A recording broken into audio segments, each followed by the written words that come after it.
But yeah, let's get into the game, and I can kind of show you what's going on. I'm not sure if there's a good way to kind of preview some stuff before just getting into a game. But I guess we could just get into a game, and that's fine. So the game is themed around fairy tales in space. So your primary character is your captain, and it gives you some passive ability. And then as the game progresses, we'll recruit characters to fight for us in an auto battler field. So the 3 captains that I have available, feel free to shout out your favorites, are Princess Animal, who makes your animals all character types. This is actually kind of a busted ability. I haven't played with her too much up until now, but letting all of the animals benefit from all of the other like type synergies is really cool. King Arthur, heroes in your shop have +1/+1. Heroes is not everybody. Heroes is a subtype. Characters is everybody. You think units might be everybody, but heroes is a particular subtype of units. And +1/+1 is a small bonus. So King Arthur is maybe good for early game and probably not good past that. Like, I don't feel like this is much of a bonus, but maybe I'm not giving it enough credit. And then we have Generic Wizard Headmaster. Cast 3 spells to get a random uncommon mage, then upgrade this ability to the next rarity. So every 3 spells, you get a free character of the mage subclass. Captain Dude, right? It's a little generic. This character was named Albus for a while, and I figured that was maybe a little on the nose. So it sounds like they are not doing that thing anymore, which I respect. That's probably a good choice. So yeah, if any of these 3 are something that you want to see, then we can do that. Otherwise, I am very familiar with how the Wizard Headmaster plays, so I can play with that, and that'll go well. Wizards, I see a vote for wizards. All right. So drag my captain here. There is, what's up, Swag? Okay, I have to ask this because I'm not sure how your name is pronounced. Is it actually Swag Dragon, or like are the J's pronounced like J's?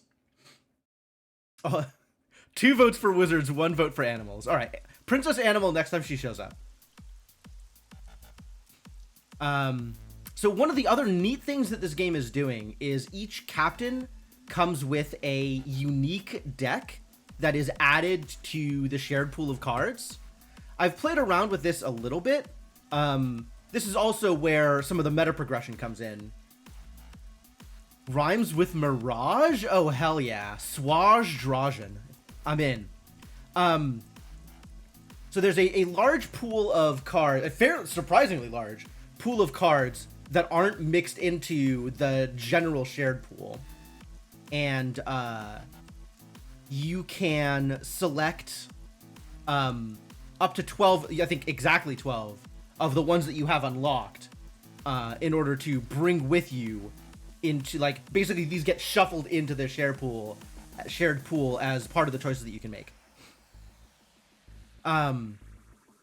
So as you can see, I have unlocked a few things with the Wizard Headmaster. I think if I bring in, you know, King Arthur, if I bring in King Arthur, you will see that this list is a lot smaller because I have, I think, literally never picked this captain. Yeah, I think literally never picked King Arthur. But yeah, this way you can kind of dial in on specific synergies. There are some strategies that kind of only work if you have some particular units in the not shared pool that you're shuffling in. But yeah, it kind of lets you put your own unique spin on however you want to play that particular captain, which I think is really, really cool. And I am looking forward to whatever solution they come up with for collection growing. As it is slow but consistent. So, you know, a lot of incentive to just keep hitting next match. But it does mean that there are some strategies that kind of just don't work until you've unlocked enough of the meta progression pools to be able to play them. That said, hang on a second. I have received a bunch of ats.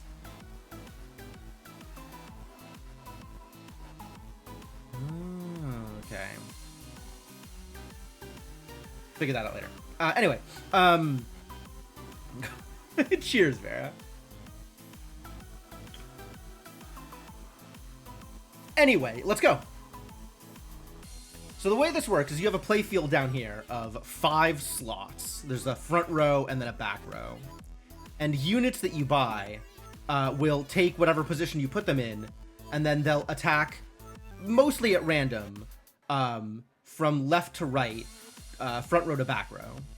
And then the targets they attack are going to be they'll attack front row first, and then if the front row is empty, then they'll attack the back row. Although there's some units that have like specific abilities that'll change that. And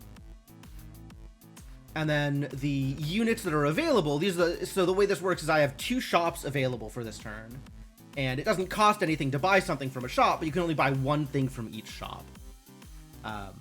So this is a little bit different than the way a lot of other auto battlers works. You're not like rolling shops over and over, and you're not freezing stuff in shops to save for next turn. You're just buying 1 thing from each shop, and then the next shop will roll fresh. So in this case, because I am playing with the Wizard Headmaster, my goal is going to be to cast as many spells as possible. So I'm mostly looking for units that are going to synergize with spell casts. I don't have any spells yet. You don't start seeing spells until your shop levels up, which happens on turn 3 for the first time. So until then, I'm just looking to survive and get what kind of early game advantages I can. Evil Stepmother's not a bad choice for that, because as a quest unit, it's relatively easy to get a treasure out of her, and early treasures are a good way to keep that early survivability. And then there's a couple of early treasures that work really well for the spellcasting build also. So I think she's going to be my first pick. My other options, Puss in Boots has a hunt ability, which is whenever they attack and kill another unit, they have to be attacking. It doesn't work on defense. Then they get some sort of bonus. And then the other unit is Thorn, which, when you purchase it from the shop, makes your shop +1 attack for the rest of the game. Which is, like, pretty strong? That's not bad. But I'm looking for more early game advantages, because I feel like good old generic Wizard Headmaster here will give me a lot of late game advantages. So I think starting with Evil Stepmother. And then I can position her here wherever I want. So she can be in any of the 5 slots available. As a 3-1, she's definitely better on offense. So sticking her in the first slot is fine. So now I have... So her quest ability here, recruit 3 villains. You can see that she is a villain. And her rarity is common. So now I have a whole new shop, right? 3 new units, all of the same common rarity. And in this case, all of them are villains, which is why they have this purple glow. The purple glow is to indicate that they match up with her quest. So if I buy them, they will enable her in some way. And in this case, the way they enable her is by fulfilling the quest requirements. So all of these are good choices for that. In fact, all of these are good units, just in general. The Flying Monkey has really good stats for a common unit. 3-2 is surprisingly high. And then the sneak ability, attacking the back row first, is actually pretty powerful because of units like Puck. So support means that it's only active while it's in the back row, and it'll provide a bonus to the 2 slots directly in front of it. And in fact, Puck is probably what I'm going to go for here. Actually, is Puck what I'm going to go for here? That's an interesting question. I feel like Puck is a really good unit, but in this case, Puck isn't exactly what I'm looking for. Like, I think I want another unit that's actually going to kill things, so I'll probably go with a Flying Monkey. And then Mr. Smee over here is a pirate synergy card. Whenever one of your pirates attacks, gives them +2 attack. So one other thing that this thing does that is probably different for most auto battlers is all buffs are permanent, forever, always. So this +2, that's permanent. Support abilities are the only thing, actually, that's not permanent. As I say, everything is permanent forever. Support abilities are only provided while the supporter is there doing the supporting. so that could actually disappear mid-fight. But this +2 attack, for example, along with almost every other bonus, is permanent on that unit. So if this got an attack in my first round, it would be a 4-2, and then it would be a 4-2 for the rest of the game, or until it got another attack and became a 6-2, etc., etc. So I think I go with Flying Monkey here, because this is a good way to win early fights. If my opponent has a back row supporter, the Flying Monkey will kill it without dying, because the back row supporters are all 1 power. And then I'll have 2 units to their 1 unit, and they're both 3 power, which means we probably win that fight. So I am deep enough into the... Okay, so the other thing is, this game is entirely async by default. You can set up live lobbies to play with people, like, simultaneously. But by default, you're playing against other people's boards as they played them in other rounds, like, on their own, against their own async opponents. So we're not, like, competing for a shared pool or anything. There's no time limits because these are all async boards. And then these are all real players of the game with whatever appropriate hero they played with on that particular board.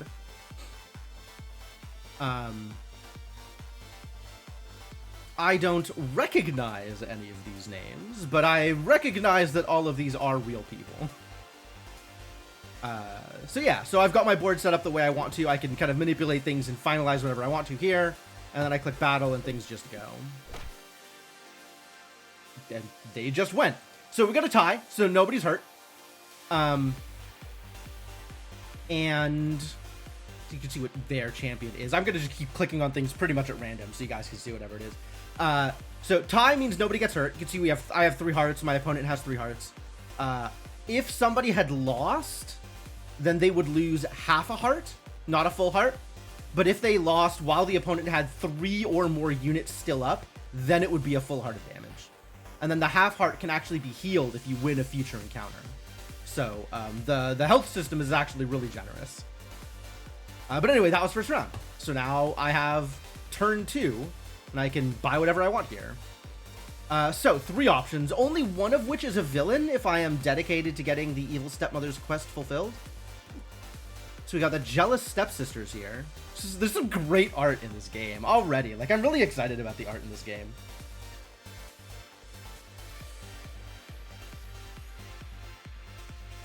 So they have a quest also, which is deal 6 damage in a single fight. Given that their power is 1, you're going to need to put a little bit of work into that.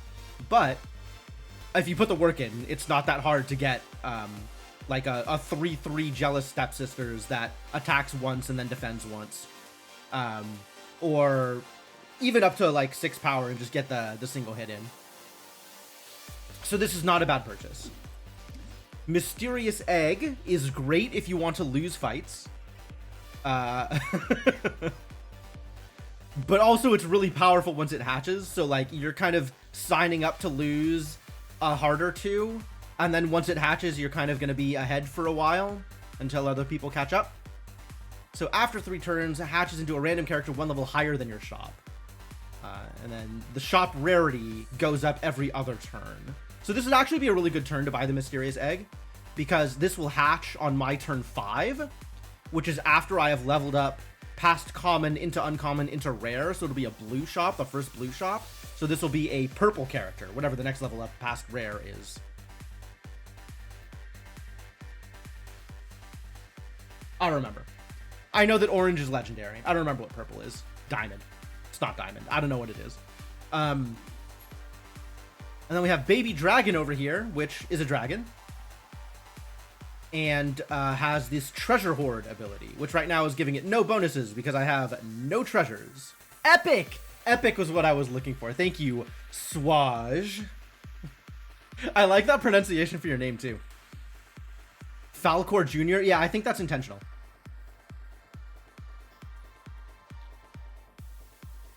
It is very clearly a Luck Dragon, though, which I definitely appreciate. So I have choices here, right? Baby Dragon is probably the best stats. 2/2 is a better stat line than 1/3.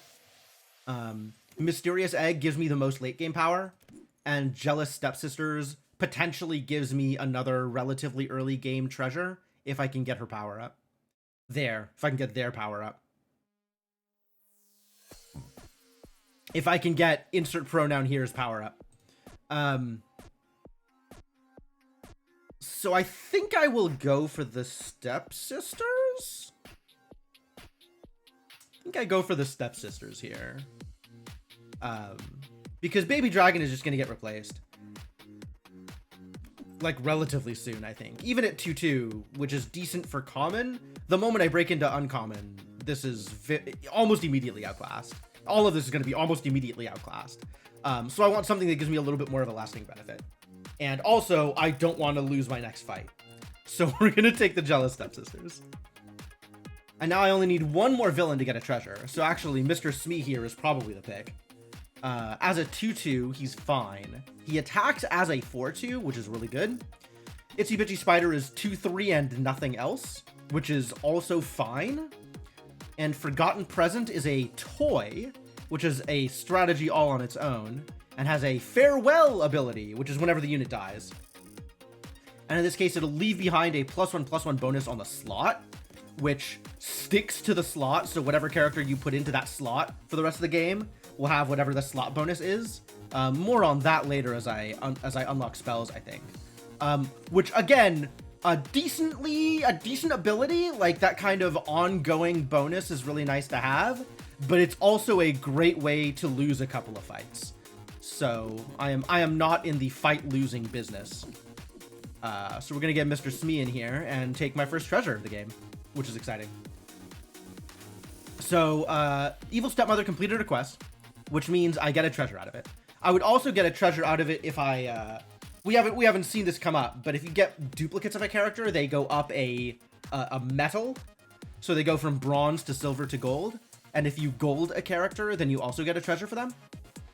As well as their ability gets better, but her ability stays the same because it's a quest.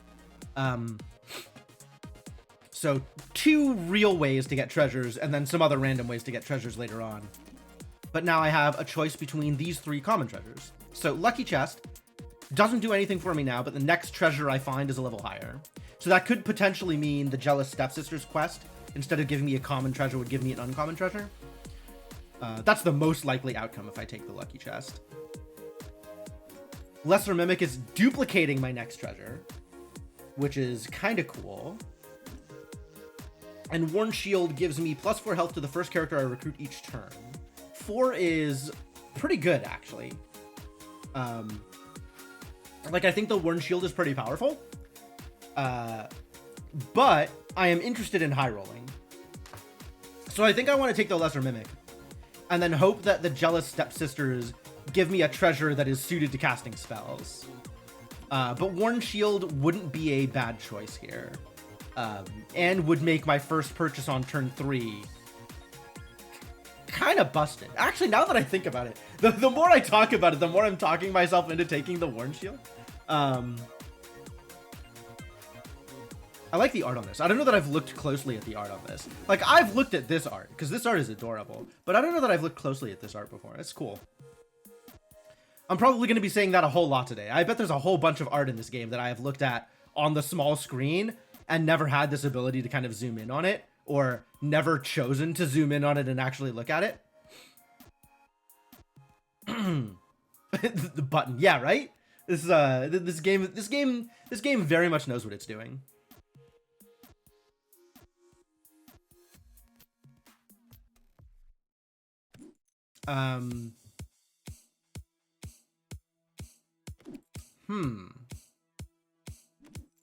Alright, you know what? I don't know that the Lesser Mimic is necessarily going to get me anything better than these options, so I'm just going to take the Worn Shield. And we'll see how that looks.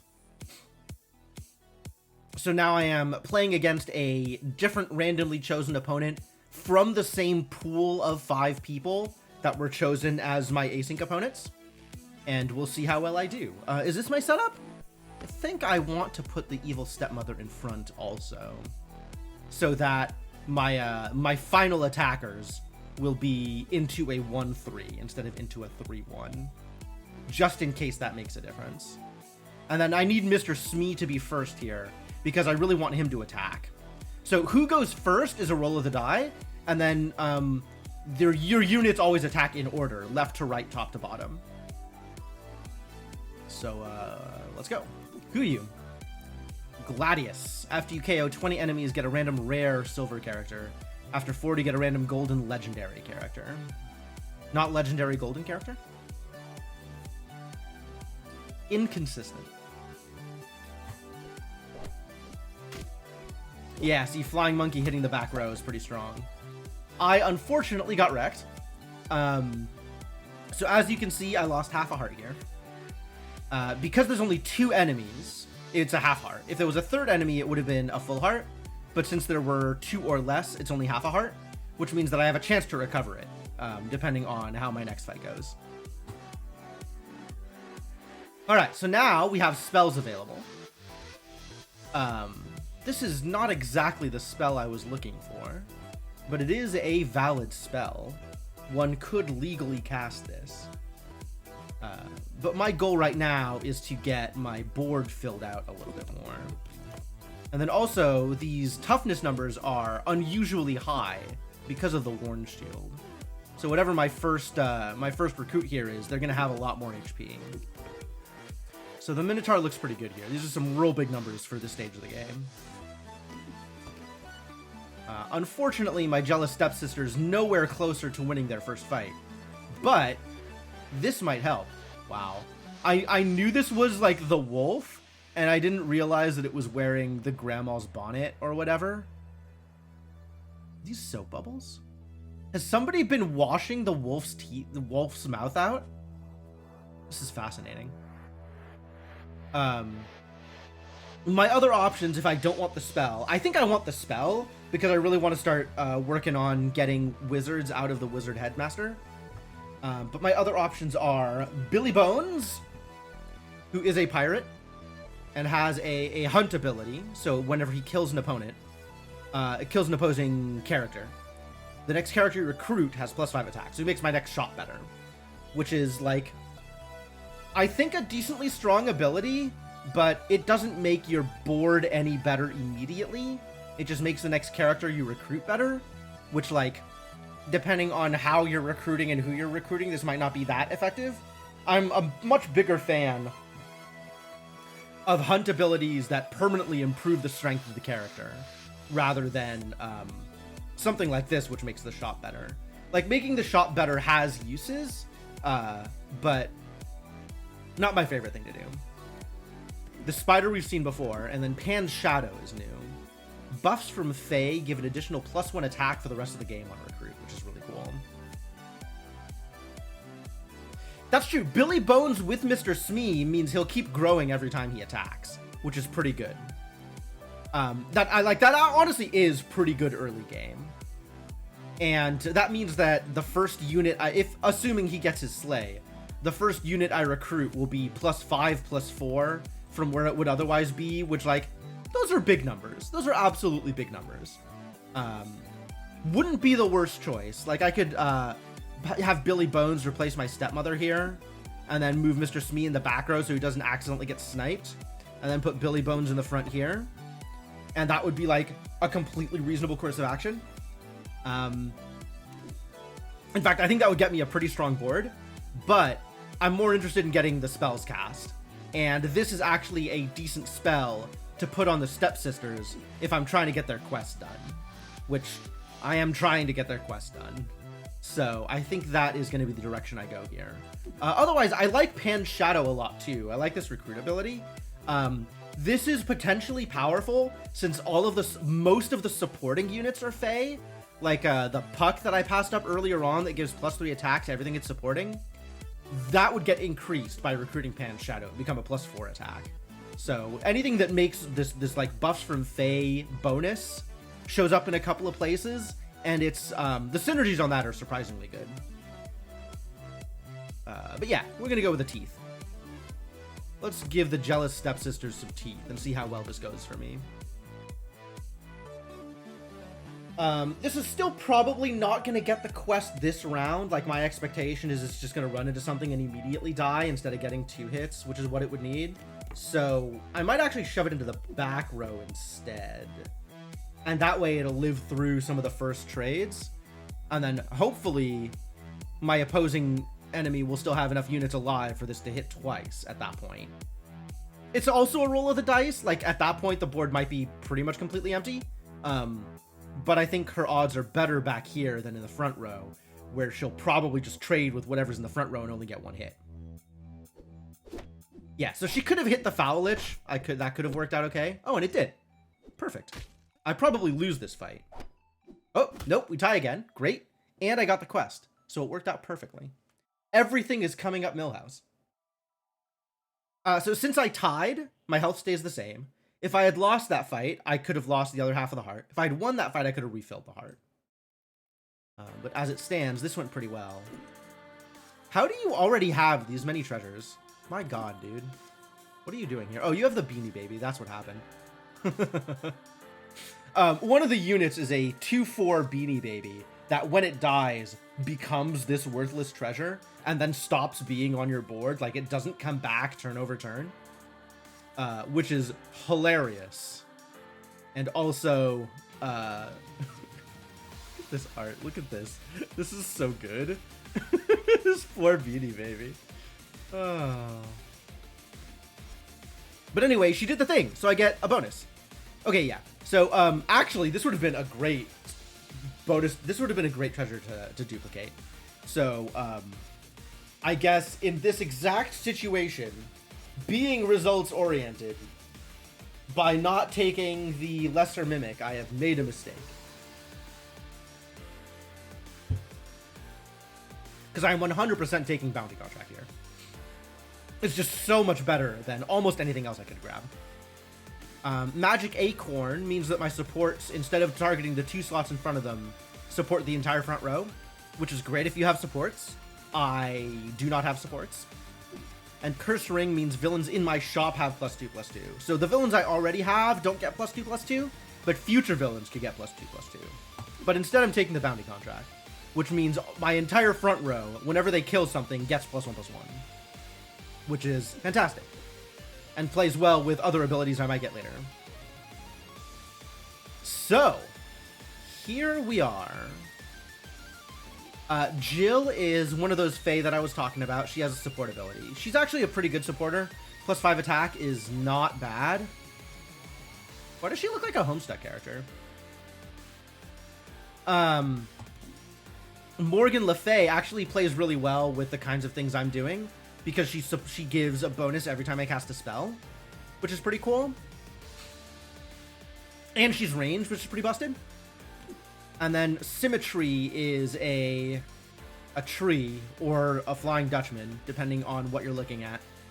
And it'll grow over time as long as it's imbalanced, which I think is funny. So Symmetry actually plays really well with a supporter like Jill, because you can shift it in and out of the supported position, and then it'll grow the one that it doesn't have at the moment. But that takes a lot of work. I haven't actually had really good luck with Symmetry. Like, I've played with it and tried to get some value out of it, and it kind of hasn't been super good. So my pick here would be Morgan Le Fay if I was picking something out of this shop. I might just be casting the spell. Because honestly, the spell just giving me a random unit of my shop's level is almost the same as buying Morgan Le Fay. Morgan Le Fay is fine, but I don't know that she's better than average.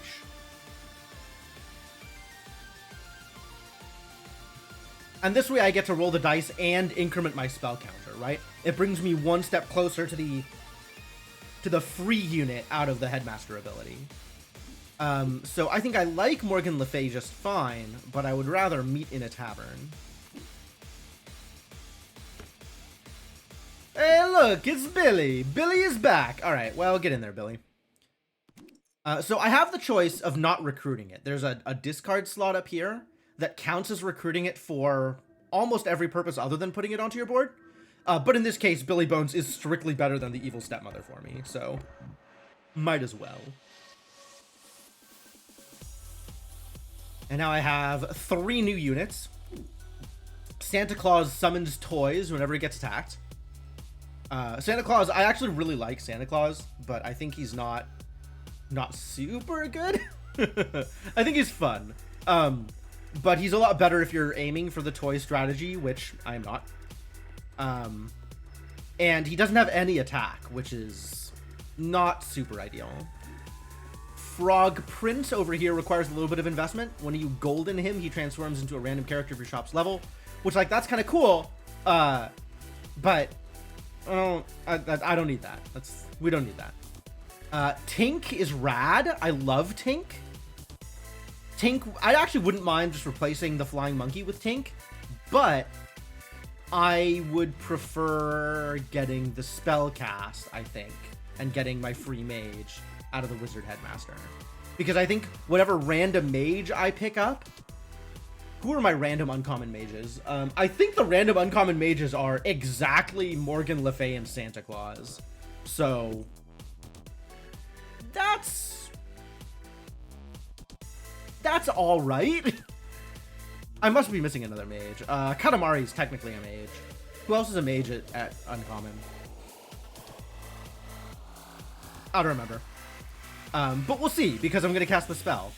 But yeah, Tink is a cool support ability. This is a permanent boost instead of the temporary boosts that other supporters give. So she's good, especially with, like, the fairy buff bonuses like Pan Shadow was giving. But in this case, I think I am just going to take the spoonful of sugar and add some health to whichever unit I want to keep alive the most, which at this point is either Billy Bones or the Minotaur, because they have the biggest stats already. So giving them more health is pretty good. Probably Billy Bones, because he's going to have the highest attack soon. Like, the moment he gets an attack off, he will grow because of Smee. Ah, I found a different mage, Rudolph the Red. Summon characters with 50 total stats. I'm not doing any summoning on this board. Summon is when a unit dies and replaces itself with another unit. Not dies, not necessarily, but like anything that adds a unit to your board mid-fight is a summon. And I'm not doing any of that. So I'm basically never going to finish this quest. So if adding a vanilla 4/3 is good for my board, then I could take Rudolph here, for instance, to replace the flying monkey or something. Or I could just pitch him, which is in fact the plan. I am just going to discard him, which is what this thing is for. So this counts as recruiting him for the purposes of anything that's like when you recruit a mage or whatever. It also counts as recruiting him for the purposes of leveling him up, like making him silver or gold. But it doesn't take space on my board, which is a really cool addition to this game. I like this feature. Get out of here, Rudolph. Alright, Craftwork has already lost a heart, which is a good sign. It means my odds of winning this fight are pretty good. Yeah, my opponent has a lot of the same units that I do. And we tied. Alright, whatever. They're going for a probably pirate-based hunt board, since Jack Sparrow is good at hunting. And pirates are also good at hunting. And these are actually some decent treasures for that thing, right? Some additional attack to make sure the hunts go off, etc., etc. This didn't do anything, I think. Yeah, no, the Jack Sparrow is fantastic art. A lot of the art in this game is really good. This is especially good.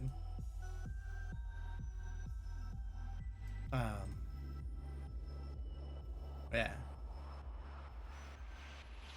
So, a tie, I think, like, I accept a tie here. I think a tie is fine. So now we're in turn 5, another odd turn, so my shop is leveled up. We have become rare. So now, in addition to the common and uncommon units, I can see units that have this blue diamonds underneath, showing that they are rare units. So Pix, much like Puck, is a supporter. 6/5 because of Billy Bones. So these are some pretty good. Wow, I'm just really going into this pirate build, aren't I? That's what we're doing, huh?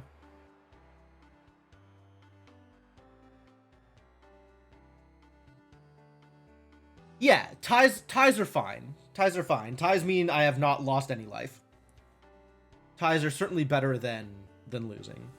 And I'm not particularly worried about winning early fights, because the the Wizard Headmaster boards tend to have, like, pretty good odds that the mage you end up with at Legendary is the mage that makes your board bigger every time you cast a spell, Merlin. And Merlin boards are very good. So I'm not too worried about my ability to grow at the top end, but I need to make sure that I get there. So that's why I'm kind of prioritizing. I'm not prioritizing growth early on. I'm just prioritizing being able to survive fights. So my board needs to keep pace with my opponents, but I'm not taking the, like, there's some, like, not exactly synergistic options, but they're like slow growth options that start off small and get bigger. Like the Mysterious Egg, like, I don't know if we saw Snowball, but Snowball is almost a poster child for that exact thing. Excuse me.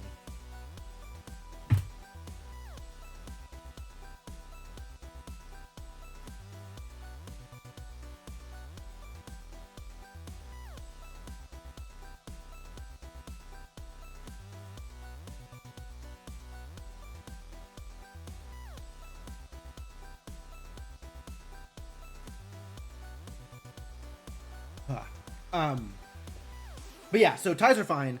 There's definitely a strategy that involves more aggressive starts, where you're trying to get wins in the beginning in order to knock out your health from your opponents, so that your opponents won't grow super big in the end game.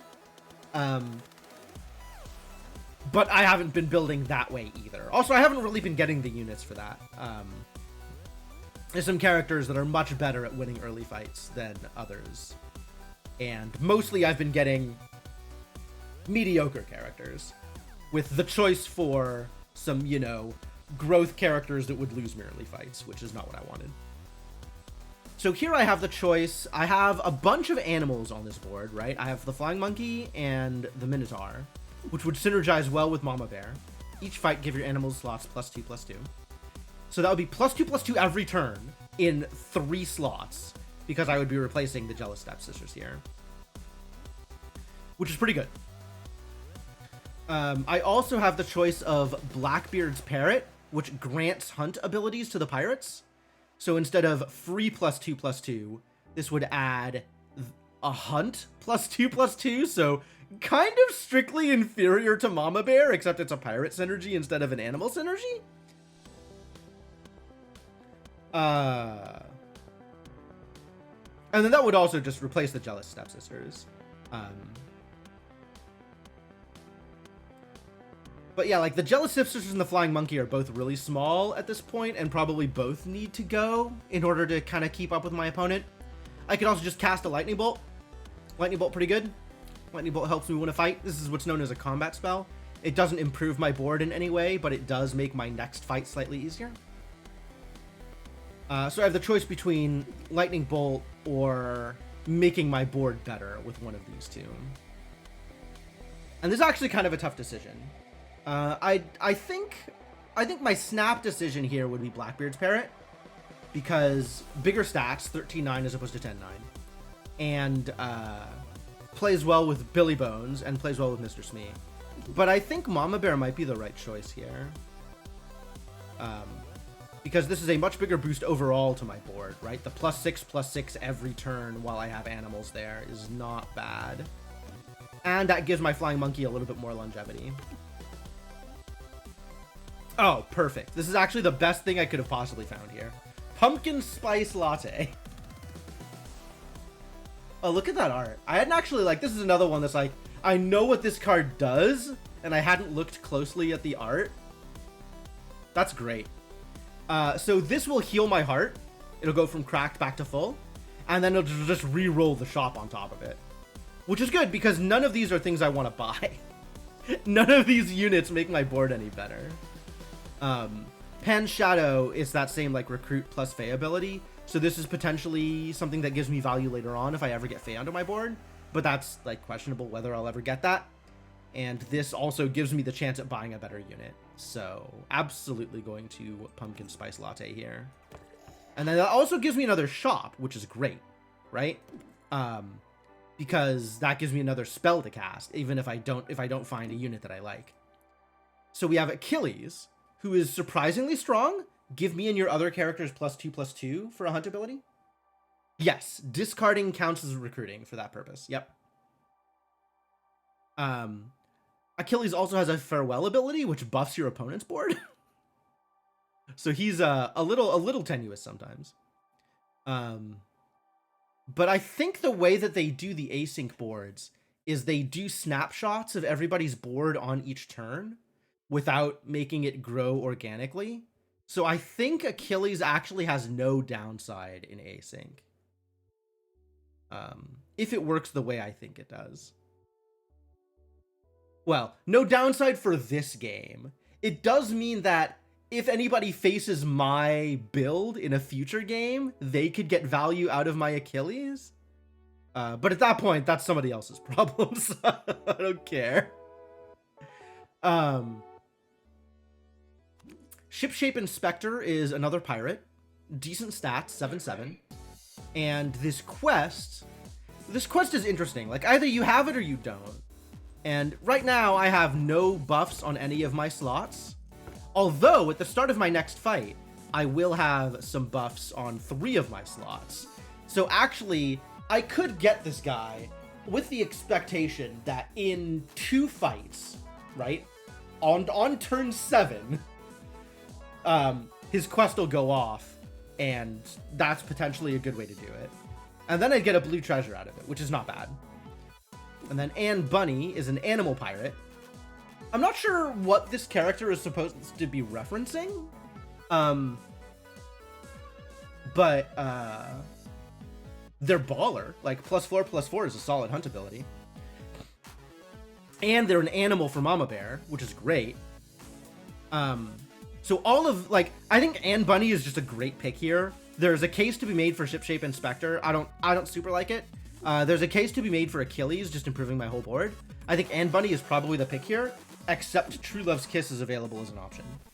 So this being both a spell for Albus, or for my Wizard Headmaster, and something that has the potential to give me just an absolutely busted board, because it is turn 5, and I can have an epic unit by kissing Mama Bear. So as good as Anne Bunny would be here... Okay, this not as busted as I wanted it to be. But it is a bunch of stats. And I'm not going to turn down a bunch of stats.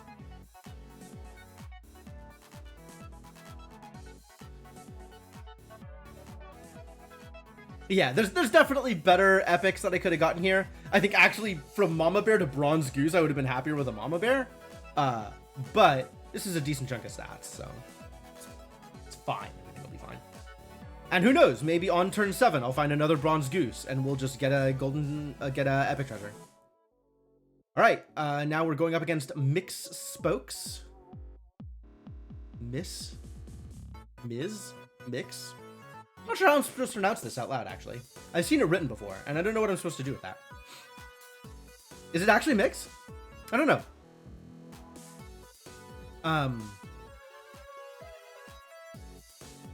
Maybe it's short for mistress. But they're at full health, which is a little scary. I mean, I'm at full health too, but I don't think this board is particularly scary. I think this board is, pronounces it Mix. Okay, cool. I think this board is average, maybe a little worse than average for turn 5. So I don't super like my odds. And inevitably, somebody over here is going to be a high roll board, right? Because this is async, it just pulls from other people at my level. And almost inevitably, out of your 5 opponents, there's going to be somebody that just went off. And I don't know if it does that deliberately. Like, it, you know, takes a first place board, a second place board, a third place board, etc., etc., etc. But it definitely feels like there's always at least one giant in the pool that you're facing. Although sometimes you are the giant in the pool, and then it's like, oh, I thought my opponents were gonna put up more of a fight than this. Anyway, let's go. Let's see what's going on here. Yeah, they're pretty strong here, actually. Not like excessively strong. I think a little bit stronger than they are, but they're pretty strong. They've got Trash Panda, which is a hell of a theme, as well as just a good captain in general. So they got duplicates of all their common treasures up here, which is pretty cool. But yeah, I creamed them. That went really well. And if I had still had my half heart instead of healing it with a pumpkin spice latte, then this win would have refilled it. Oh, sweet. Okay, so I can just immediately kiss my bronze goose again and go straight into legendary, which is actually really strong on turn 6. Wishing Dragon has Treasure Hoard. So each Treasure Hoard 3. So each of my treasures gives the Wishing Dragon +3/+3. So this is +6/+6 off of their base stats. On top of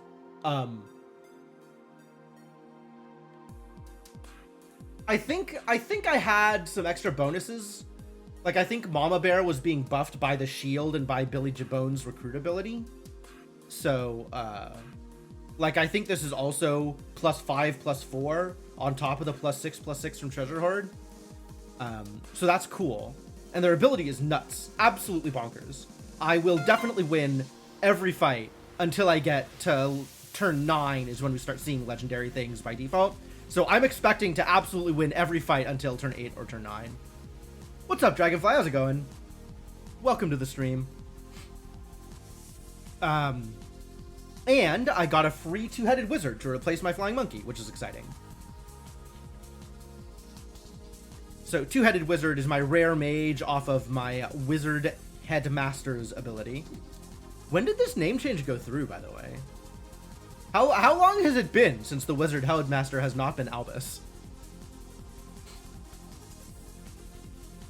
Oh heck yeah! If I get another True Love's Kiss, I'm absolutely gonna kiss the Wishing Dragon. We'll get a secret rare. That sounds like a great idea. But for now, definitely buying this 2-headed wizard. So this is actually really cool. It has a recruit ability on it. Next time you cast a spell, cast it again. So whatever next spell I take is just gonna get cast twice. And then whenever you cast a spell, it gets +2/+2. This includes the duplicated spell. So the next spell I cast will give the 2-headed wizard +4/+4. So yeah, get in there. And I have Silvery Moon, which is actually the worst possible spell to be duplicating with the 2-headed wizard, unfortunately. That gets me very little value. And none of these are good abilities either, so I'll probably Silvery Moon anyway, but like, I wanted better. Cowardly Lion doesn't attack and has a quest. If it survives damage 3 times, it gets me a uncommon treasure, which it is a little late in the day for Cowardly Lion. Turn 6 is a little bit late to be buying this. Bank the Prince, that's fair. The Prince is rare, so like kind of a better treasure on offer.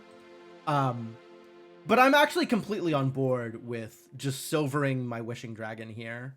And that means that I don't get much value out of the double, but it does advance the Wizard Headmaster pretty quickly here, which is another thing that I'm looking for. And then on turn 7, whatever spell I cast will get me a new wizard. And my 2-headed wizard will be +4/+4 right now. So it's like, it's the potential of a better spell later on versus getting an immediate advantage to make sure I don't lose any health here, which is kind of what I'm going for.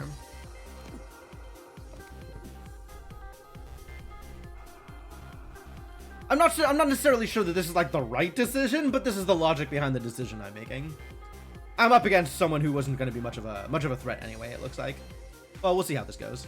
On top of Wishing Dragon giving every other unit on my board +10/+10, because this ability is crazy. Yeah, I'm pretty good here.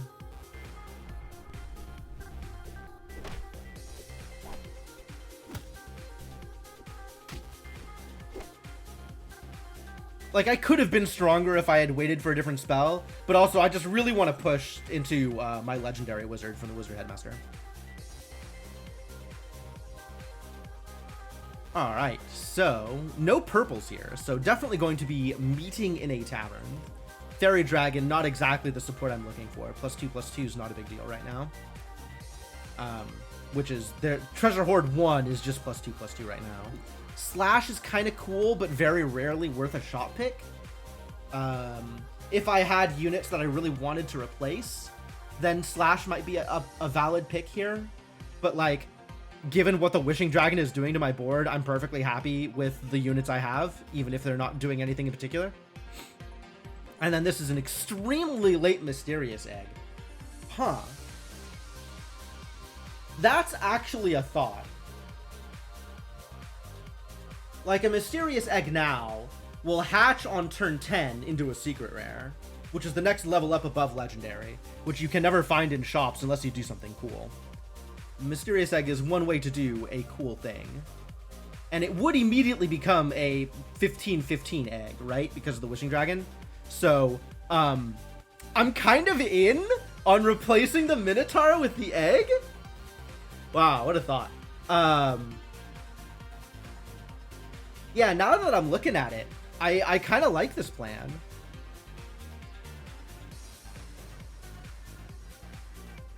Yeah, it would. Well, it's not going to get the bonus every time because this only gives bonuses to characters with less attack than it.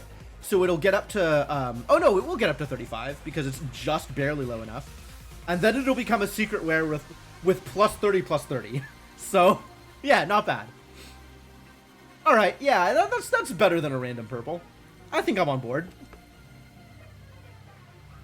So here's my first silver. My first silver. Now I can explain this mechanic. So because I have purchased Mr. Smee before, Mr. Smee showing up in my shop again counts as silver instead of bronze, which is the default. Yeah, it keeps the buff on transform. It's really everything is like kind of rolled in. Like, the fact that this is a Mysterious Egg is also like, there is only one Mysterious Egg. So any Mysterious Egg that showed up for other reasons, like randomly summoning a common unit or something like that, is this Mysterious Egg. So it has the same buffs and everything. And on transform, like, it rolls those buffs in. So you have some incentives to do transforms as opposed to just buying new units sometimes, depending on what your board is doing.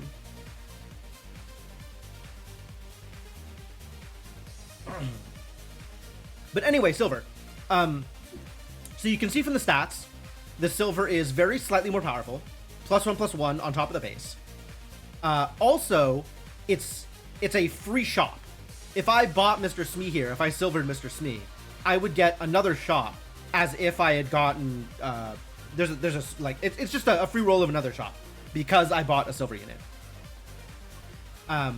So I could, for example, buy Ninja in Training, who's not bad, but like is low stats for purple. I wouldn't buy Spoiled Prince here because it's kind of garbage for what I'm doing. But I might buy the spell. Like, this is a decent spell. +1/+1 to everybody, and then if you win an additional +1/+1. It's not a big deal compared to the stats I'm getting out of the Wishing Dragon. But it is still a spell for the Wizard Headmaster. But instead, I currently have one shop left. That's what the cross swords here is. That's the shop I'm currently on. If I had extra shops, you'll see this when I get to turn 8 too. I'll point it out. It shows you how many shops you have left. But in this case, buying this silver will give me an extra shop. So it's a different... mostly the reason I'm doing this is to see a different spell, because All for One is relatively low power compared to what I'm doing right now. So this gives me a new shop, which shows Morticia here. Morticia. Which, actually, this is not bad either. Like, that gives me guaranteed mages in my next shop, and mostly the units that are going to synergize with casting spells are going to be mages. But I'm also perfectly happy casting this spell, because if this goes off, if this KOs an enemy, and it's still like, turn 7 is still early enough that 15 damage could KO an enemy, this will give my entire board +4/+4. And then is also the next spell I need for the Wizard Headmaster to get an extra wizard. So let's get that extra wizard. So this gives +2/+2 to my two-headed wizard, because he gets +2/+2 every time that happens. And this is now the third time this ability has gone off, so I'm getting a rare wizard. In this case, Ogre Magi is the rare wizard in question. And I think I immediately snap this up and replace Billy Bones with him. Because this is an absurd ability for my Wizard Headmaster. This is actually really, really good here. Probably the best unit I could pick up at Epic. So yeah, get in there. Sorry, Billy, your time has come. And Mr. Smee will hang back and give him +2 attack. Because why not? Yeah, so this killed, so I get the extra +4/+4. Oh, I didn't get the hunt because he had a Crab Dragon. I hate Crab Dragon. All my homies hate Crab Dragons. Crab Dragon has a damage shield on it. So the first time it gets damaged, it doesn't take that damage. Which means my poor Ogre Magi didn't get his hunt ability. Which means I don't get my free spell. I was robbed. Can't believe they would do this to me.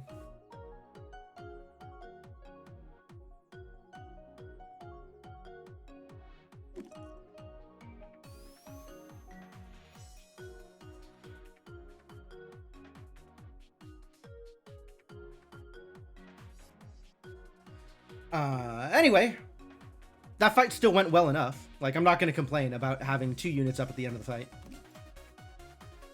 And we are, in fact, very strong for this level. Honestly, this opponent was also very strong for this level. Like, the 2020 Santa in the back row is pretty good. Like, having 20s in the... having, like, you know... having units in the 20s on turn 7 is pretty strong.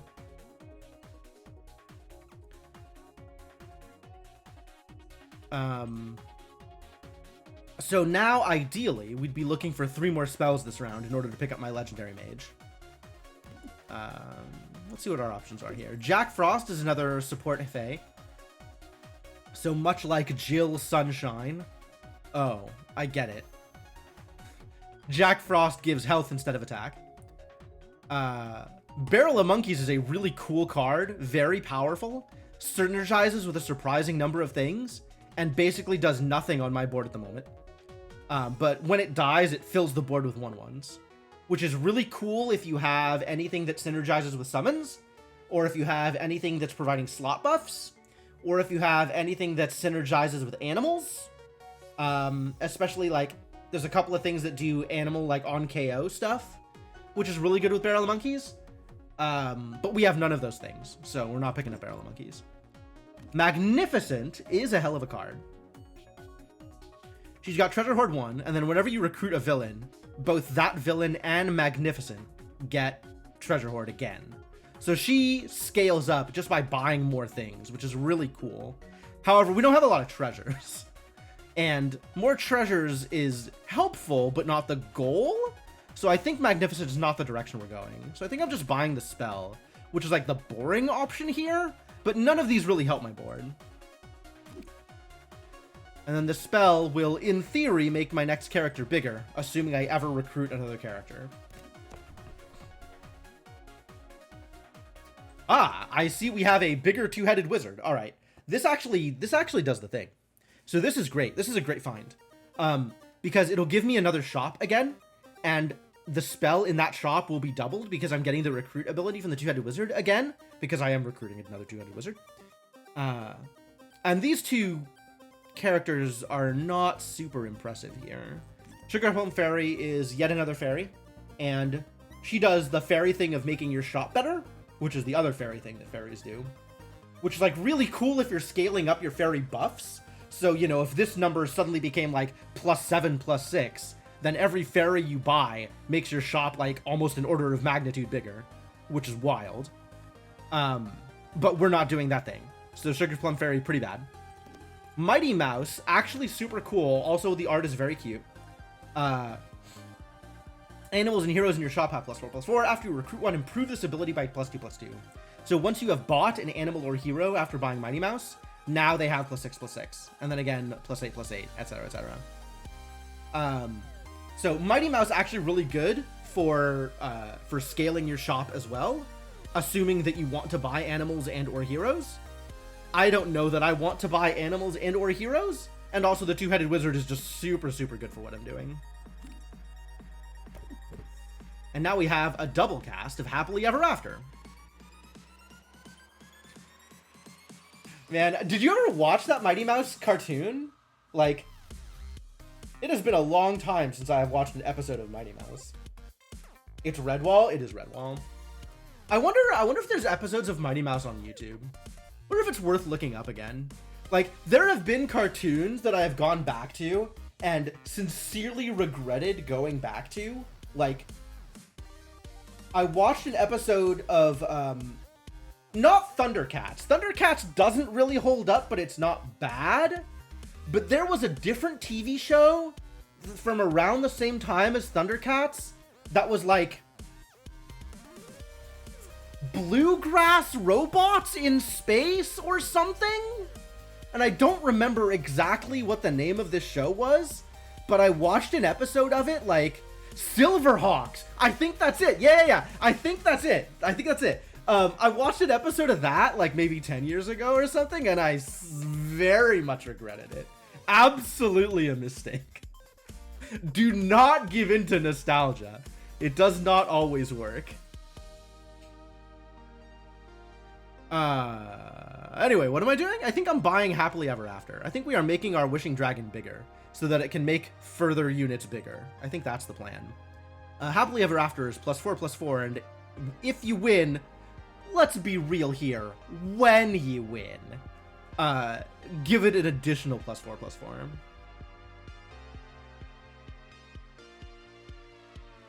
Give in, but have an escape route. I mean, the escape route is close the window. That's not that hard. I don't actually know what Pirates of Dark Water is. That doesn't sound familiar. That's not a thing that I ever watched when I was a kid. I don't think I have that nostalgia. But I'm kind of curious to see if Mighty Mouse holds up. That would be really interesting. Danger Mouse holds up. Danger Mouse is good. It was always a little weird, though. And it is still a little weird. But, like, just as good as it was when I was, 7. I wonder if Mighty Mouse holds up. Alright, so yeah, let's get a big Wishing Dragon and then figure out what my new wizard is. And hopefully it's Merlin. It's Wizard of Oz! Not exactly what I'm looking for. Good. Powerful. Strong boys. But not exactly what I wanted here. One season around 1990-ish, had a season plot arc and died immediately. Rest in peace, Pirates of Dark Water.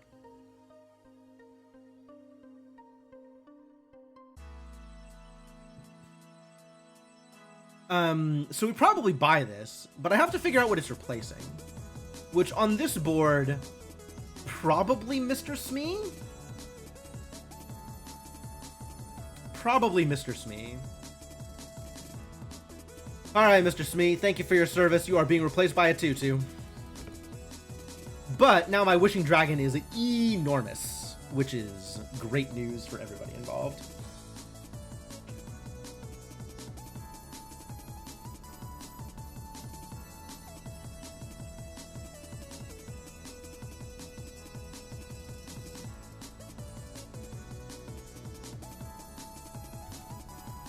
Replaced by a tutu. Different kind of tutu, although they maybe have similar roles. It's a fair case to be argued that the Wizard of Oz is mostly decoration for other characters. Alright, let's find out what happens if Mr. G Sport faces my board. I think they're getting wrecked. Oh yeah, they're getting demolished here. This is like a kind of scary Foul Lich back here. Gets +1/+1 whenever one of your animals is KO'd. On the other hand, my board is just enormous. This is completely insane for this level. Like, just absolutely unfair what I'm doing here. Alright. Spoonful of Sugar is my free spell. Okay, so because I have gotten my Legendary Wizard, you'll notice the number here has disappeared from the Wizard Headmaster. So, Wizard Headmaster no longer providing any benefits. Like, this champion is now effectively blank. Every secret treasure in the game? Damn. It's a good Trash Panda run. Who are we giving this to? Probably the Wishing Dragon, but it kind of doesn't matter. Maybe we'll give it to Mysterious Egg. I would like my egg to be bigger when it eventually goes off.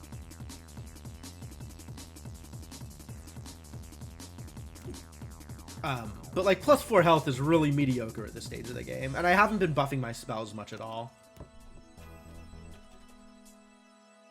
Medusa! Oh, this art got way better. This is cool art. So Medusa is a 4/2, and whenever she attacks, she turns her target into a vanilla 3/3 statue. So she'll just trade with literally everything and get rid of whatever special abilities that character has. So Medusa's actually really cool because she can get through giant boards, but she always just trades with whatever it is she's hitting. And my board is big enough that 1-for-1 is not exactly what I'm looking for. She's pretty. She is pretty. This is really cool art. We have Hungry Hyena, who is a little late to the party. Each fight, give your animals slots +1 attack. This might have been good on turn 3 or 4, but kind of isn't anymore. Very late to the game. Plunder Penny is actually really cool. Plunder Penny kind of enables a strategy all on her own. I would have loved to have gotten Plunder Penny anytime within my first like 4 or 5 turns. Now she's kind of too weak to start with to actually kill anything. Like, even with the Wishing Dragon buffing her up, even with the Wizard of Oz potentially buffing her up, she'll probably not get me that many kills. So it's a little late to go in on someone like Plunder Penny.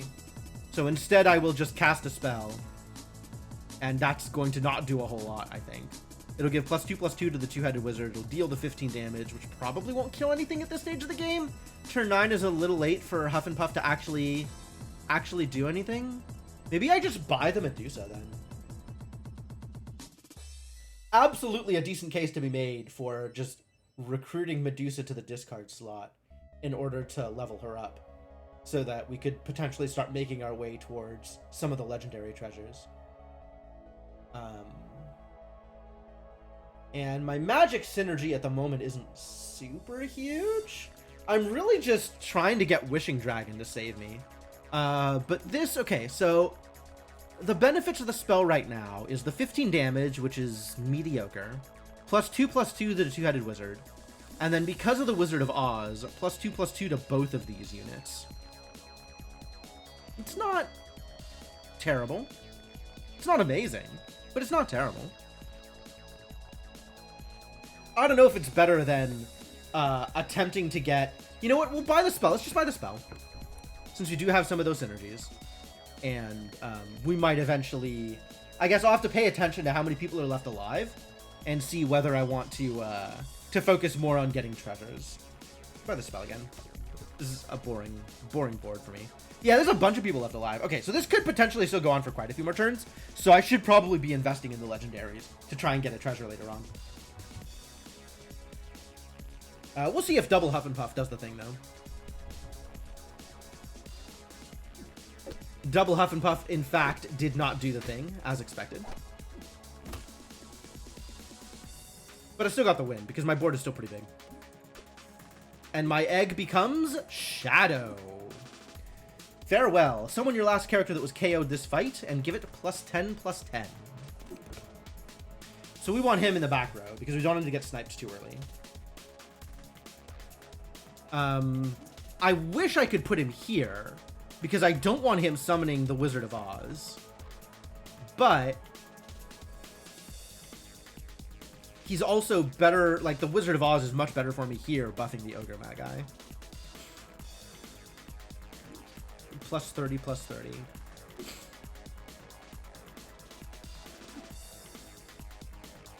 That said, maybe Oberon?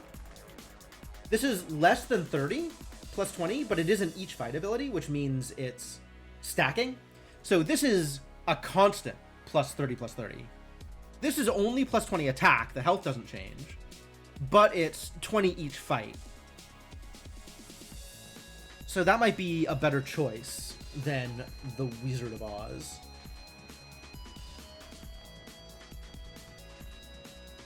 It's actually kind of a tough choice. I don't know how much I need the health, right? I don't know how much the health matters for me. Wishing Dragon complicates a lot of these choices. Yeah, it kind of does.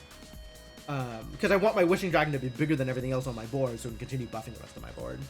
Which is why Oberon is actually maybe a better choice, because it lowers the Wishing Dragon stats for one turn, but then it gives the Wishing Dragon stacking buffs as opposed to static buffs. So I kind of think this is where I want to be. Ooh, okay. Well, Oberon... What if we kissed Oberon? What if we just kissed Oberon here? We could also golden the two-headed wizard. I really like kissing Oberon. I think that is the plan, because the Wishing Dragon is still very powerful. Well, Wishing Dragon looking a lot less powerful now, actually. Yeah, it means my next fight is very slightly worse. Not very slightly, in fact. I miss out on +10/+10 for most of my board by switching to Oberon. But it means that in future fights, my dragon could grow in ways that it can't at the moment.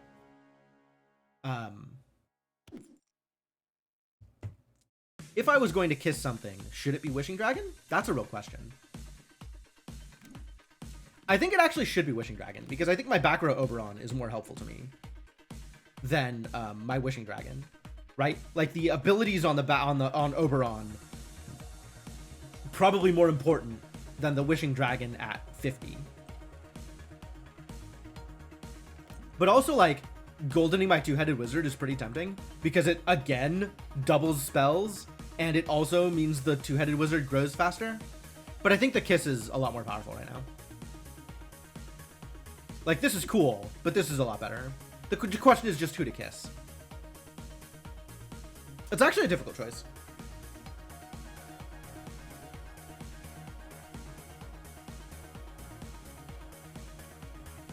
If I kiss Oberon, I don't have the stacking buffs on the Wishing Dragon. So the Wishing Dragon at that point is going to be the smallest of my units and will not buff anybody else.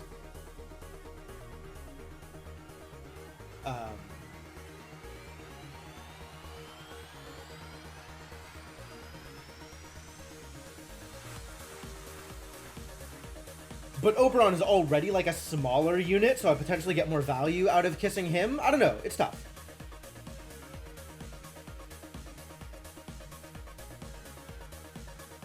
Like, I think the Wishing Dragon is just a more powerful card. You know, this +10/+10 for the board, if it's bigger, versus Oberon's +20/+20 to 2 specific units. So I'm kind of incentivized to keep the Wishing Dragon around. But on this board specifically, with the size of the Wishing Dragon, Oberon has more impact.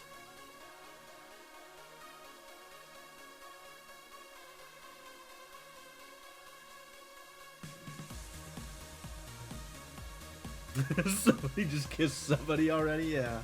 That's pretty much where we're at.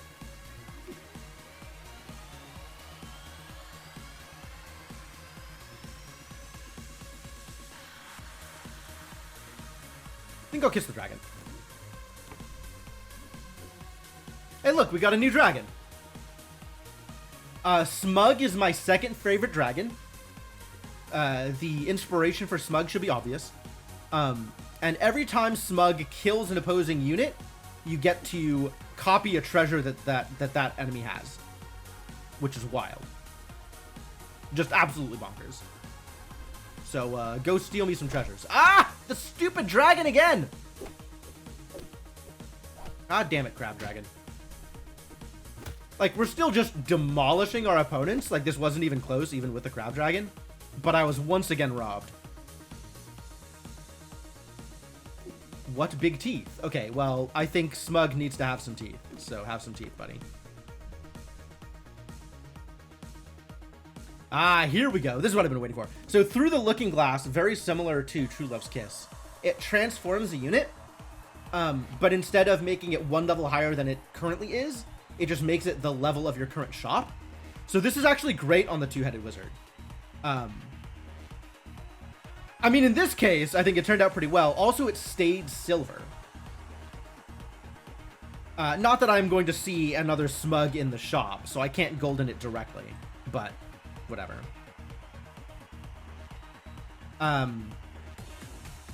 So yeah, through the Looking Glass, because of the transform effects, it keeps all the buffs that are already on it, which is great for the two-headed wizard, which has like plus like 70 plus 70 80 from its base stats. So it's going to be an enormous goddamn legendary. And in fact, rolled into the legendary that is nothing but stats. So it is a 50-50 Nessie with plus 70 plus 80. Okay. We take those. Big boy.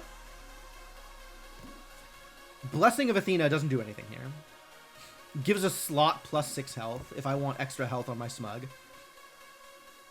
I don't think that's better than trying to shoot for a treasure here.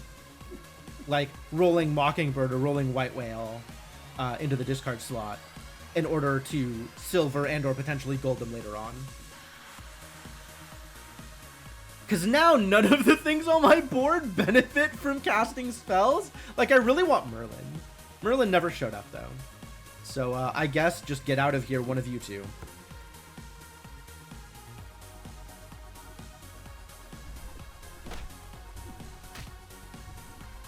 I stole Relic of Antiquity. Start of your turn, give +2/+2 to a random slot. Not a huge boost. I would much rather have stolen, like, the Dwarven Cart or the Twin Shot. But it is a free treasure. And that counts for stuff like Smug's Treasure Hoard, so that's good. Speaking of free treasure, this board is garbage, but 3 bags full is a free treasure. So I guess I will find a common treasure. That seems fine here. Better than any of my other options. Like, Scar is a +2/+2 hunt that makes your shop slightly better in a specific way that I don't care about. Morgan Le Fay just starts off too small to be of any benefit, and Boon Willow supports based on something that I haven't been doing at all. This is a really hard character to use, actually, Boon Willow. I don't think I've ever deliberately bought Boon Willow, because, like, I very rarely get slot buffs on my back row. Most of the time, slot buffs I want to go on the front row anyway, so difficult to use her effectively, I think. And the Mimic is back. The Mimic is great if I end up getting, like, one of these bigger treasures. Like, a legendary treasure would be great to Mimic. So, yeah, this is a great time for Lesser Mimic. Get in there. And, so, Conan, pretty cool, right? Conan, the Galactic Champion. Quest to deal 200 damage. I don't know when Conan is going to deal 200 damage, given they're starting at 25. But Conan's very cool. The Fairy we've been over. Useless. Rudolph we've been over. Useless. Shrink Tea actually a decent spell. But I think my goal here is to find another Kiss, because I want to Kiss Nessie. So instead of buying this spell, which is kind of the default choice here, I'm just going to roll another shop, because Rudolph is silver. So, despite me never caring about Rudolph, or even caring about the green uncommon treasure that I could eventually get out of goldening Rudolph, by doing this, I get to see another shop. Mixo Match is kind of cool, actually. I haven't been paying enough attention to my opponent's board to use it effectively. But this will grow one of my units to the size of whichever enemy is in the position corresponding to that unit. And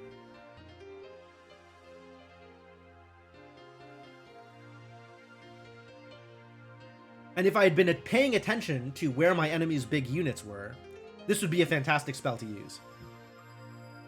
As it stands, I just do it to my smallest unit and hope it gives me some value. So I will do that because none of these really change anything for me. Nightshade has a cool recruit ability. Buffs from spells give an additional +1/+1 for the rest of the game. But otherwise, like, that is, you know, a recruit. Like, I'm going to get a pretty big boost out of Mixo Macho compared to the boost that I would get out of Nightshade if I were to recruit Nightshade now. And then Stinky is a fantastic third slot unit. Just sits there and lets people attack him and deals damage back. But that's not where we're going today. All right, Oberon, be better. Okay, so there's only one opponent left. So things change a little bit here. Normally when you lose a fight, if there's less than 3 units in the fight, you'll only lose half your health. But because this is the finals, essentially, it's just me versus Craftwork, any loss at all is a full heart of damage. And they've kind of gotten some scaling here, right? Their Kraken's a little big. But they're still not bigger than my board.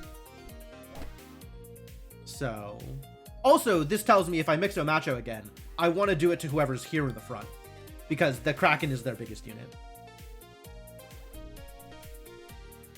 Abracadabra gives me another shop full of spells, which I like better than, you know, Titania is the opposite of Oberon. She gives health instead of attack. Robin Hood is a cool unit. A little late to the party. I'm not going to start trying to scale a Robin Hood at turn 13. And Jack Frost is... We've seen Jack Frost before. So I just want another kiss. And this did not give me the kiss, unfortunately. But it did give me Midas Touch, what will let me gold my Smug. I don't get the treasure for golding the Smug, but I do get the boost from it being golden. So I think this is worth doing. So it's like a little bit more powerful, but also its hunt ability is now 2 random enemy treasures instead of 1. Ooh, Skeletor is pretty cool. We're not going to get much scaling out of him, though. This is pretty much end game. In fact, if I win this next fight, this is the last fight. So I think Skeletor is also a little late to the party. But I love the way that he scales. He is very strong if you get him on a dragon board, or if you get him like on turn 9. I'm gonna White Whale and roll again and see if we can get a better spell. We did not. Giant Growth is an okay spell, but True Love's Kiss it is not. So I guess let's growth our Smug and be done with it. Get in there.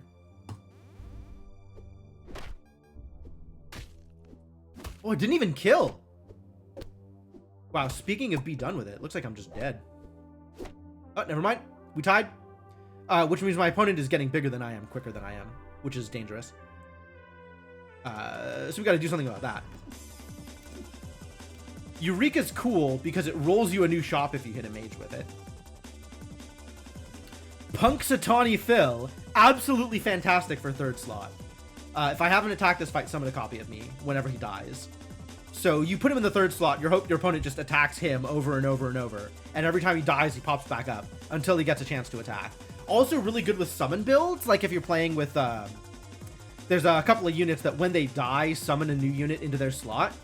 And he's great with those because it delays his attack even longer as the units they summon in needs to attack. So you could get like 4 attacks out of these first 2 slots before Punxsutawney Phil attacks. And I love being able to do that. That's super cool. But none of this helps me immediately. None of this provides any kind of growth in the near future. So we're going to roll. Hey, Looking Glass. All right, let's get something that's not Nessie here. Oh, we got a much bigger Conan. I'm on board with that. If I duplicate whatever treasure I get out of Conan, that could be potentially really powerful. I'm happy with that.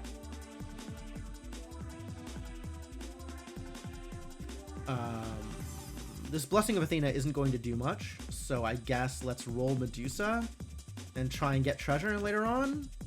And hopefully none of that matters and we just win this fight. My opponent is bigger again. Didn't get any of my hunts. Yeah, my opponent got bigger than I did, quicker than I did. Like, they're still scaling. The Kraken is really good for scaling.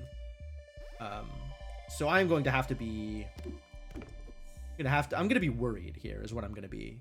My next fight might go well, might not go well. Smug is still not getting the slays because they keep attacking the Kraken, which is bad for me. But essentially we're digging for like Stroke of Midnight is a spell that changes one of your opponent's units to a common unit, so that could win a fight. And if Conan gives me a particularly valuable treasure here, that could win a fight. Or if we get some other secret rare, like if I get another True Love's Kiss, I can kiss Oberon and get someone potentially like game breaking in that slot. But we need to kind of roll until I find something good. There's Merlin. I wanted Merlin like 6 turns ago. When you cast a spell, give your characters +5/+5. Merlin is very good. However, I don't know how many spells we get to cast, right? And replacing the only unit that I would replace on this board is Oberon. But that does let me swap the Shadow and Oberon here, right? I could put Merlin here and then start casting spells, and that's like much less of a boost than Oberon would give me, but it gives my Shadow much better placement for the purposes of summoning something relevant instead of just summoning whoever was in this slot again.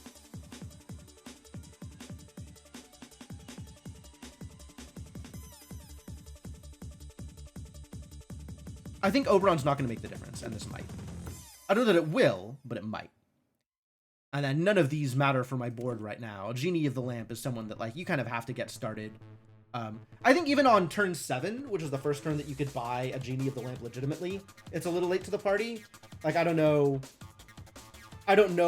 who's casting spells on Genie of the Lamp and hoping that works out well for them. I certainly have never been able to do it, although I've never been dedicated enough to try. I think it's a cool concept, but it's never worked out. It's the few times I've gotten Genie of the Lamp, I have not been able to double their stats. Like, I have not found enough spells that target a single target in order to get Genie to go off. So I don't think they're very good.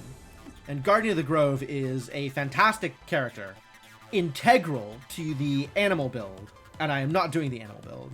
So I will just cast a spell and hope that that improves my life sufficiently for whatever this next fight is. I don't think this is going to work. I think this fight is also going to be another loss for me, but with Merlin here, I think I'm setting up for a better board afterwards. And also, Conan is going to get me a treasure.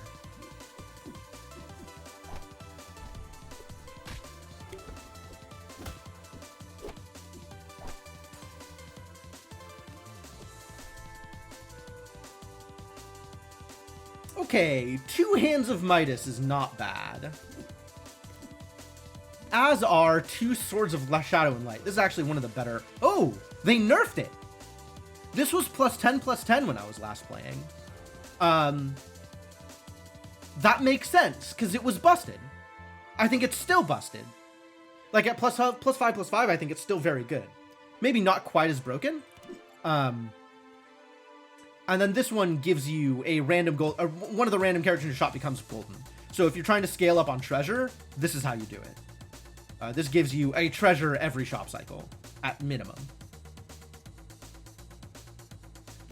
Jack's Magic Beans makes your shop much better, and I don't think I care. Do I care? What if I was giving the lowest level shop character +100/+100 in every shop? I don't think we have enough time for this to work. Like, whoever wins the next fight is just the winner of the entire thing. I'm not sure if Sword and Light and Shadow is the solution I'm looking for, because it relies on getting hunts, and I have not been getting good hunts. But it is a treasure that I really like. So it's the choice between Hand of Midas and hoping I get good treasures out of whatever's next. Is there any low-level character I'd buy with 100/100? Sure. Almost any character that has some kind of synergy is better than Conan if they have +100/+100, right? Like, if I get Morgan Le Fay, with, like, I would buy her at 120/120. Absolutely. Yeah, because Conan's done. Conan doesn't have any more bonus for being a unit. So, like, I want to kiss Conan or replace Conan.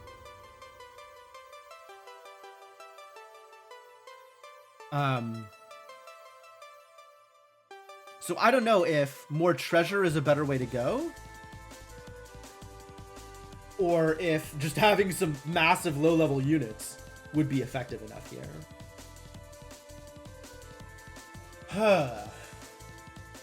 Because whatever I get is being duplicated here. That's the important part. Is whichever treasure I get, I'm getting 2 of them.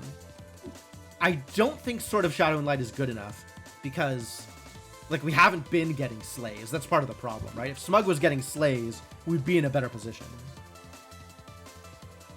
I kind of think maybe the Magic Beans is the play here.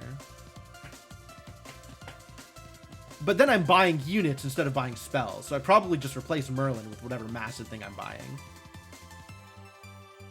It's every shop? That seems strong. You know, let's do it. So now we have a 104/106 Karma Chameleon. Get in there. This is actually really cool, because if they slay, they'll become big. Oh my god. 100/100 Genie of the Lamp? Maybe it's time. I can also just roll this again and get...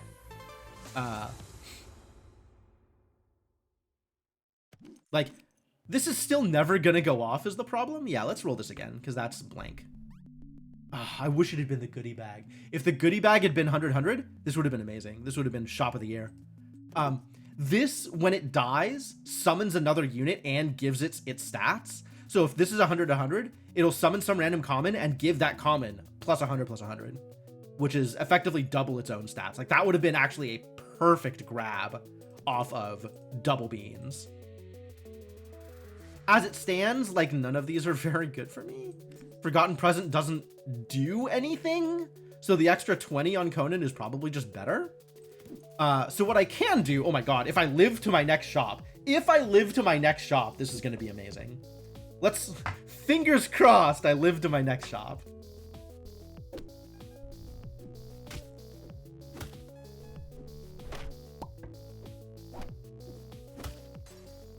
Oh well. This was always a chance. All right, but still, second place not bad. I am happy with the second place finish. So you get some stats, and then you get collection stuff. So XP builds up. Every 100 XP gives you a random booster, and every top 3 finish with a character gets you a booster for that character. So in this case, I got second place, so a Wizard Headmaster booster is now available, and 40 XP towards my next random booster. I think you get 50 XP at first place. So, what did I get? Moppet. That's actually not bad. So, Moppet, when I survive a fight, get a random spell. Actually perfect for Wizard Headmaster, who just wants to cast a bunch of spells. So, let's get you into the deck. So you can see the cards that I have in the deck now down here, right? Like Plunder Penny I've added, Chaos I've added because they just get you a random spell. Kid Icarus, this is not like a spell synergy thing, but this is just like some free better treasures. Free, if you get them. Morgan Le Fay we showed. Calypso, when you cast a spell, your mages and pirates get +1/+1. So like, just spell synergy cards leading up to eventually a higher level spell synergy card, like Merlin. Let's see, who else is on here? Nightshade we showed. Crab Dragoon, this guy is nutty. Like, this is just a powerful card, not really a synergy card. So this is also potentially on the chopping block for the one I just picked up. Moppet. We got the Genie of the Lamp here. Ironcast Dragon is really cool because it rewards you for casting spells on him. You get extra treasures. Morticia's fine because she shows you more mages, and this is generally a mage synergy build. Elm Minster gives you a reward for casting 4 spells, which you don't always get the chance to cast 4 spells, but Elm Minster is potentially pretty powerful.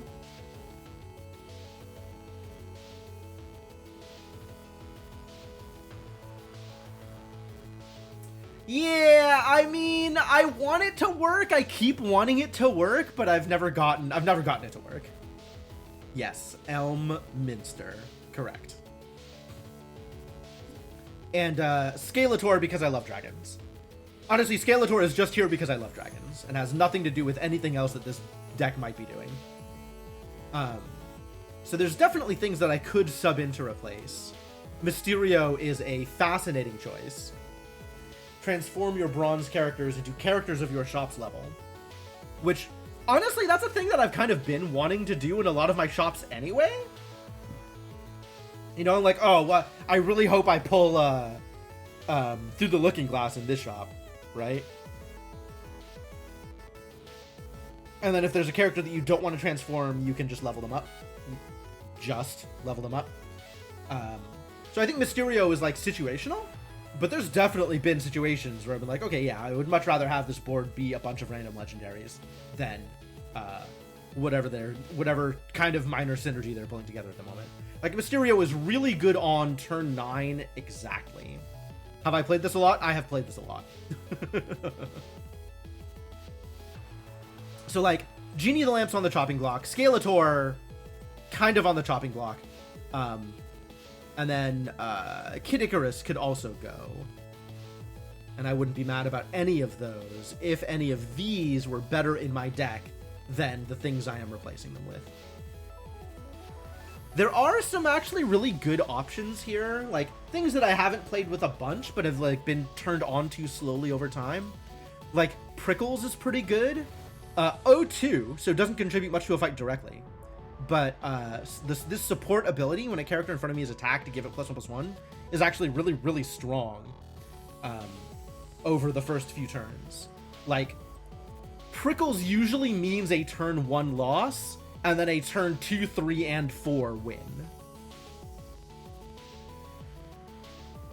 Shanty is really cool. Hunt, give your shop +1/+1, which is a, you know, anything that grows your shop has the potential to be really good. I think Shanty is less good in this deck because I mostly want to cast spells instead of buy units, right? Like I'm trying to get Merlin is what I'm trying to do. So actually, the fact that I'm trying to get Merlin is a little bit of a reason to remove Elminster from my deck, because he is a legendary mage. And I really want this legendary mage roll to always roll Merlin. And Minster somewhat dilutes the pool of legendary mages. But he's also like a really good legendary mage, right? This buff from spells gives an extra +5/+5 thing is pretty strong. Then my all for one, instead of giving +1/+1 to everybody, gives +6/+6 to everybody, which is a lot. That said, yeah, I'm willing to get rid of Genie of the Lamp. I'm willing to get rid of Kid Icarus. I'm willing to get rid of Skeletor. Not willing to get rid of Ironcast Dragon. And Crab Dragoon, I think, wants to be one of the last things that I lose here, while building towards better synergies, as I earn enough cards that fit my synergies. Yeah, let's have you go and bring in Moppet. That seems fine for now. And we can still eventually hope to maybe do Genie of the Lamp things. Elminster coming with a legendary treasure next turn. The problem is 4 is a lot of spells, and it's by no means consistent that you can get 4. Like by default, you are getting 2 per turn, so you have to kind of work at it to get 4 spells. There are definitely a lot of things that you can do. Like we had Ogre Magi that game that gives you an extra spell if he hunts. There's a common treasure that makes your first spell re-roll the shop. It's called Lost in the Woods. So your first spell every turn is Lost in the Woods, which is effectively a free spell because you can then cast another spell in the next shop. Yeah, and then there's like the two-headed wizard where you can get some duplicates. So you have to do a little bit of work for it, but it's not an excessive amount of work. It's you have to do 2 things to get an extra spell, or you have to get lucky and find at least 1 extra spell in your shop that re-rolls the shop or gives you more spells or something. So I'm happy with I think I'm okay with Elminster. I think Elminster is a decent enough addition to the deck, so not too worried about that.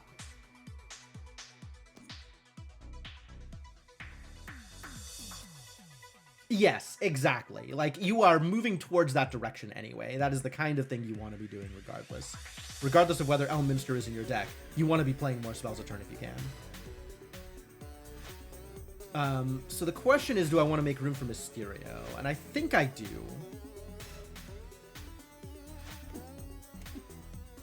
I think I'll get rid of Kid Icarus and replace with Mysterio. And then Genie of the Lamp, I guess, is next on the chopping block. But I want to make it work at least once, you know? And then most of this other stuff is either bad or plays in with synergies that I don't care about. Mysteria actually does play with my synergy, but also she's small. And it's a small boost, and it's really early on. Like, unless I get her exactly turn 3, and then spend most of my time casting spells, she's probably not going to do much for me. But maybe she's worth bringing in. Alright, Crab Dragon out, Mysteria in. Just focus the deck like a little bit more in on the thing that I want to be doing. Sure, seems fine. And anyway, that's Once Upon a Galaxy. So that's what the game looks like. Oh, that took a while. Usually my games, like, if I'm just sitting here on my phone and, like, flicking through it, like, I'll get through a game in, like, 10, 15 minutes. This was, like, an hour. It's a lot of talking.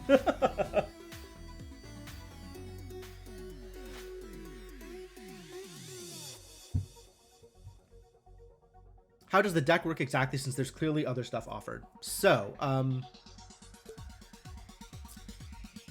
there is a huge pool of cards. There's a bunch of cards that are in a common shared pool. And by common, I mean shared with other people, as opposed to common the rarity. And then there is a separate pool of cards that you can add to your personal deck that would otherwise not be in the pool of cards offered.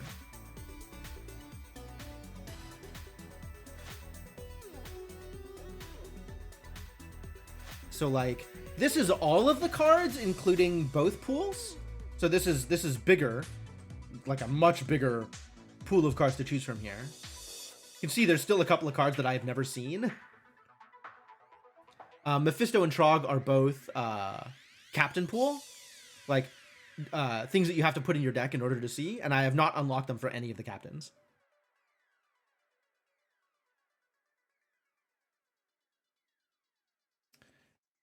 So each captain starts with a set of 12 cards that, in theory, play with their synergies. Like on a fresh account, each captain has their own set of 12 cards from the separate pool, from the secondary pool. And the unlocking aspects of it unlock one card for a specific captain.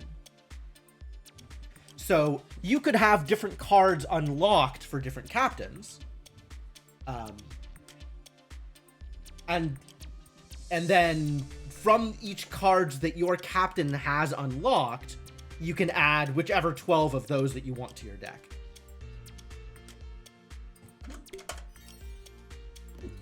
Geppetto. This is one of my favorites. I usually do well with Geppetto. Geppetto has a very extremely linear strategy, and just does the thing. Geppetto just does the thing. Extremely good at doing the thing.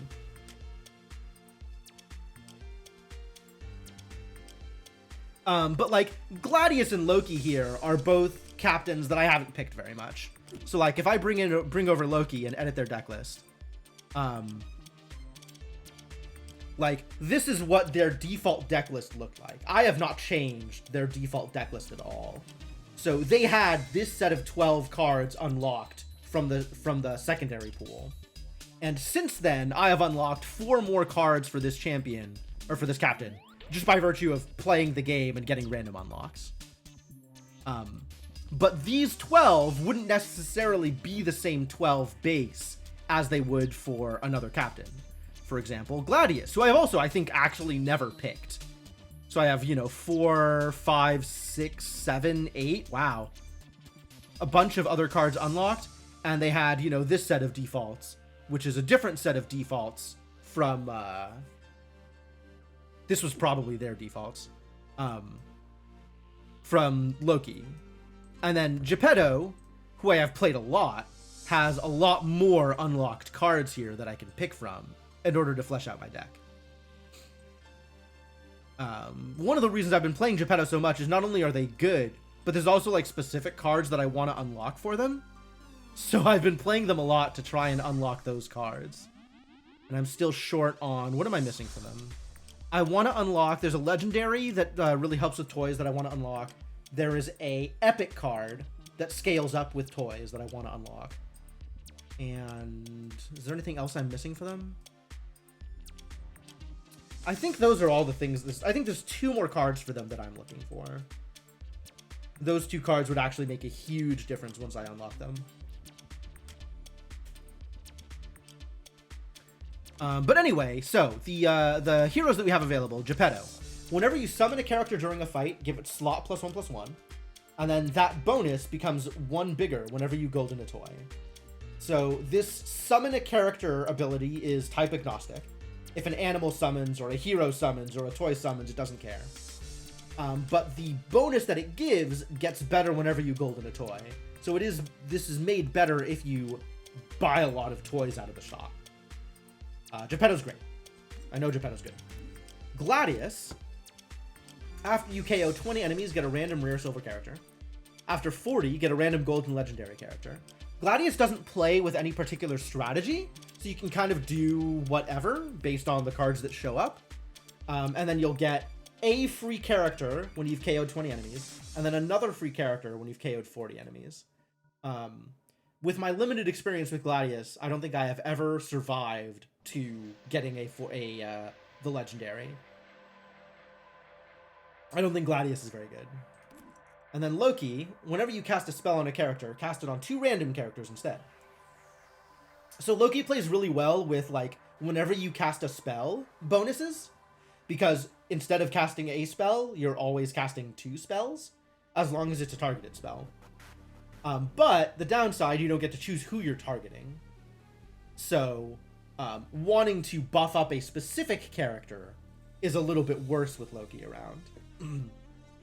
But you do get a bunch of spell casts with Loki. So, yeah. If anybody wants to see any of these particular captains, feel free to speak up. Otherwise, I will pick Geppetto, because Geppetto is very cool, and Geppetto definitely does the thing that he is supposed to do.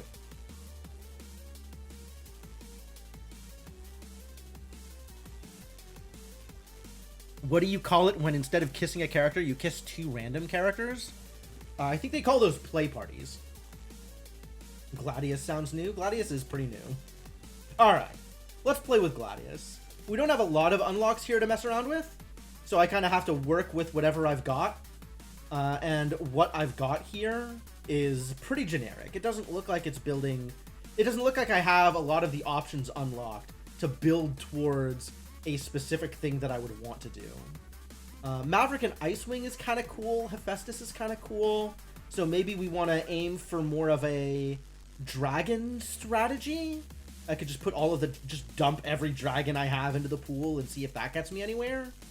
Otherwise, Mecha Man is really good for the toys strategy. Although I'm still missing a bunch of other stuff for toys to work. Mirror Mage, I think, is neat. I don't know if Mirror Mage is good, but Mirror Mage is neat.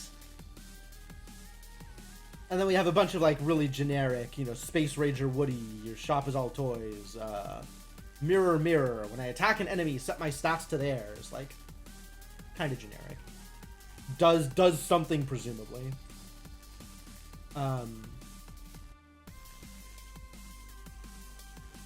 So looking at the cards I have available here, I think I have the most synergies towards a dragon strategy and maybe like a spell focused strategy. So anything, so let's get rid of some of the generics and add some dragons. You're generic. Let's get rid of you and add a dragon. And all of the spell focused stuff I've already got in here.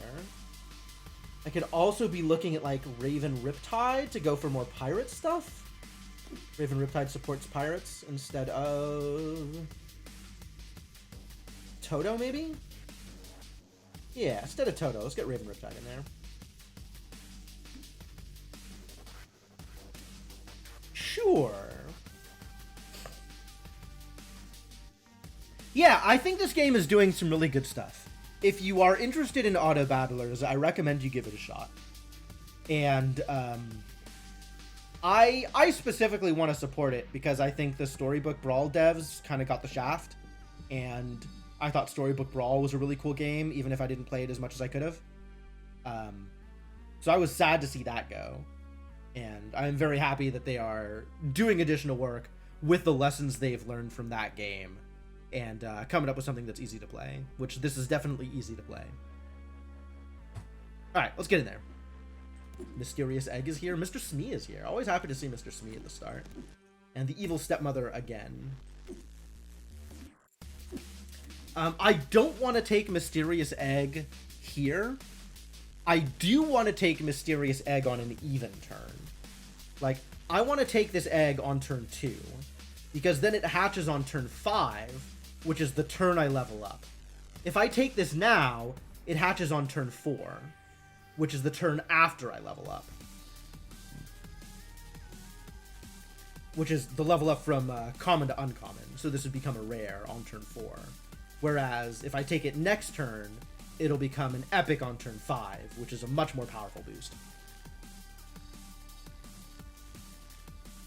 You don't know what happened with SBB? So SBB was bought out by a crypto company called FTX, which went down in a flaming fiasco. After that, it got cut loose for a bit, and it was kind of doing its own thing in a little bit of a limbo. But essentially, its parent company just disappearing meant that it didn't really have any of the operating capital it needed to keep going.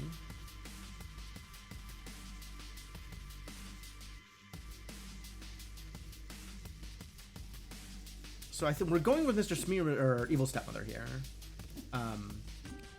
I think probably Mr. Smee. I feel like the treasure from Evil Stepmother is fine, but like the pirate strategy is pretty strong early on. So I think this is a good pick here. And all of this is garbage. Frog Prince. I don't think I've ever kept a Frog Prince around long enough to golden it. So I don't know if that's going to do anything ever. Rose and Thorn potentially give me value later on, but are a really weak addition to the board otherwise. Like, they're just kind of hanging around until I get the chance to replace them. So getting some extra power onto the board right now is potentially better. Although, if I'm going to do this at all, turn 1 is the turn to do it. So maybe we'll do that. We'll just make our future shops a little bit stronger by picking up Thorn. And then we'll probably lose this one. And then, in fact, not only lose this one, but probably lose turn 2 also, unfortunately, because of Thorn. Thorn is just like a weak addition here. But we should, by turn 3, have gotten enough of an advantage from Thorn to bring it back to even. Or Mr. Smee will do exactly what Mr. Smee is supposed to do and kill 2 units. That's also good. Silver Smee? Silver Smee over an Itsy Bitsy Spider. Yes, absolutely. Mostly because it doesn't cost me a shop, right? You can see from here we still have 2 shops left. This is the shop we're on, and this is the shop we're going to get soon. Daughter of Athena. So she normally comes in as a 1/3. Coming in as a 2/3 actually makes her a lot more palatable.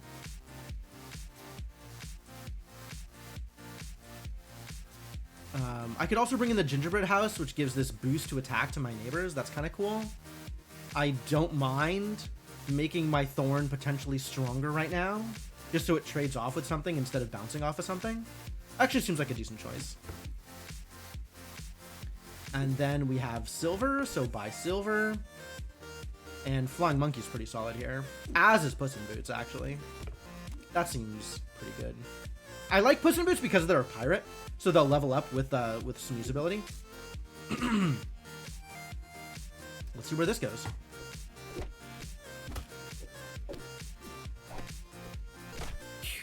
Perfect.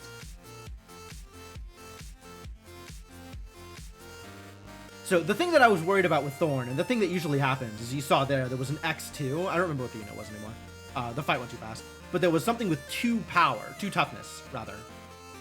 2 health. That attacked into the Thorn, killing it without trading it off. The only reason this actually ended up working is Mr. Smee got attacked at the end by a 1 health unit. So Mr. Smee didn't trade off, which made this a lot easier.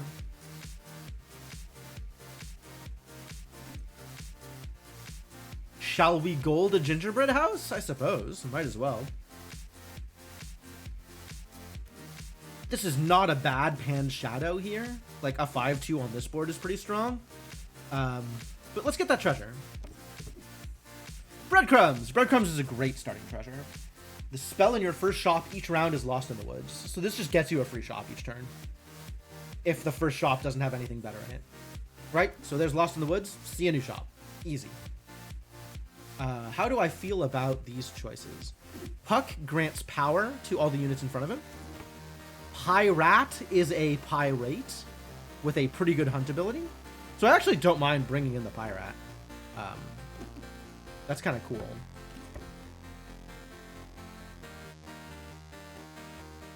I could Lost in the Woods and get another shot, but this is early enough that the Pyrat could be really good. And then Forgotten Present, unless I am doing a toy strategy specifically, I will pretty much never buy this. So let's get in there.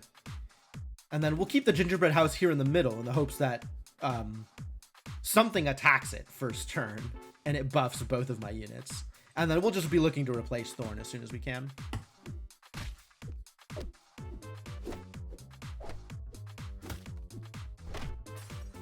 Yeah, this is what usually happens here, is whenever any of my units just bounces off an opposing unit, then everything else trades. I end up with the enemy with one unit left over, right? So this is pretty typical for when you have a Thorn on your board, because Thorn will just bounce off of something, and then when everything else inevitably trades off, you're left in this situation. Which is not ideal. Hey, Lost in the Woods is a free new shop, but Thorn, Silvering Thorn, is also a free new shop, and it gets me the recruit ability, so... Gold Thorn now is a bit of a question. I guess it's a treasure, but I still want to replace Thorn, so this is kind of like investing in something that doesn't give me a lot of bonus, but I also get the recruit ability again, so it's probably worth it. I am passing up a heal in order to get it, though. I think it's worth it.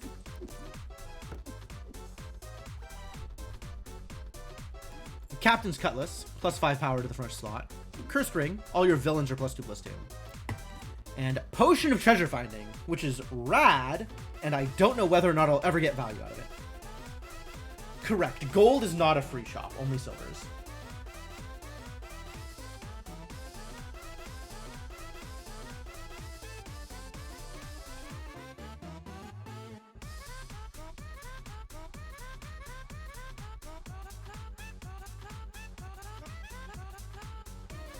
Man, something about like the combination of staying hydrated and the cold water versus like the regular room temperature, and then also just talking a lot, I think makes me need to blow my nose a lot. And it's so yeah, sorry about that. Gold is free treasure and silver free shop, basically. I don't know that I would call golding a free treasure, because the purpose of golding is to get the treasure, and the purpose of silver is kind of a step on the way to gold. So getting the free shop on silver feels free, whereas getting the treasure on gold feels like the reason you're there. But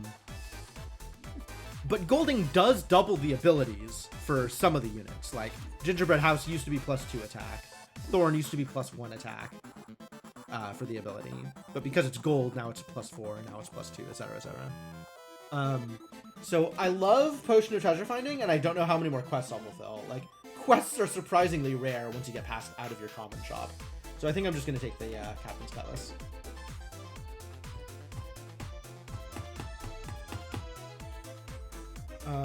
Which of these units do I want, if any? Do any of them replace Thorn? Tink replaces Thorn. Tink replaces Thorn quite handily. And then that makes, so Tink has this support ability. Whenever a character in front of me attacks, give it +1/+1, which is nice. I have some animals, right? I guess Pyrat and Puss in Boots are both animals.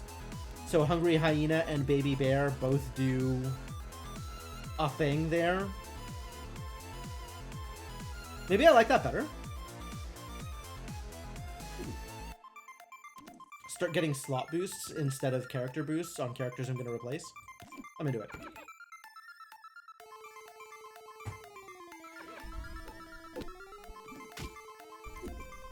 My opponent has Captain Ahab, who almost never triggers.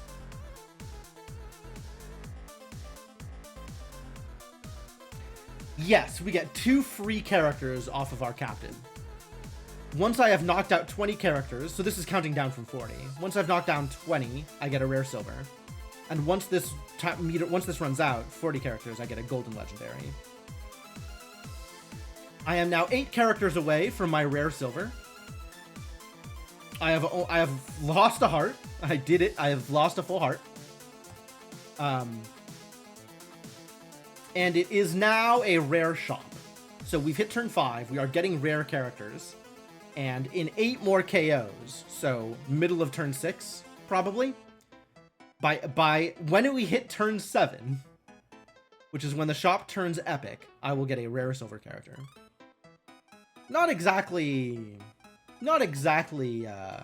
pushed, but you know, free characters is free characters.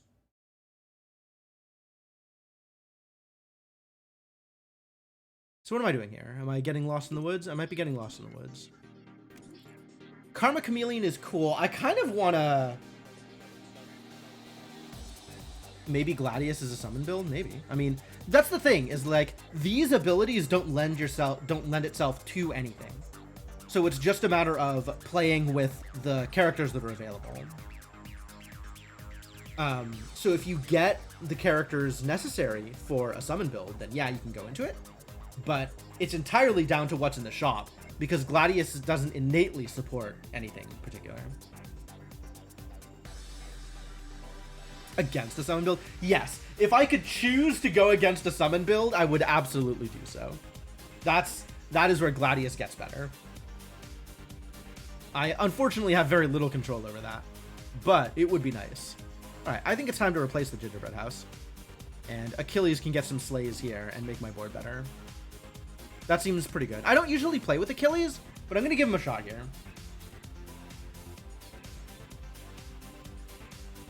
Two Blind Mice is actually really interesting here. If I can get some good buffing, then this is potentially a really strong character.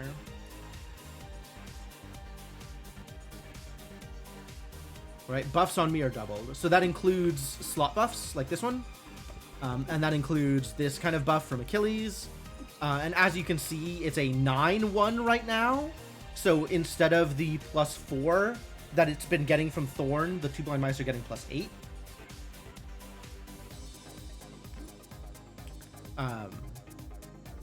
Raggedy Ann actually pretty good because I'm down a heart. So Raggedy Ann also a decent include here, but it's also not synergizing with what I'm doing. Whereas Two Blind Mice is synergizing with what I'm doing. Like I have this animals thing, and I have like kind of a mix between animals and pirates right now. So I kind of want to go more towards those directions.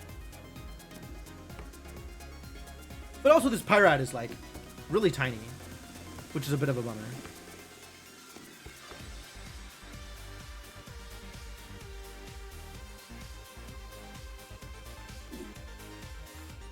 So Raggedy Ann to replace the Pyrat isn't that bad.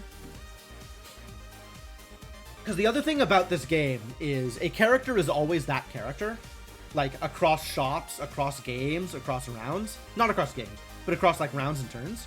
So this 3/3 Andy that she summons is always the same Andy. Which means that if she summons it and gives it +3/+3, it's a 6/6. And then the next time she summons it, it'll be a 6/6. And then she'll give it +3/+3 and it'll be a 9/9. So it grows across turns. This is where the summon build gets really good, is when you have things that improve the growth of the summoned unit, because then you're kind of double dipping on buffs. So like slot buffs are really good, and then there's a couple of synergies that whenever you summon a thing, it'll buff that summon thing, and that over time can get ridiculous. We didn't pick up any of the things that let you do that. So Raggedy Ann is probably not the best choice right now, but she's not a bad choice here. Like Two Blind Mice, I feel like also not a bad choice. And then also potentially like trying to buff up my Achilles so that I'm more likely to get the hunt and less likely for my Achilles to die is not a terrible choice here either. Greed is a little minor. That's only going to be +2/+2 for the Achilles, but that is the potential to be more than that later on as I get more treasures. I'm leaning towards Blind Mice replacing the Pyrat and then trying to go into like more of an animal synergy build. Animal synergy, fortunately, one of the synergies that are available without any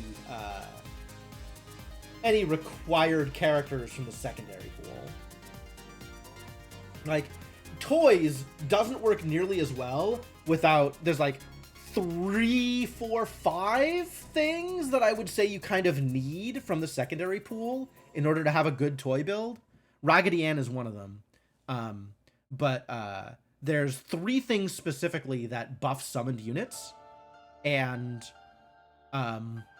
there's one more that plays really well with synergies at the top end. Like, it'll break your toys and then resummon them afterwards.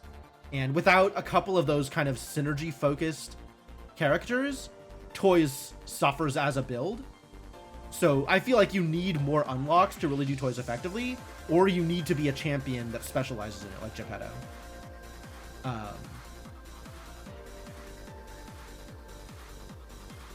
But animals, like everything that makes animals good, is built into the common pool, the shared pool. So like the Guardian of the Woods at the legendary level is probably the most important thing, but also like Mama Bear at rare is just available in the pool. A couple of other things. Mockingbird's really good. Cheshire Cat is really helpful for the animal build. And all of this stuff just exists in the shared pool without you needing to bring in anything from the secondary pool. So, all that said, I'm going to go 2 blind mice and see if this works for me.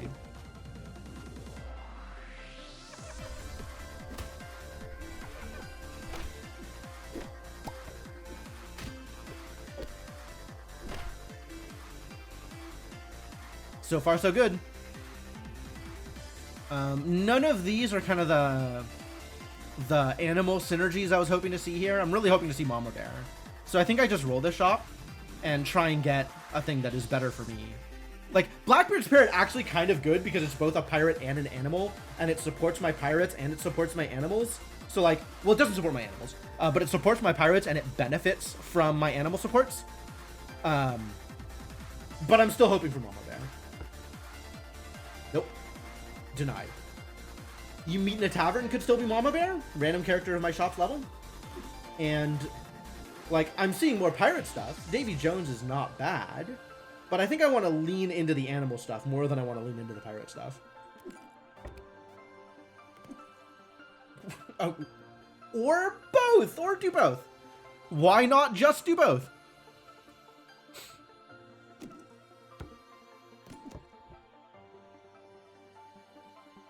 And then we have a kiss. I think I have to kiss into an epic. Like, the difference between rare and epic is really big. Like, I feel like the difference between shop tiers gets bigger and bigger as you go up in levels. So having a rare on turn 6 is really strong.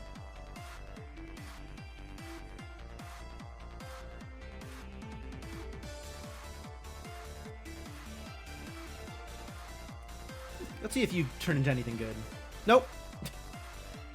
Always Bronze Goose. Never not Bronze Goose. Alright, whatever. That still lets us do this, though.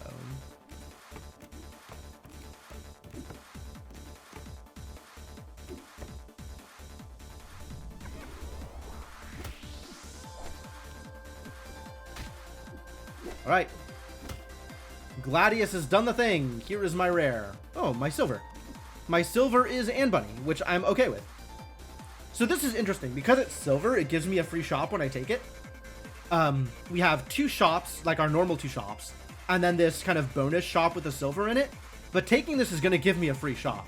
So I'll end up with 3 shops this round, which is pretty cool.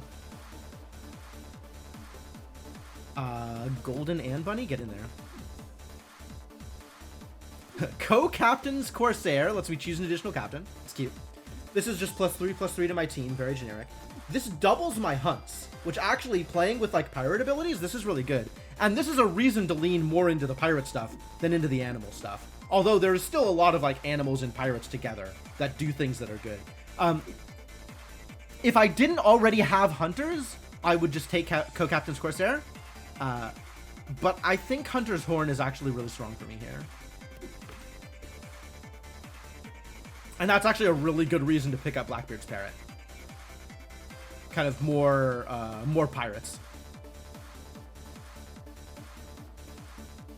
Oh, there's Mama Bear. Man. I want both of these. I want all of these things. You know, this is really strong, but I think Mama Bear is actually better for me right now. If I replace Mr. Smee with Mama Bear, then all of my slots get +2/+2 every round. This is all 5 animals. Like, I think what I would like to do is get Mama Bear in here and then also get the Parrot in here, since we still have Anne Bunny as a pirate. And then both the Parrot and Anne Bunny would have this ability, this +2/+2 on Hunt, which would be pretty strong.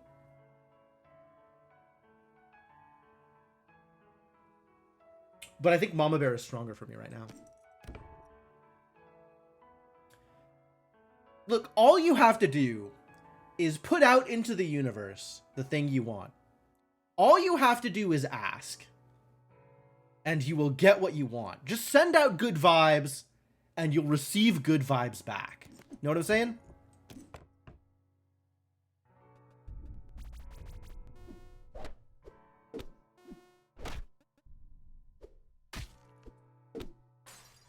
It didn't help me, because my opponent was very strong. This Santa Claus is built. But I'm happy with where this is going. Like, I like what's happening here. I don't really like any of these. Like, we're not doing dragon stuff. We don't have a lot of treasures. The Ogre Magi is one of my favorite units. But as much as I like Ogre Magi, and as much as I like more hunt abilities with the Hunter's Horn, what we're doing here doesn't really benefit from the extra spell. Like, extra spell is always great, but it's not better than anything we already have out here.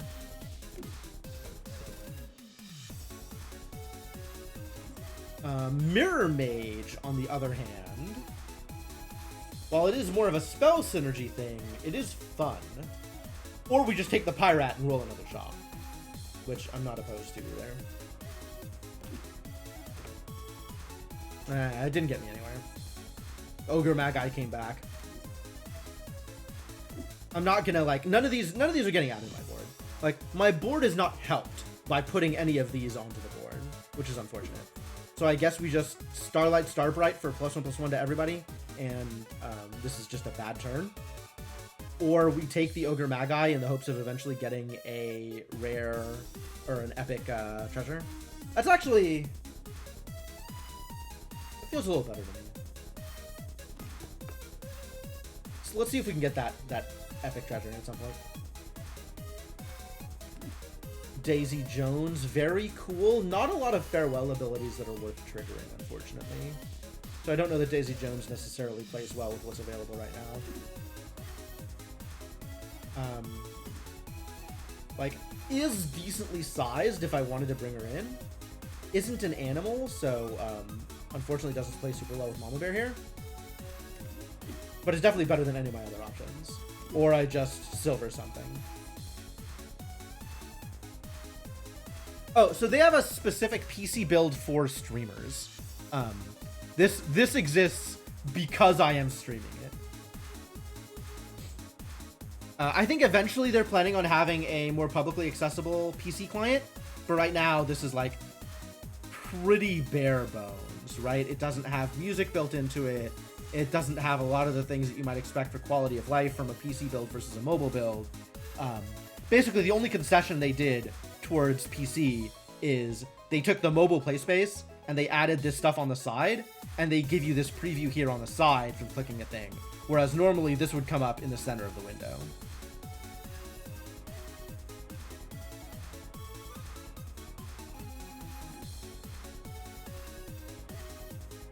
What do I want to do here?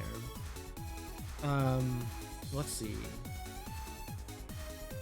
My best gold here, I think Mama Bear's ability going to 4/4 instead of 2/2 is my best gold for affecting the board. Golding the blind mice is also pretty good, though, because the buffs become tripled instead of doubled. But I think my best gold here is still Mama Bear. And none of these help me. So instead of silvering one of these, I will silver Mama Bear. Well, instead of leveling up one of these, yeah. This means that the next Mama Bear I find in the shop, instead of being silver, will be gold. Unfortunately, silvering from a spell like this doesn't give me the free shop. But still worth it, I think.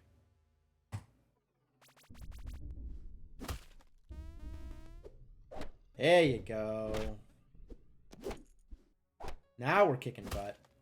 Yeah, she's gonna get plus 16 plus 16 every time she hunts, because I'm doubling her plus 8. So yeah, she's gonna carry me. Conan's great, not better than silvering my blind mice. Honestly.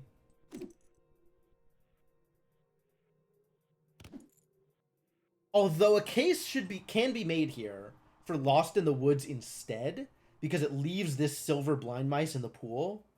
And what I'm trying to do right now is just roll as hard as I can to get Guardian of the Grove. Like, I really, really want the legendary animal synergy. So by taking Lost in the Woods here, it means that if my next shop rolls blind mice, they'll be silver instead of gold, which means that I can get another free shop out of it. Which, I mean, didn't do anything this time, but...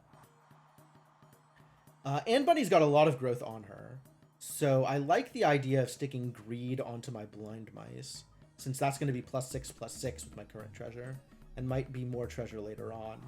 Mighty Mouse is pretty good with animals, but isn't actually better than anything I have on the board. Like, maybe better than Bronze Goose, maybe, because it makes animals in my shop better for the future. But like, it makes me a little bit weaker right now, and this only is valuable if I start pitching things in the shop for it. Like, I have to recruit a lot of things before this is a noticeable buff at this stage in the game. Maybe worth it. It means that my silvers for the stuff on the board are going to be bigger also. I'm kind of into that. Yeah, sure. Alright, that's probably better than the plus 6.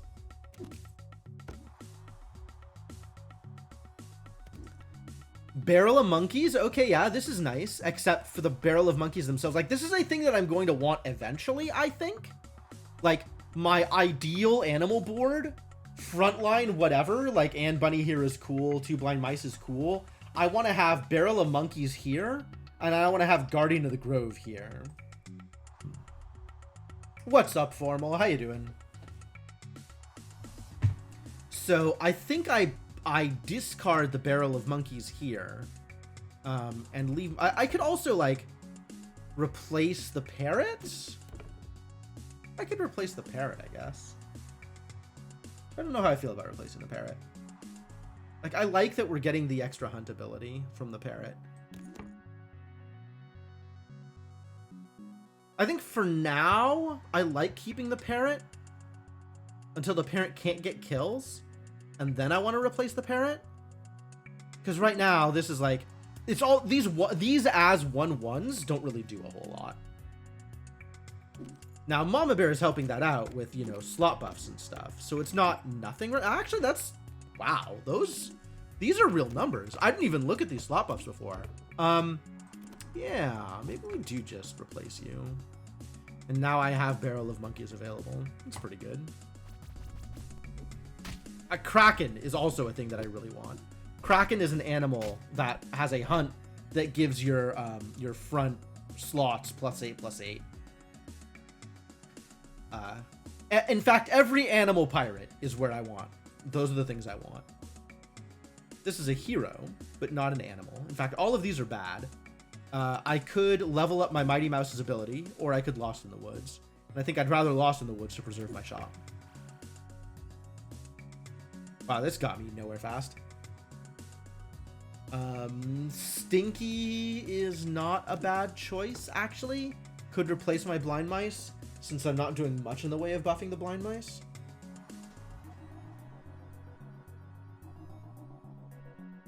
And I'm not enthused by the spell option here.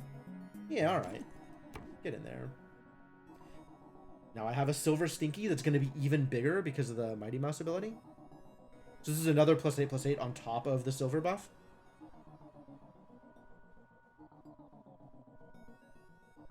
That's true. The acronym for Once Upon a Galaxy is significantly uglier than the acronym for Storybook Brawl.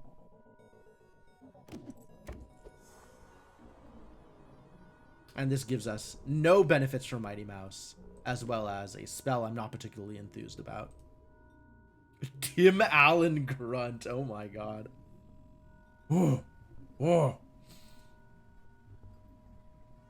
Unreasonable. What's up, Hot Pockets?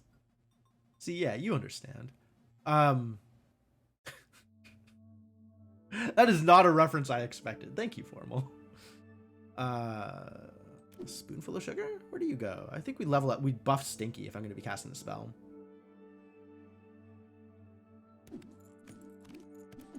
Not you. You're not thanking Formal for the Tim Allen reference? Why not?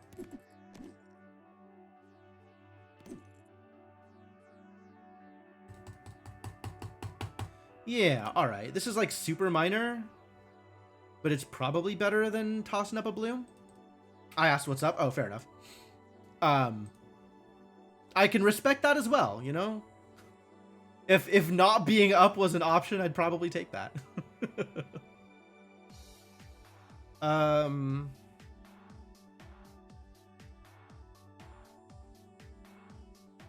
What are the uncommon treasures versus the rare treasures for the purposes of my current build? There are a couple of things that would be good. Bo Peep's Staff gives each of your animals +2/+2 for every other animal on your board, but that's an epic. There's one that whenever an animal gets KO'd, give it slot +2/+2. And I think that one's uncommon. Hope I'm not up. Don't care to see that. Fair enough. To each their own.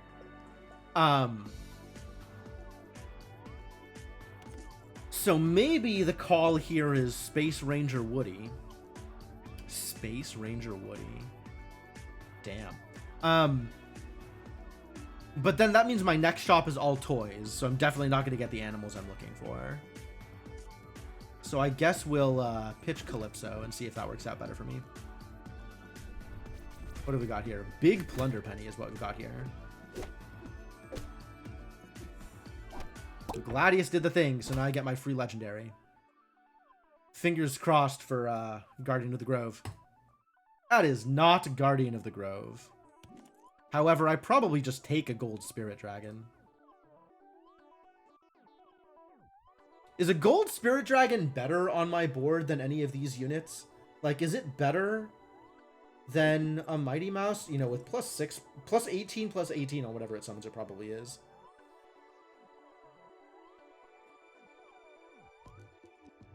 Oh, yeah, the camera positioning is deliberate, Hot Pockets. Like, I'm definitely getting the treasure out of the Spirit Dragon, so that's fine. Like, that is the real benefit of Gladius, is you get a legendary treasure at turn 11, I guess. Which is not that impressive. But I don't know if it's actually better than Mighty Mouse on this board. Might be. It means I stop getting this shot bonus. Let's get out of here. Just give me the bonus. Hand of Midas, I'm in. Give me the treasures. Alright, let's start getting treasures. Alright, none of these are the things that I was looking for, unfortunately. Double the stats of bronze characters in your shop is not bad. Gloves of Thieving I really like, though. I like stealing my opponent's treasures. And I got time. Is it time for a Mixo Macho? I don't know where my opponents are at. Every time Mixo Macho comes up, I'm like, oh, I should be paying more attention to my opponent's board, so I know what would be good to Mixo Macho. And I never remember to do it until I see Mixo Macho again, and at that point, it's too late. Now I want all the horde dragons? I mean, maybe, yeah. This is pretty strong for dragons. So, like, if now that I have this Hand of Midas, if I could make that same decision again, I probably would replace Mighty Mouse. I'm okay shifting over to a dragon build instead of an animal build. I don't have a lot of the dragon synergy stuff. Like, I would love to have a mechanical dragon out of the secondary pool, or Skeletor out of the secondary pool if I was going to build dragons. But you can still get a lot done, especially with Hand of Midas already in my thing. All right, that said, we're digging. We're still digging. Pied Piper's pretty good for what I'm looking for. Pied Piper replaces Mama Bear, and I am not unhappy about that. Because then my Barrel of Monkeys is enormous and scary.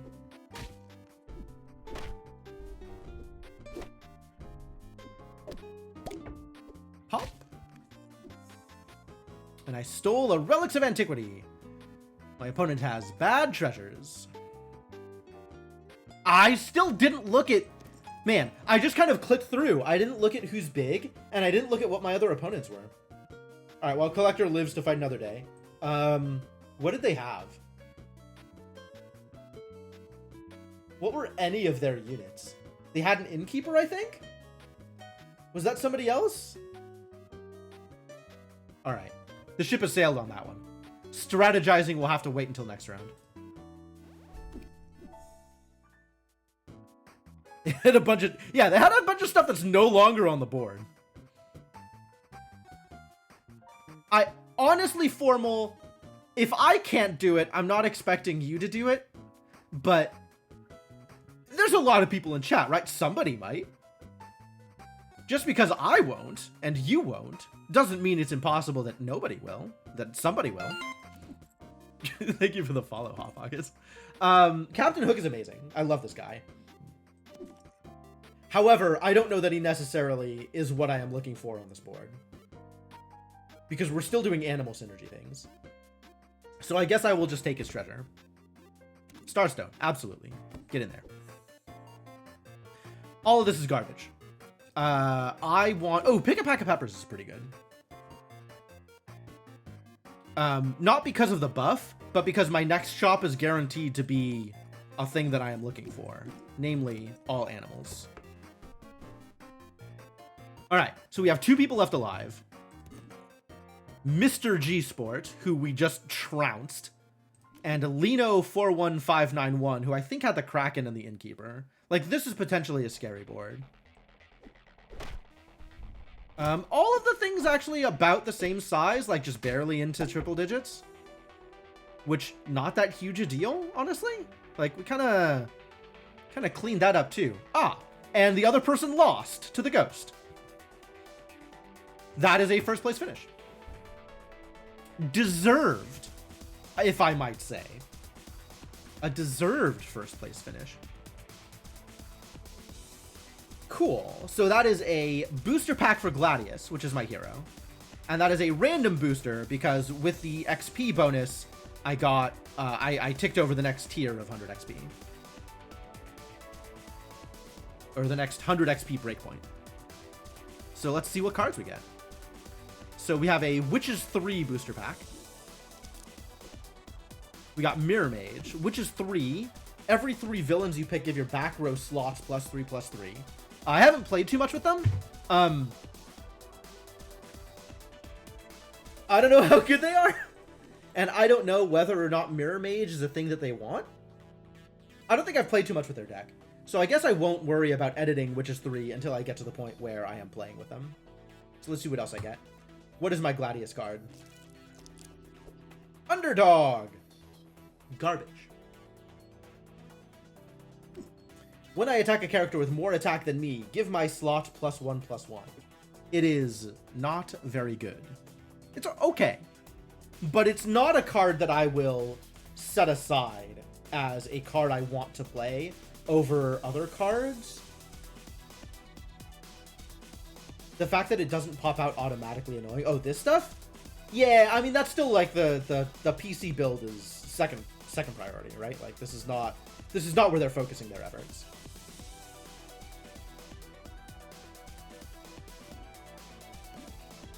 But yeah, Underdog I will almost never deliberately include in the deck, except when there's nothing better to include.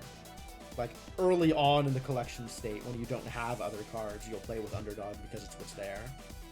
But I think it doesn't contribute very much to any card pool. Alright, so definitely going to play again.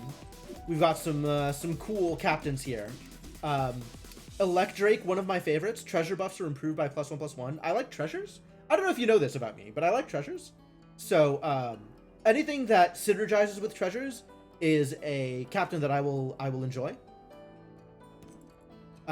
Dungeon Master, treasures you find from heroes are 1 rarity higher. This is actually the one captain that I might include Underdog in, because Underdog is a hero, and there just kind of aren't that many heroes. But Dungeon Master is fun because you'll get higher rarity treasures, and if you know, if I don't know if you know this about me, but I really like treasures, so Dungeon Master is a cool pick. And then Little Piggy gets a bonus shop whenever you level up. So your turn 1, turn 3, turn 5, turn 7, and turn not turn 1. 3, 5, 7, and 9 are when your shop levels up across the 5 different rarities.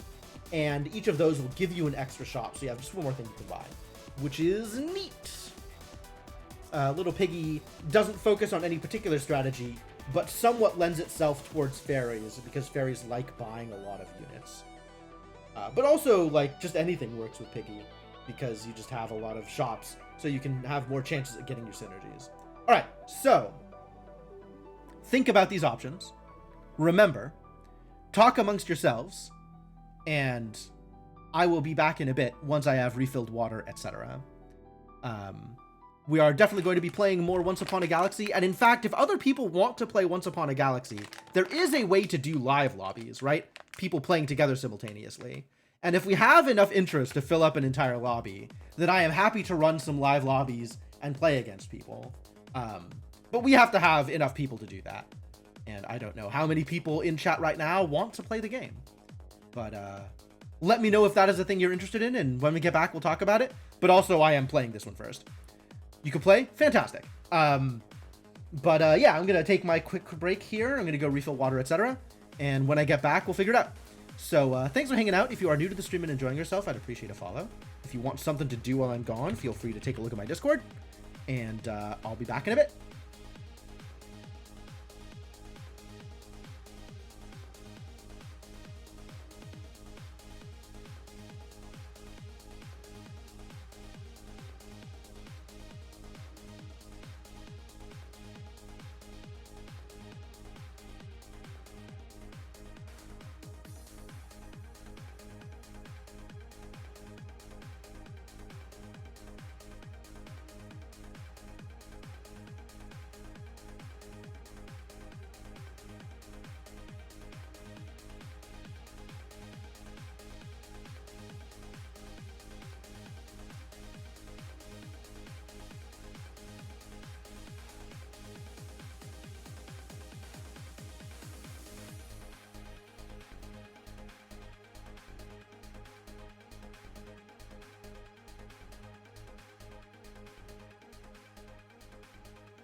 All right, I am back, ready for more action.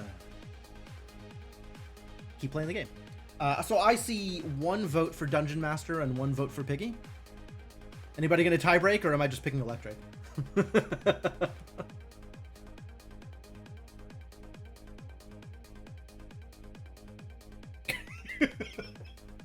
Perfect, Formal. Thank you. You've done exactly what I asked for. Could not have been better. All right. I don't actually know which of these I want to play. I probably want to play Electric. I do like this bad boy. Also Lightning Dragon. Like, how do you turn that down? Dungeon Master is just like the Headless Horseman, except with a head. So he's just a horseman. I guess he's riding a unicorn. That's kind of cool. And this little piggy is afraid for its life and also running home with groceries? How can any of that be expected to stand up to a Lightning Dragon? I ask you.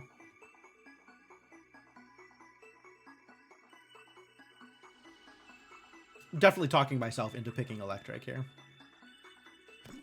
What does your deck look like? What are our options here?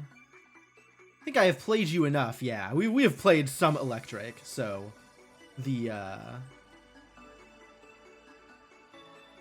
quite a few cards unlocked here.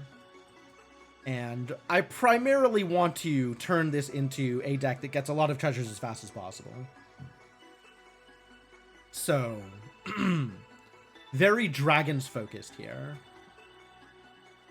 And picking characters mostly for their ability to keep me alive in the first few rounds, or their ability to produce treasures.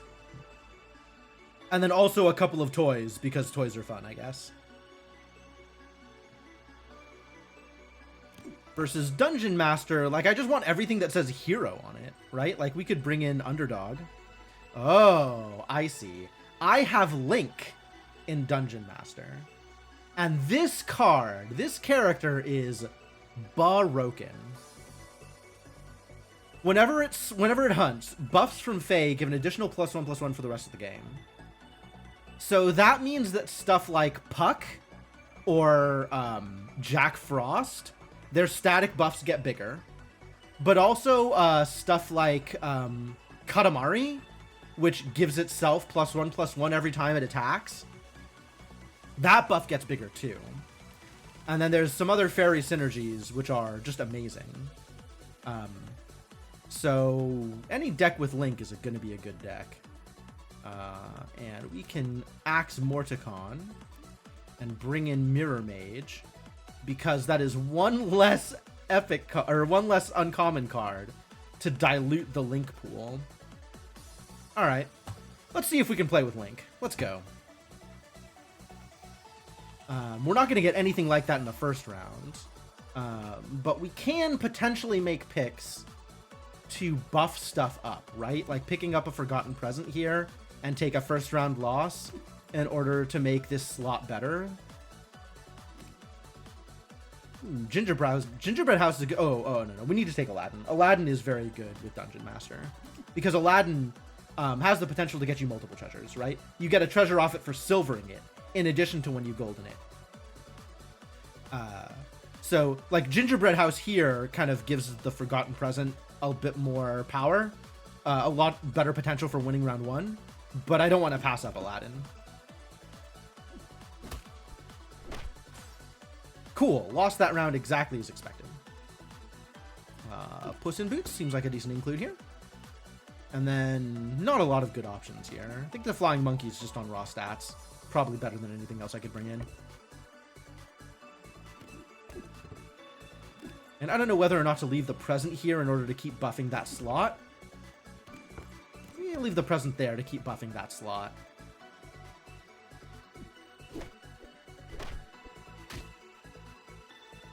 Bump. Rip. Off to a great start, ladies and gentlemen. Meet in a tavern or just roll the shop? I think just roll the shop again. Silver good here.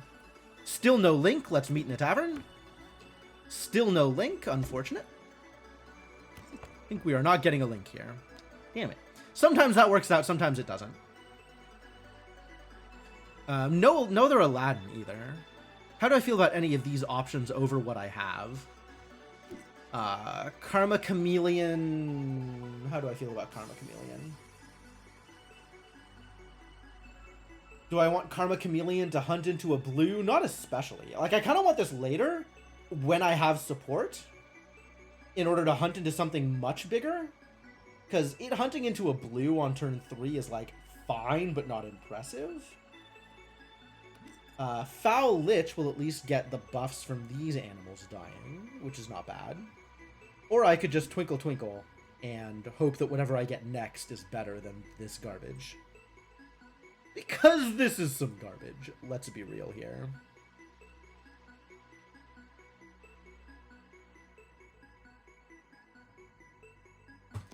Foul Lich is probably a decent enough improvement to my board that it's worth it for right now. Like, a 2-5 over a 2-1 when the 2-5 is actually going to be a 4-7 once it gets attacked. It's not bad.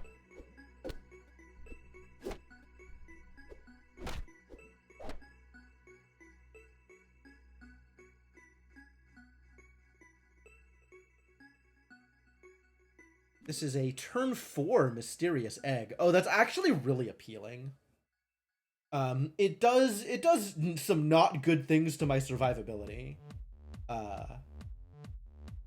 But also, I'm okay with just replacing the Forgotten Present here, because the Forgotten Present isn't doing anything with its own default stats. So now we have an 8-4 Mysterious Egg there. And I guess we're leveling up our Foul Lich? Sure. Am I still digging for a link is the real question. I probably am. How do I feel about any of these? Rose is health in the shop. Jack Frost, just a 5 support. It's just a vanilla 2-3. And none of these play well with heroes or anything else that I'm specifically trying to do. Not that I know what I'm specifically trying to do over here. So yeah, I'll roll again. Mecha Man!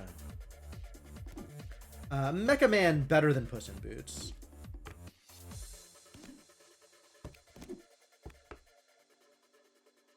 Like, Puss in Boots is a 3-1 that gives it slot plus 1 attack. And Mecha Man is a 3-1 that gives it slot plus 1 attack and also summons a toy. We take strict upgrades in this house.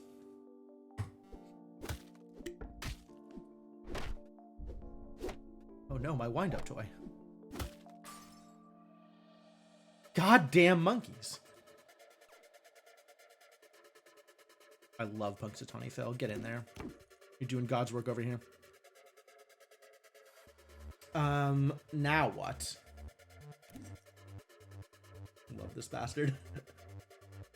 I think I might actually want to switch this around. So he's huge. And if this egg is not very big, then that's okay.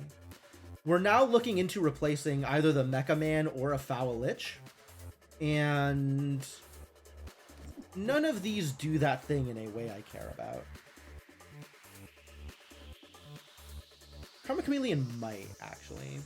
Like, I think it's not a bad call to try and do this, right? Because if Karma Chameleon gets the Slay here and becomes an epic, that's pretty strong. And we still have some power on our egg, so it's not, you know, blank. Daisy Jones, not bad. And Punxsutawney Phil doing exactly what Punxsutawney Phil is supposed to. Die multiple times. Well done, that groundhog. So now we have Daisy Jones on turn 6 with no real farewells to speak of here. Goodie Bag isn't a bad choice.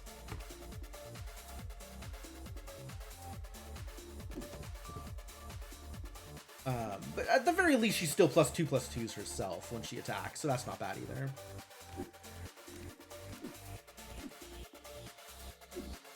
Do any of these play better on my board than what I have?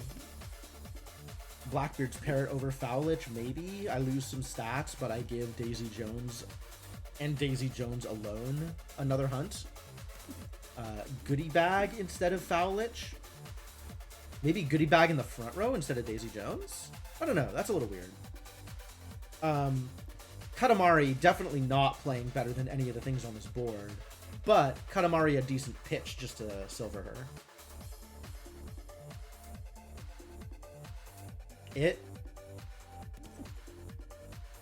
Gender.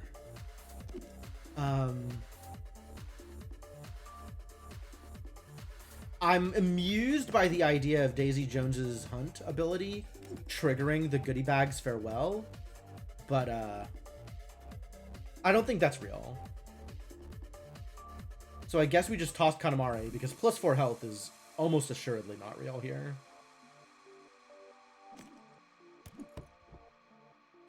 Zarmina! Now you speak on my language. Okay, so let's get Zarmina in here. Actually, the snowball behind Daisy Jones, also pretty good if this weren't turn 6.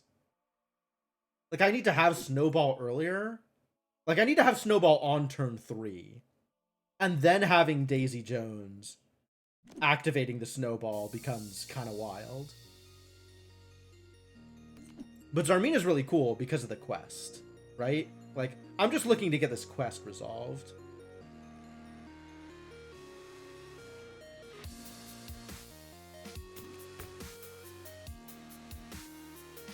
But also I like this. This amuses me. I don't know if this is good. I think this might be a little bit too late to be good, but I really want to try it.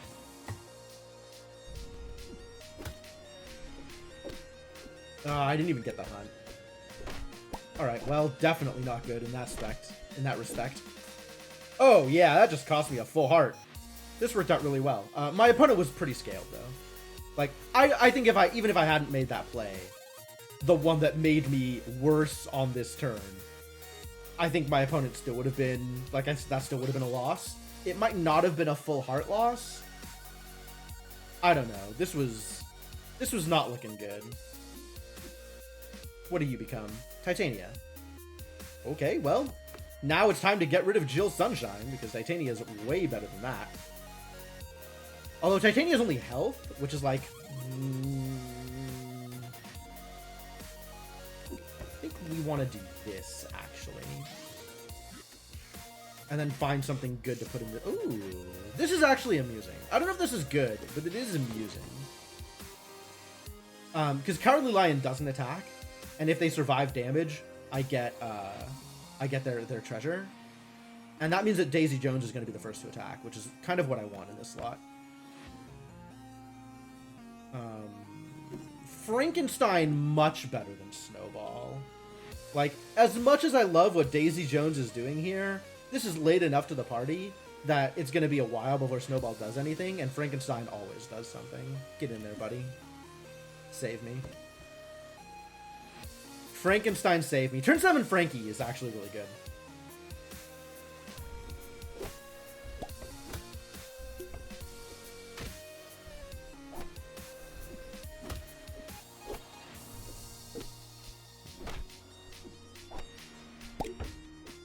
Barrel of Monkeys. That's just a bunch more points for Frankie. Absolutely. This is the best possible encounter here. Super good. Alright, my first treasure at turn 8. It's an uncommon treasure. Something tells me we're not going to be finding a whole lot of treasure here. Leftover pieces is hilarious. We don't have a lot of toys. That's not really doing anything. Dwarven Cart, I think, is really neat. Every 4th treasure you collect, also find an uncommon treasure. What are the odds we actually collect 4 more treasures this game? Taking the Warp Drive Engine, which gives me the first attack each round guaranteed, which, like, that is real. I will take that. We will use that. That will be effective. That is, in fact, a real thing that somebody could do, and I will try to be doing it. I believe so, Mark Mages. In fact, it wouldn't surprise me at all if they're doing pure bots at bronze and you only start finding other people's real boards at, like, silver or higher. I think ranking is how does it work?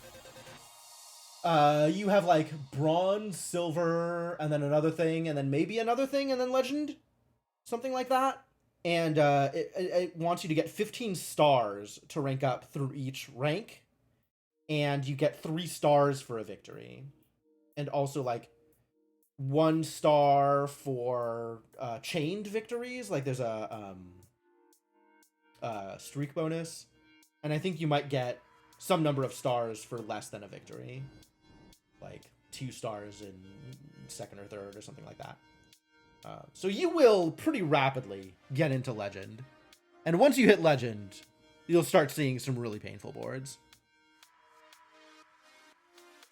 But also, you will probably not find much opposition until you get into whatever the 3rd or 4th rank is, I think.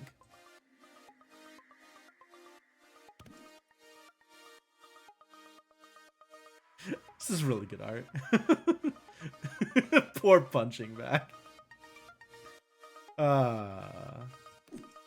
Punching bag also a great 3rd slot character, but we got the punk. We got Punxsutawney Phil, so I'm not too worried about it. I would dearly like this character to have more power. That would be nice if they had more power. But alas.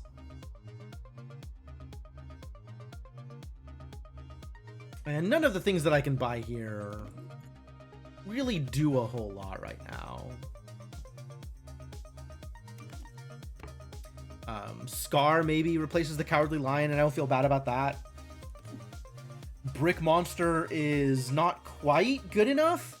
Like, if I was playing the dedicated toy strategy, Brick Monster on turn 8 would be like 50-50, 60-60.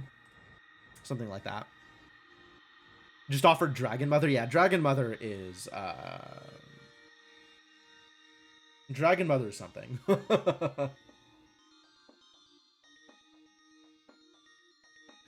Like, we do love a mysterious egg, but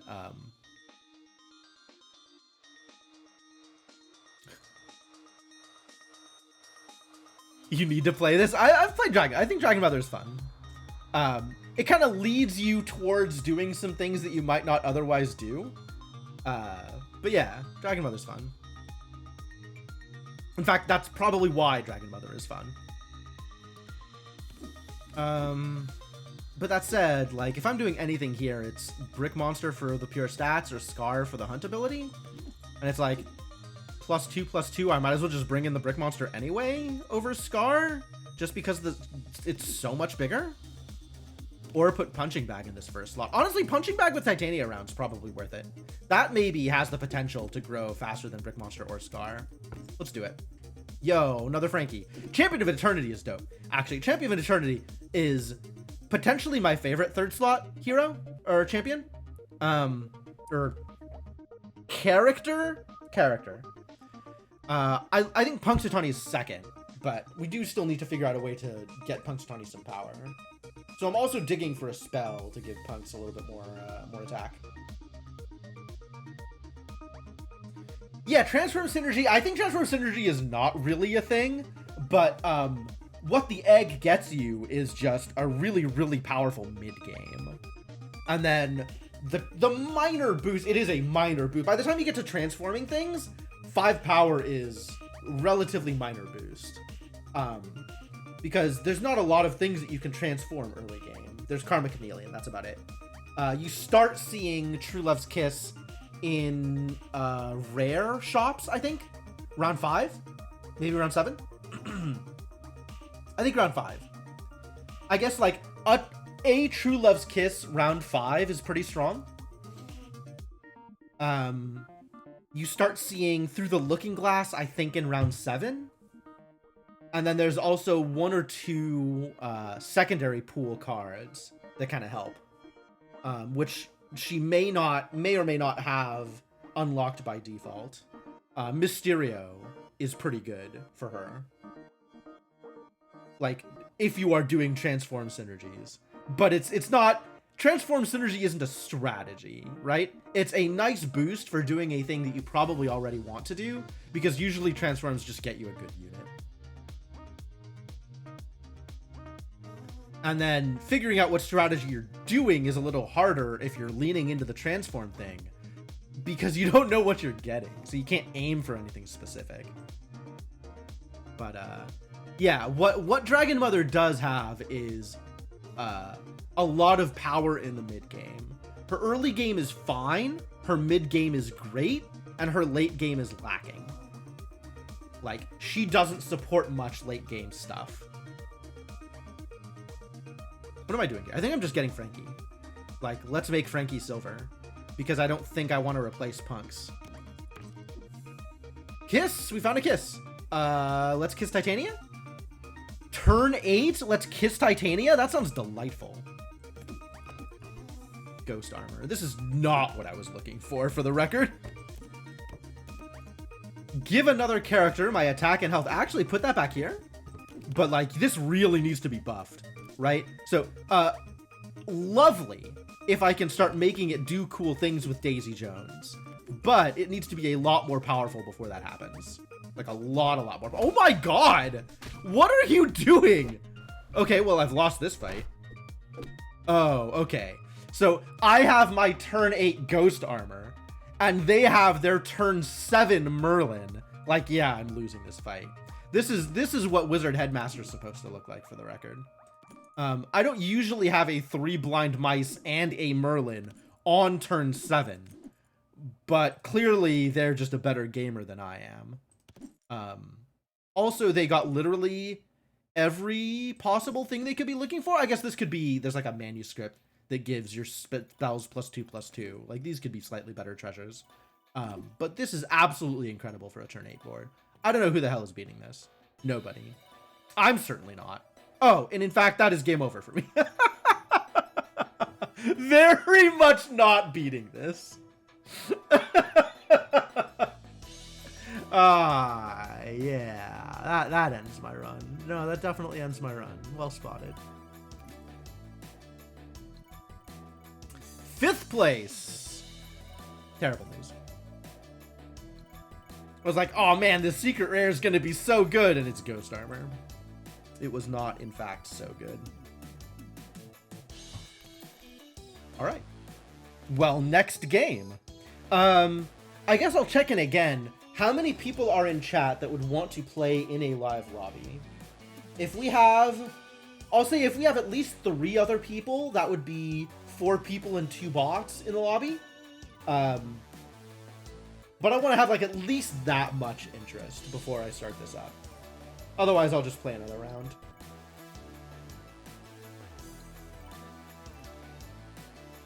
Not quite prepared at this time. Totally fair. Totally fair. Yeah, that's one of the things that the single player does really well, is like it's async. So you're never pressured for time. There's no timers in the live lobbies either. But the fact that you are playing with real people might induce some additional pressure that's not, you know, social pressure as opposed to in-game pressure. Next time I stream, if you're awake and not possibly fighting off COVID, oh man, yeah, it sounds like you're really not quite prepared at this time. All right, I understand. Then we'll just play another round. I am happy to keep playing more rounds of this game. So here we have Chief Evil Officer. Villains in your shop have +1/+1. As might have been guessed by King Arthur's stats, I think I have literally never picked this champion. Sir Galahad. At the start of the game, choose an epic treasure. Get that treasure on turn 7. This dude's rad. Sir Galahad is cool. What I have found is there are treasures that support a variety of different strategies, and also just generically good treasures. So I have attempted to build Galahad's deck towards either toys, farewells, pirates, or hunts, because those are the strategies that are most affected by epic treasures. And then King Midas. You never silver things, you just go straight to gold, which is great. King Midas, very good. I love that King Midas is a goldfish in this game. Like, that's also very good. I think that is a nice touch. But yeah, King Midas and Sir Galahad, both very fun, and I have played with them a lot.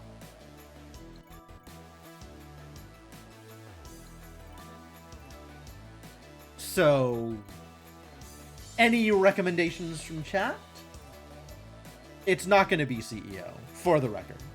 But you are welcome to help me decide between Galahad and Midas, because I think both of them have fun strategies, potentially leading into interesting gameplay.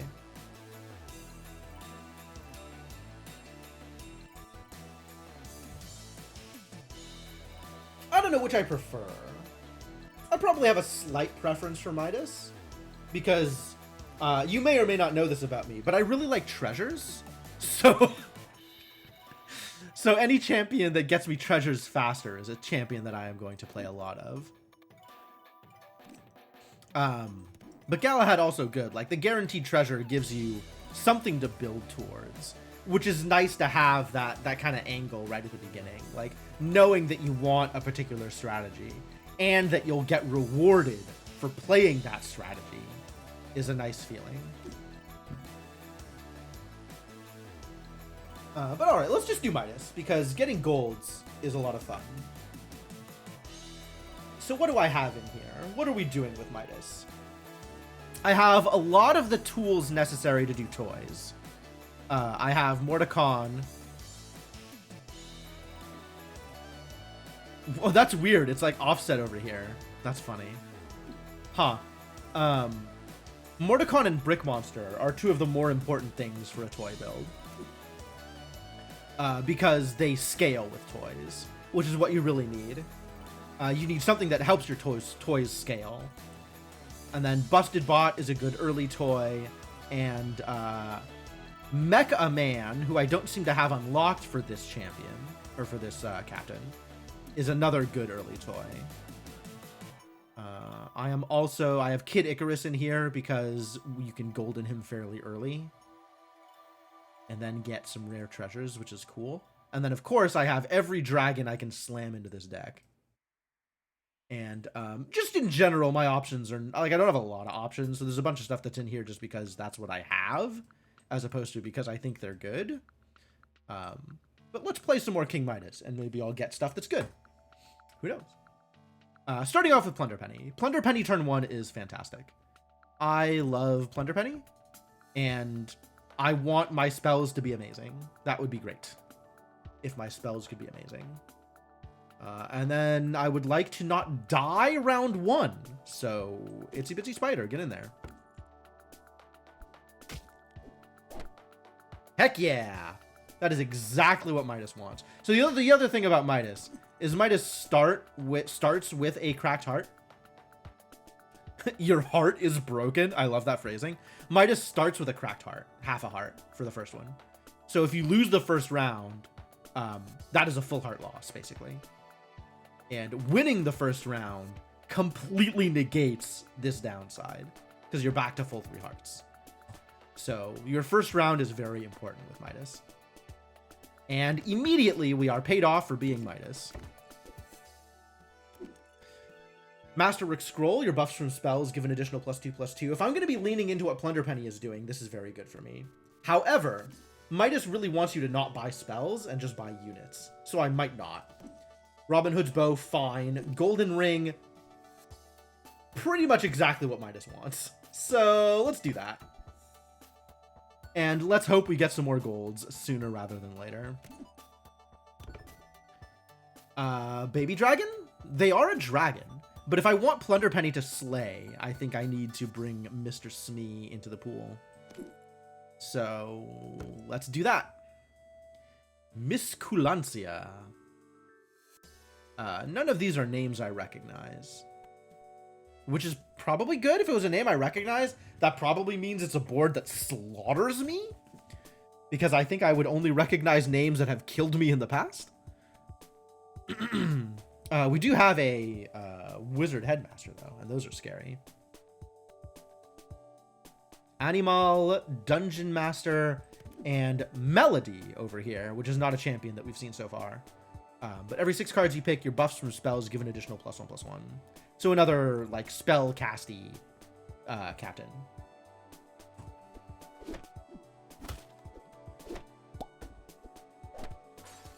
Unfortunate. Big bot pilot. Yeah, Geppetto doing Geppetto things. Yep. Early bot pilot is exactly what Geppetto wants. Or early busted bot, rather. Do any of these feel particularly exciting? Not really. Rudolph the Red cares about summoning, which I'm not doing. Karma Chameleon needs a hunt, which I'm not positive that I'll get. Symmetry requires some weird buff shenanigans, which I'm not doing. So let's meet in a tavern. Ah, Morgan Le Fay. Get in there. Gold Morgan. Gold Morgan to you too. I will take Gold Morgan over the Pumpkin Spice. Triple my next 3 spells. I like characters in my shop getting bigger. That sounds like a thing I want to do. I don't think I'm going to be casting a lot of spells, but having a ranged character here is not bad.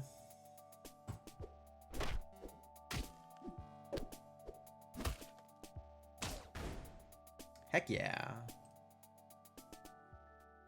Good starts. Good starts. Snowball? Is it time for Snowball? Why are you so big? Oh, because characters in my shop get +4/+4. Yes, of course. And Plunder Penny has gotten enough slays that this now says 7/4 instead of 4/4. So Plunder Penny doing some good work here. Should we try and lean into the Snowball? Snowball's not bad here, honestly. Big Minotaur is big. I think I like the Snowball. The Snowball has potential. I do like potential. This is also a good turn for Egg. Maybe it's Egg time. I'm still full health. Like, we could yeah, I'm full health and I got some monsters here. I got some big units. Let's see if Egg is the way to play. Am I taking out Plunder Penny? I think I am not leaning into Plunder Penny. I think I want to buy units more than I want to cast spells. So let's do this. And see how well that works for me.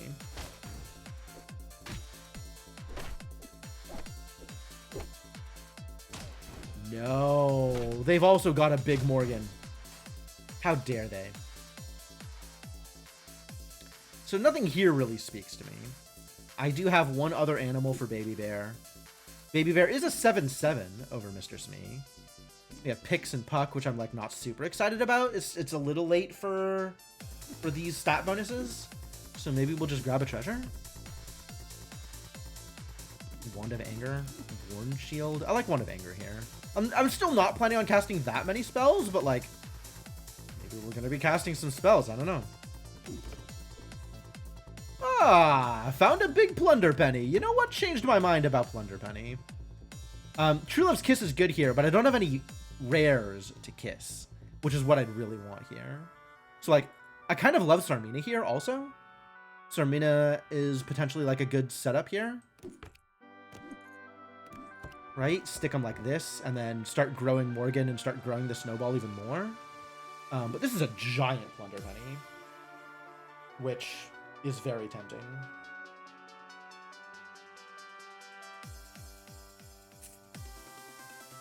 Difficult choices, actually. Also, the fire-breathing dragon is a dragon. I don't know if you know this about dragons, but like, ranged dragon, not a bad choice here either. I think Zarmina gives us better near-future growth. Although Plunder Penny is big. Maybe Plunder Penny is big. Maybe that's the answer. Maybe the answer is Plunder Penny is big.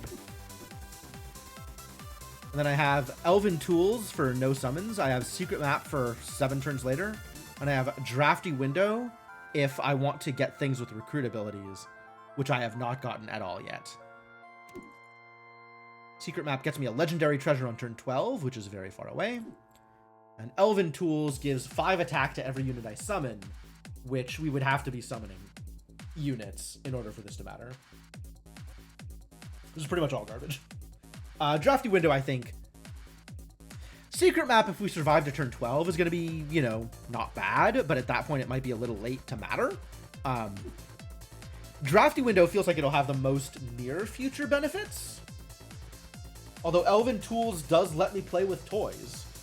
And I do have a lot of toys. You know what, fine. If none of these are going to be any good, Elven Tools at least enables a strategy that is not currently enabled. So let's go for that.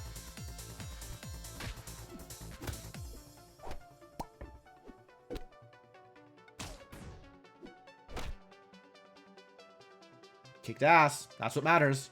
Fixed my heart. Misty, very good with toys if I am doing anything with toys.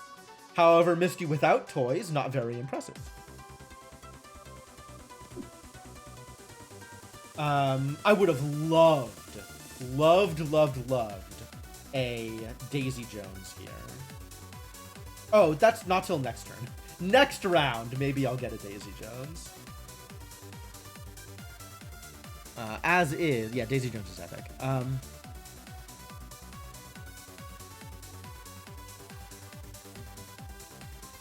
As is, none of these really speak to me. None of these feel like they're going to be amazing. I guess Captain Ahab is slightly bigger than the spider. Just sometimes you want something bigger than the thing you have. Casting plus 9 attack. 9 attack? Jesus, that's a lot of attack. Okay, you've convinced me. Like, this is a minor boost, and this is pretty big. I still got nothing worth kissing. I didn't buy any blues. Maybe I buy a blue just on the off chance that I kiss it. Or I take this busted bot since I did grab Elven Tools for a reason. I'm kind of into it. Maybe we start doing toy things. That might be good. Yeah, plus 5. So now the next time that bot pilot shows up, instead of being a 7-2, it'll be a 12-2.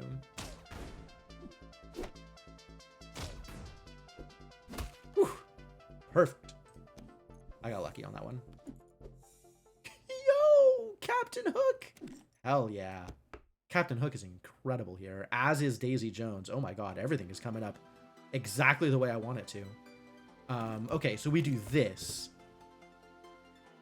And then put Daisy Jones instead of Plunder Penny, or Daisy Jones instead of the busted bot? Because, like, I want Daisy Jones to be hunting for this snowball. But I also want Morgan Le Fay in first because of the ranged ability.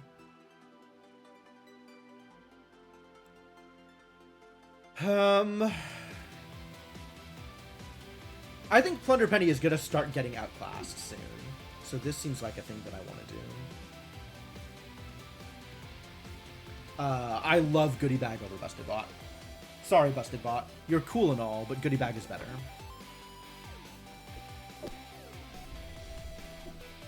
Yes! Good hunt.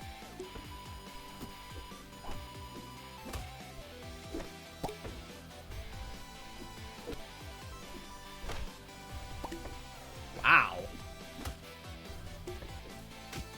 That almost came together. What a chain. What a great Captain Hook hunt. But my opponent is just super scaled here. My god.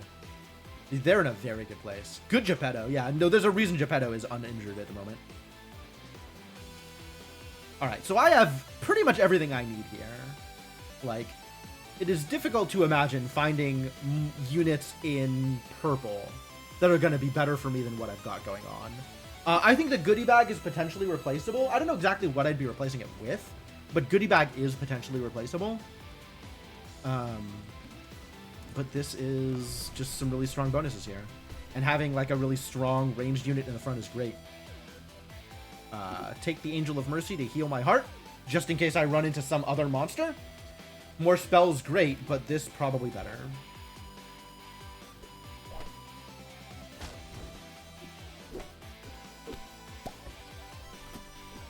It's another wind-up toy. Gimme. Sorry, buddy. It's over for you.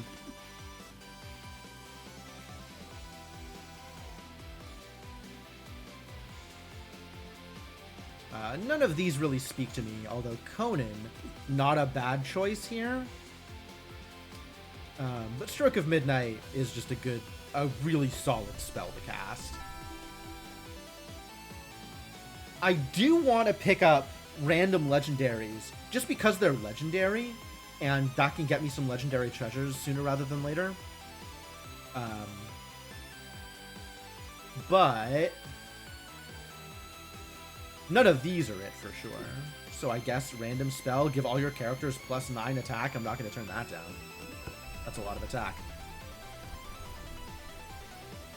Man, Plunder Penny absolutely did the thing.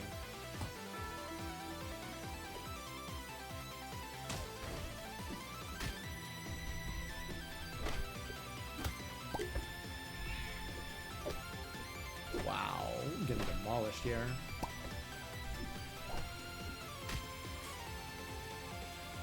We have really got to get a lot more stats if we want to beat Geppetto.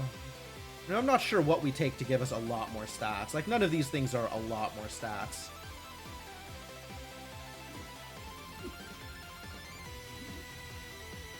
The other thing is, like, I want my Captain Hook to live through a hunt, which at the moment he is not. He is killing things, though. Like, good job, that man. Let's see if we can get Daisy Jones to hunt more often.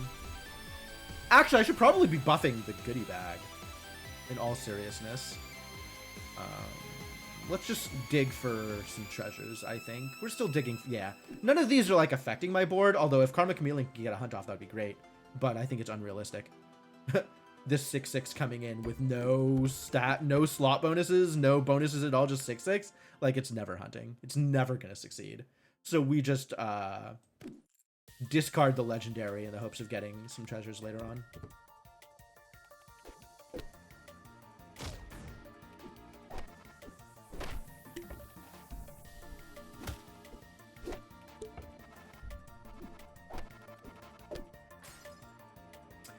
Wow, we're like just not quite there, are we?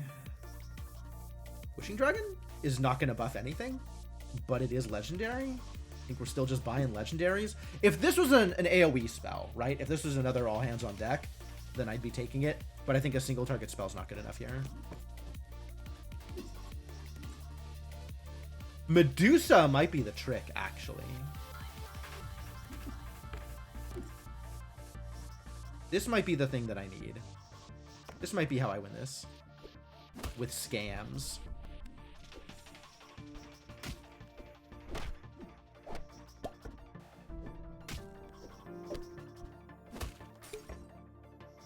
On the other hand, my opponent is still scamming harder than I am. Oh, those toys! So many toys! Alright, get me a treasure. Somebody just get me a treasure here, please. Please find me a treasure. That's not going to do anything. None of this is going to do anything.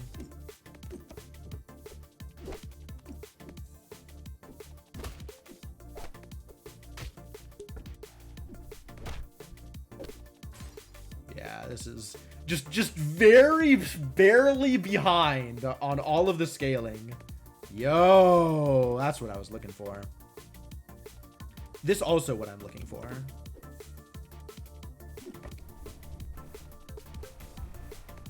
Yeah, all right. This I think gives us a shot, or more of a shot than we had.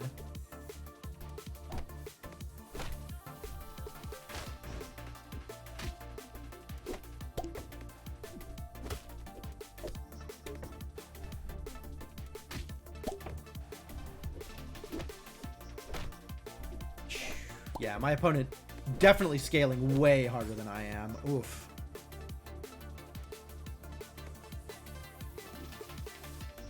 Every time you see big brass cannonballs, what's funny about that? I mean, brass is an unusual material for cannonballs, but that's what makes them legendary.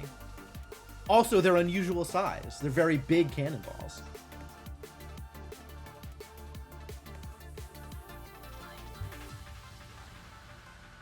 You know, if you saw like a pirate ship firing these things at you, you'd be like, wow, the brass cannonballs on that ship. What did we get? King Midas. Raven Riptide. Not super helpful. Cannonballs typically don't have fuses either, right? Yeah, just, you know, really showing the uniqueness of those big brass cannonballs. This is not much here. I don't think this is a card that goes into my deck. I don't think King Midas wants Raven Riptide. Maybe later. Let's play again. Alright, so 3 more champions. Sea Student. I have played with Sea Student a lot. Sea Student's very good. After you attack with 5 pirates, get a bonus shop of all pirates. Needless to say, Sea Student wants to play with pirates. Lil Genie. When you cast a spell, give a random character +1/+1. Every 2 turns, improve this ability by +1/+1. I haven't played much with Lil Genie, but like it's very easy to see what she wants to do. And random bonuses are pretty cool. Although I think this gets kind of quickly outclassed. It feels like she doesn't end up doing much, but I haven't played with her that much, so I could be wrong. And also, like, very clear what she wants to do, what kind of synergy she wants to build, right? You want to start casting spells, and then once you are casting spells, you want to keep casting spells. And then Thing in the Ice is hilarious. After you lose your first heart, your captain is revealed at random, and its captain powers are doubled. So, once you lose your first full heart, instead of Thing in the Ice, you become 2 of one other random captain. And, that could be good for you. That could be mediocre. That could be useless. Or that could even be actively bad for you, depending on what build you have going.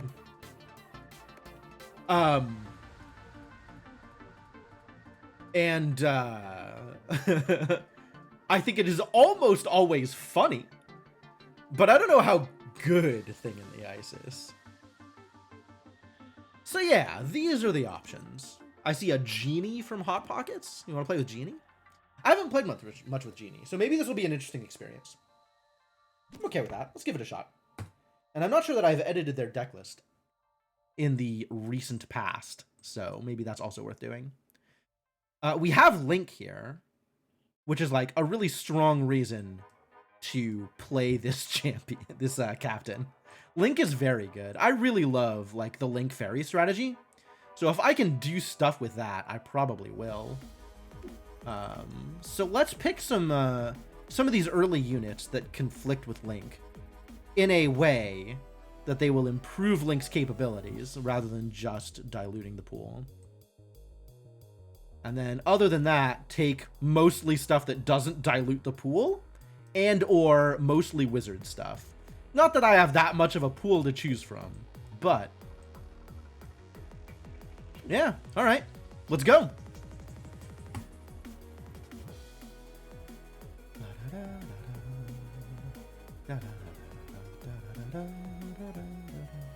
So I'm leaning towards Laser Shark here because I'm going to want units that benefit more from buffs. And ranged units benefit more from buffs than other units. Jack in the Box summons a Jack, summons a toy, which, like, summons also benefit from buffs. But they benefit more from slot buffs and from support buffs. Like, buffs that'll apply to that slot regardless of who's in it, as opposed to buffs to the character. Like, making Jack in the Box +3/+3 is the same value as any other 1/1. Whereas making Laser Shark +3/+3 potentially gives you more value because your first attack with it isn't going to trade off. So it'll be available as an attack target more often than non-ranged units.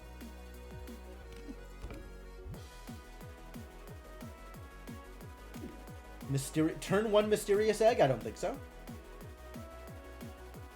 And then nothing here really speaks to me. I guess I could take Daughter of Athena as something that maybe gives me a treasure early on, and hopefully that's good.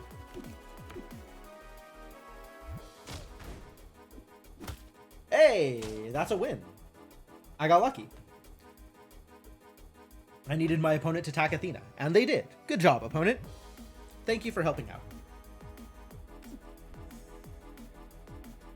So Puck actually pretty good early on, as is Prickles. Neither of them benefit over much from spells, right? Nothing here is like, yeah, I really want to cast spells with this out. But they do work well with the Laser Shark, the both of them. I think I want Prickles more than I want Puck here, though. Prickles over time likely to give a bigger boost than Puck is. Speaking of things that might get boosts from Prickles, Jealous Stepsisters is good, and also works well with like the spell boosts, because then they get their quest off. Baby Dragon is a hero for Daughter of Athena, but that's going to have to wait, I think. So who do we have here? Adamand Chrysalbrand. Chrysalbrand. Amazing. Mr. Timdian, Urquan, and King Biggie 2. We've got a Hades, We got a Geppetto. There's always a Geppetto. There's always a wizard headmaster. We got a Hades, an animal, and a melody. Neat. What you got for me? Anything good?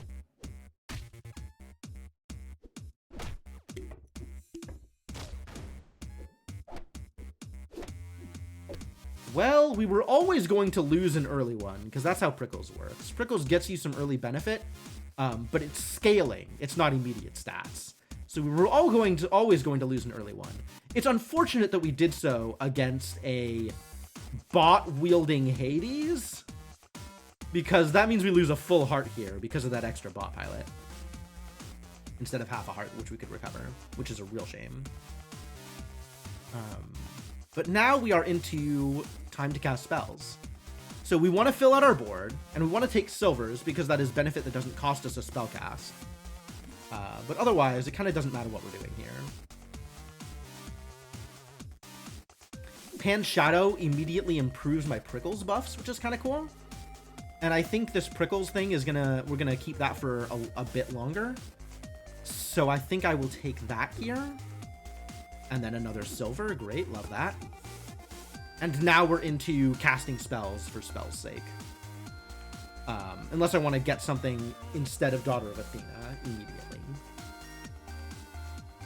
Which maybe I do. Or maybe I just silver the Laser Shark and get my free bonus.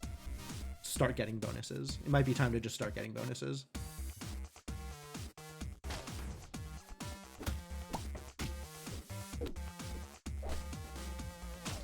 Wow, miserable.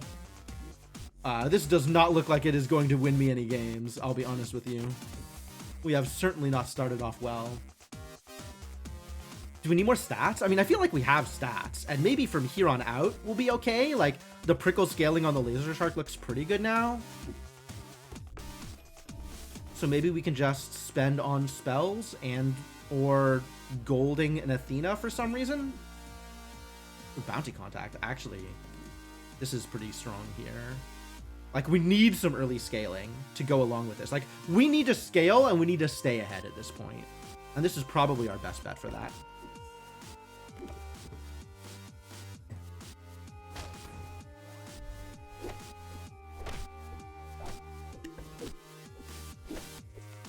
Nope. Immediately dead. God damn it. Geppetto and Hades both wielding the bots, and we just immediately game over. Well, that went poorly. Just didn't have the stats for it. I guess I needed more supports, maybe. Getting like a Jack Frost or Jill, Jack or Jill in this slot to support the other two units so they stay alive longer.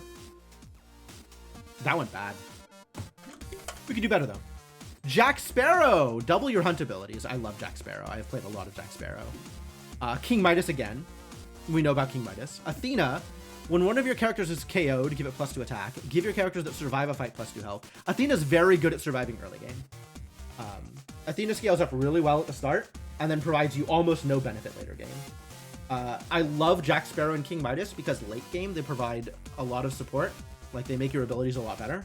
Athena makes sure you survive to late game, but what you do there is up to you.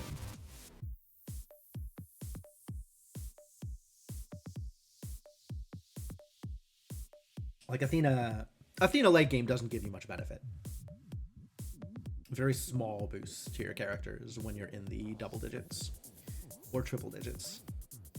So I am leaning towards Sparrow here because I really like hunt abilities. King Midas is also a lot of fun, and I am happy to play some more Athena too. So if there's anything you want to see, feel free to speak up. Otherwise, we'll be doing some hunting, I think.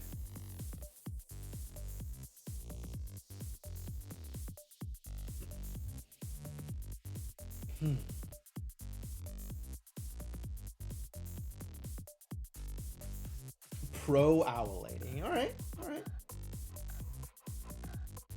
Athena do like owls. So what do you have? What can we do with you? What have I unlocked here? Not a whole lot. There's a couple of dragons. Don Quixote is a lot of fun, actually. This is one of those, like, unique individual cards that has a lot of power if you can support it, and doesn't really lend itself towards any particular strategy, but is just really useful to have for any strategy. If you're more synergy focused, Don Quixote doesn't do as much for you. But if all you're doing is putting stats on the board, then Don Quixote is great. Plunder Penny really helps with those early spells. Shanty gives you really big shops. Misty plays well with toys, so it's a good. We have Busted Bot and Mordicon, which are also kind of toy based.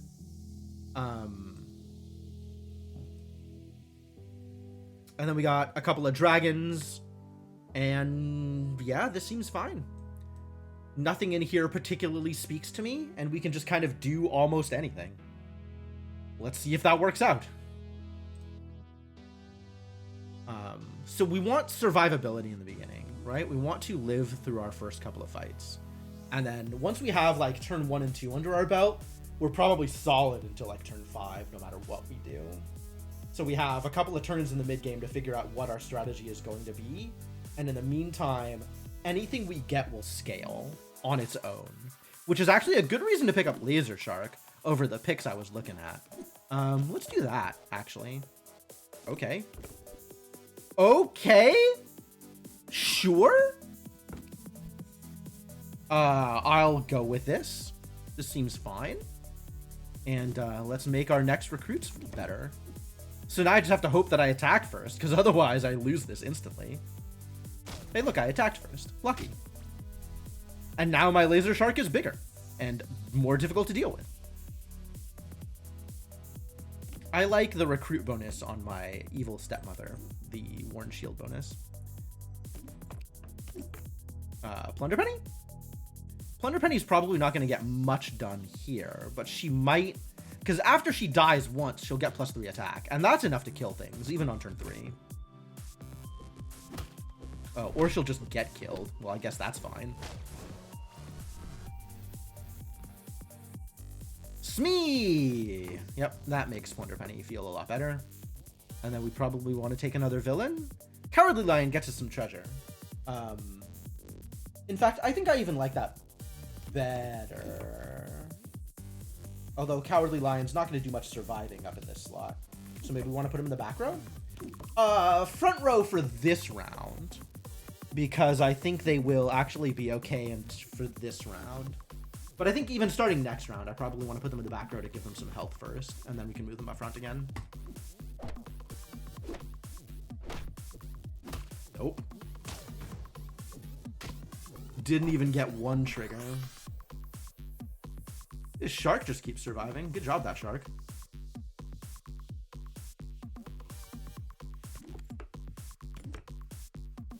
Yeah, let's move Cowardly Lion to the back. See if he can survive a round. This is not super appealing. Neither of these. Nor is Forgotten Present. But, discarding one of these does get me closer for the Evil Stepmother. So this discard, I said this counts as recruit for a lot of things. One of the things it counts as recruit for is quest. In fact, almost anything it counts as recruit instead of anything else.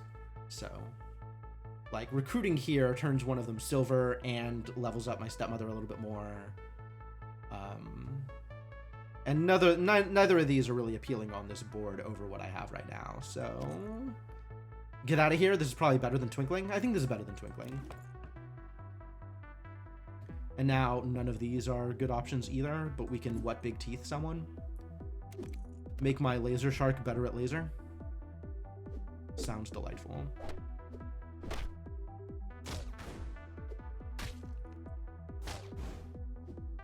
Okay.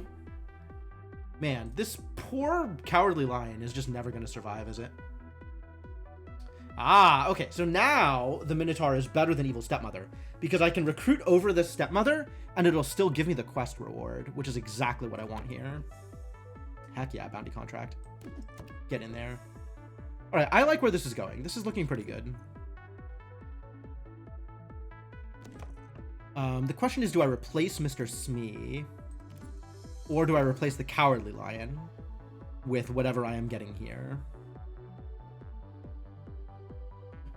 There's a case to be made for Davy Jones. There's also a case to be made for Maverick and Icewing.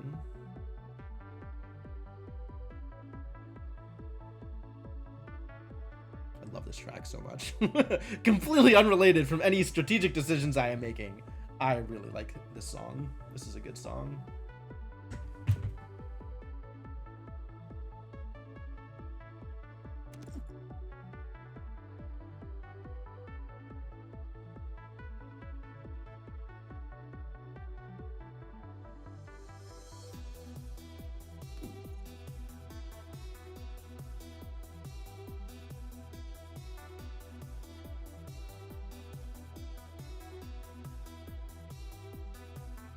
Not the easiest of decisions here, honestly. Like, Davy Jones is good scaling, and Maverick and Icewing rewards me for getting treasures, which is like a thing that I'd like to do, but I don't know that I will. I think Davy Jones and their scaling is more important than Maverick and Icewing. Now the question is, axe the Lion or axe Mr. Smee? Mr. Smee keeps scaling Plunderpenny a little bit more, which I think is kind of beneficial. And the Lion is fast approaching never going to do anything territory, so this seems like a reasonable decision. None of these are things that appeal to me and what I am doing. They all have pretty mediocre stats and do not make my board any better.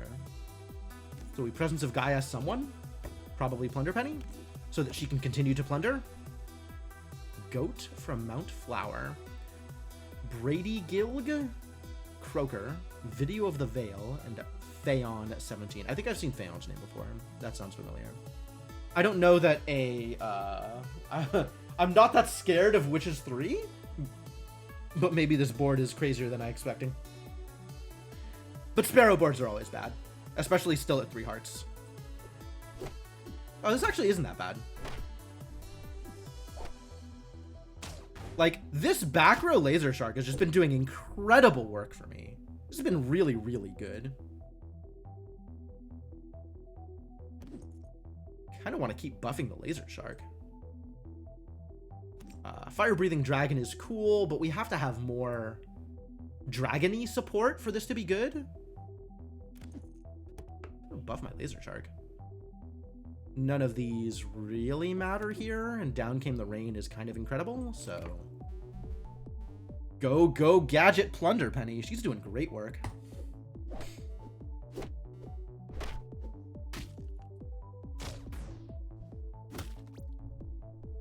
Superb.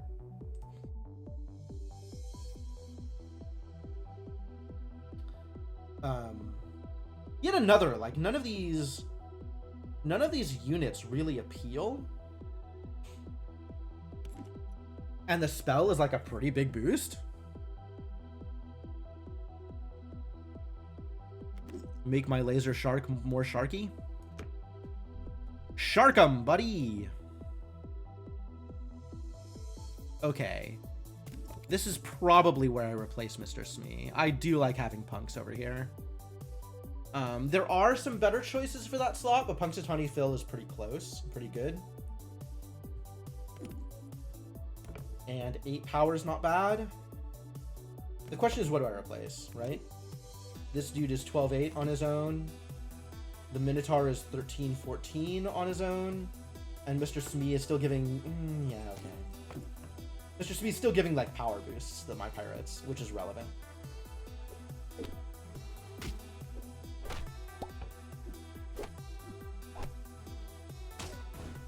Nice, nice. Good shark. Good job, that shark. Two Blind Mice might actually be a good choice here, right? We're getting kind of a lot of scaling on our various units, and that is certainly helpful.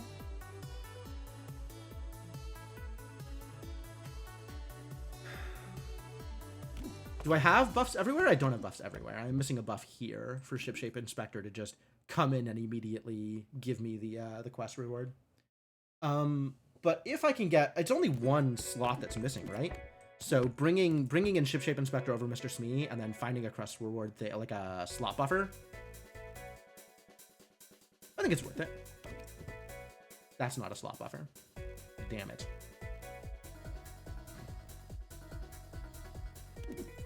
Who do I want to give this buff to, though? Plunderpenny? Plunderpenny's doing fine. Maybe Punks? Might be time for Lil Phil over there to get some more power. Oh, I think we need to do this, actually. And then Davy Jones fills this slot, and Shipshape Inspector gets the bonus. And then our quest is fulfilled.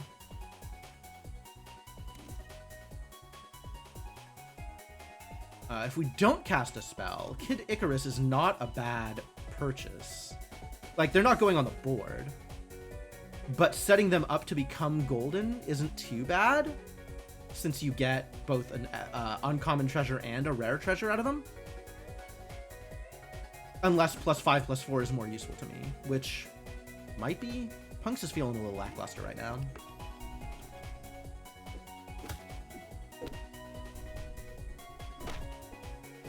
Heck yeah, get in there, Punxsutawney. Ah! We took damage! How dare you! Man, I knew this Witch's 3 board was going to be scary. Oh, they have a giant Magnificent for turn 7 or whatever. Treasure Hoard 5? God, how many villains have you bought? At least we got this. Oh, Alchemistry set. That's a nice one. That's a really nice one. This is essentially the Midas hero power. Instead of silvers, you just see golds. So I really like to have that. Galactic Rock is fun. I don't know how good it is, but it is fun. Duck is definitely good. But also I don't care, because I'm getting Alchemistry set. Ah, Don Quixote is here. All right, we replace the Shipshape Inspector, and hopefully Quixote some things. Although you need some buffs that you don't currently have. Maybe this will work? I don't know. I don't think this is going to work, actually. I don't know where to put you, though. And Shrink T is not going to make the difference here. But I'll still do it above any of these things. I don't know. Wishing Dragon could come in over Davy Jones. And buff everything. Oh, that's actually really strong. Yeah. Let's do that. Buff exactly Don Quixote. I mean, I'll take that, honestly. That's not bad. Oh, let's leave you there. Okay, yeah, let's do this. Let's do this. Let's get set up to get some Don Quixote stuff. And hopefully we'll be able to buy some secret rares. Hit, hit, hit. Oh, that works also. That is, in fact, the thing I was looking for. Oh my god, crushed him. Not even fair. Oh, look, it's Doppelganger. Doppelganger is great. Is Doppelganger what I am looking for here? I'd be taking Doppelganger above Punxsutawney.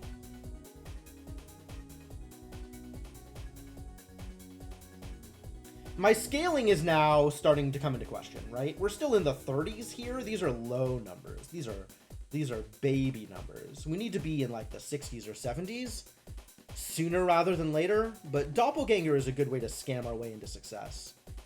So that seems like a good choice, actually. Let's do that. And then none of these super help me, so I can cast Grodo and start leveling up the Wishing Dragon, which will, in turn, level up the rest of my team.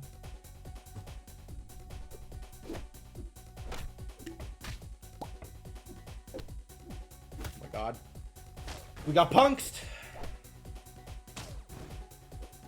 Ladies and gentlemen, Punxsutawney Phil now playing for the opposite team. This is fantastic here, actually.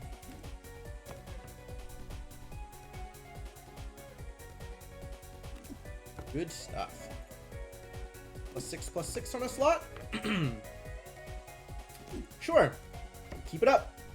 I think we're just going to win this on the strength of Big Wishing Dragon. Maybe Big Wishing Dragon will be enough.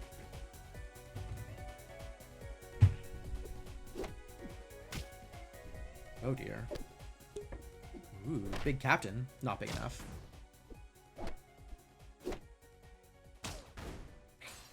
Cruel. I'll take the latte. Yeah, none of these super appeal to me. Mixo Macho. What's huge? Front is huge. Yeah, we do that. Are any of these good? Captain Hook's good. Is Captain Hook good enough? It's probably time to replace Plunder Penny. And Captain Hook is a good Plunder Penny replacement. Ooh. Somebody got a Blackbeard. That's troubling.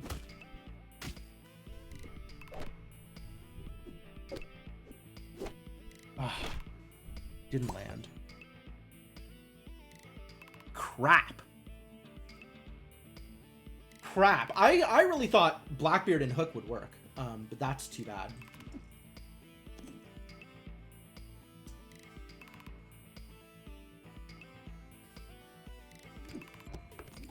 Well, this is the best I can do.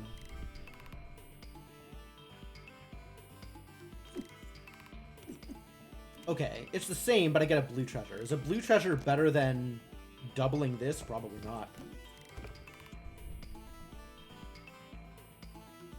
Alright, what am I up against here? How do I survive this?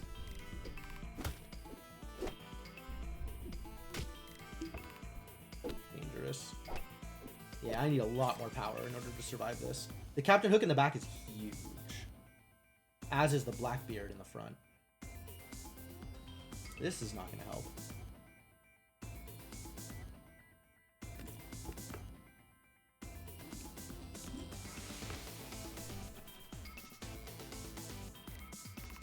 Yeah, none of these are helping out. And we only got the one Don Quixote slay before he got just drastically outclassed.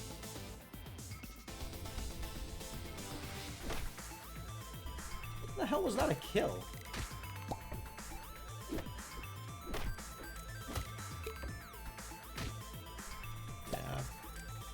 His back row Captain Hook was way better than my back row Captain Hook.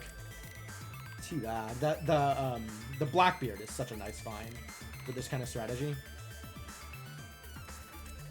It's too bad Blackbeard is in the secondary market. So not every captain will have access to him. At least until you flesh out your collections.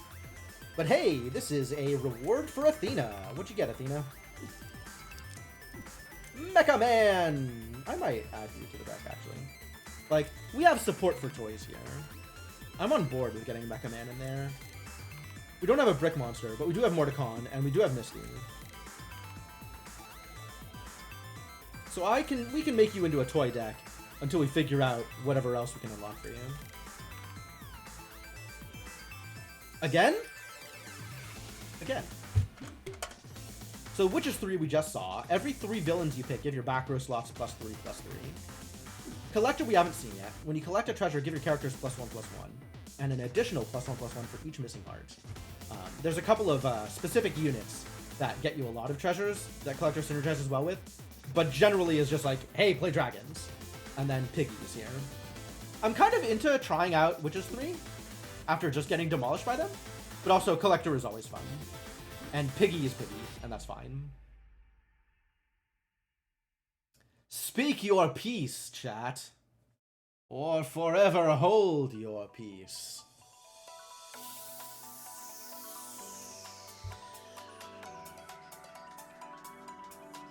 Child the Collector?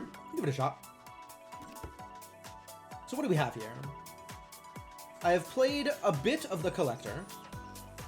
The important parts is Iron Cast Dragon is here, who gives me a treasure whenever I cast a spell on him. And otherwise, I'm just playing with like every dragony thing I can put in here and also Link.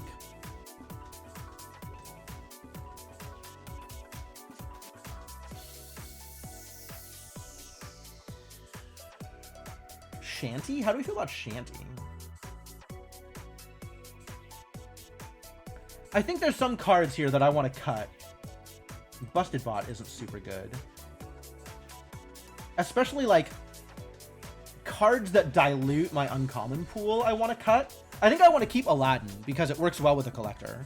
But Prickles and Shanty could go for higher level stuff, if I thought I was ever going to use them. Giving Tree and Genie the Lamp don't seem amazing. But if I can make Link come up more often, then I want that to happen.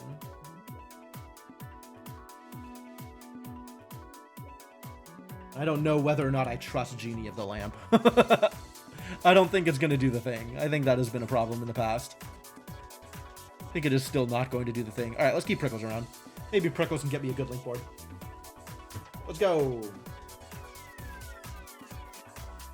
Not a spectacular start. But 2 potential sources of treasures. Evil Stepmother is easier to trigger than Athena, I think. The Daughter of Athena. Like, I think there's less heroes in the pool than there are villains. So I'm leaning towards... Also, 3-1 is just a better stat line than 1-3. 3-1 can get a lot more done. So yeah, let's pick the Evil Stepmother. No villains here. But Pix is really good with Evil Stepmother for the purposes of surviving, right? Evil Stepmother already a high power unit, high power, low health. So Pix providing that extra health means other units will just like bounce off of the Stepmother, which is great. Thorn also like a reasonable pick here. Turn 1, Thorn is a reasonable pick. But I think I like the support better. Oh no. Oh, even. Okay. Yeah, they did the same thing. They had a 4-3 to match my 3-4 because of Puck. And then Puck and Pix traded. Understandable. Well, Puck is a villain. Well, Laser Shark is a villain. And then a little bit of shifting here just to optimize with like Laser Shark being ranged and some extra health on my bigger power unit. Well, Pan's Shadow is a villain. Breadcrumbs or treasure finding? Breadcrumbs lets me churn through shops a little faster. Treasure finding potentially gives me better quality treasures later. I think breadcrumbs is better for me. Hey, look, it's that Lost in the Woods. Let's get Lost in the Woods. I wanted to get Lost in the Woods again. Too bad. So knowing that we will always get a Lost in the Woods in our first shot, getting some magic synergies is a pretty good idea. None of these idiots do that thing. Alas. Let's see if we can't make Karma Chameleon do a thing. Huh, nope.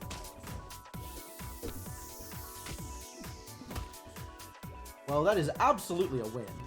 Knock out a full heart for this Ganondorf. But still not exactly what I'm looking for. No Slay there. Alright, let's swap you out then, since you're not going to Slay. If you Slay this round, like, that's unimpressive. I guess it's not too bad. Nothing good here. Turn 4 Mysterious Egg. At the cost of a lot of stats. Not that much stats, right? If I could replace the Evil Stepmother... That's not too much of a bummer. Become a 5-4. It's not nothing. It's not a lot, but it's not nothing. Still no Slay. Oh yeah, we're boned. Heckin', that is a huge Mama Bear for turn 4. How the hell?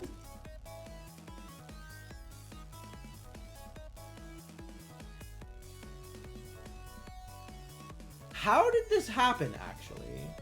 How do you get a Mama Bear on turn 4? I guess that's a Chameleon Slay? That had to have been a Chameleon Slay.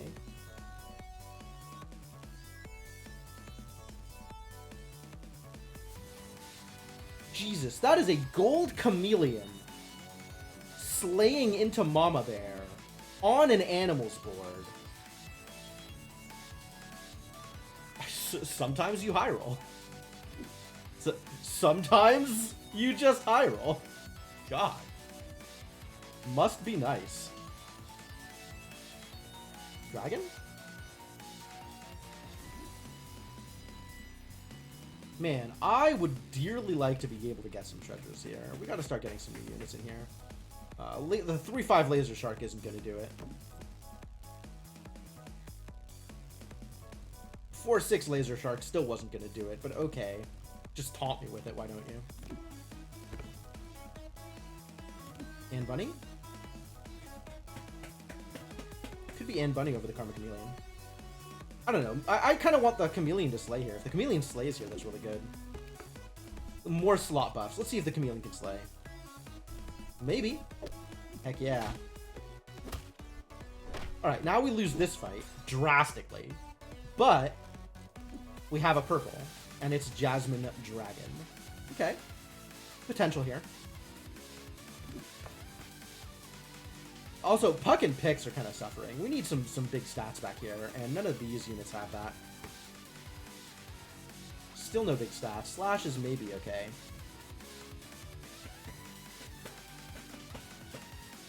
I guess my best odds for stats is a character from the secondary pool that I don't have here. There's a Groot ripoff. I am Root. That is just 11/11 with no other stats. Pretty big for this pool. But alright, let's just get some more dragons in here.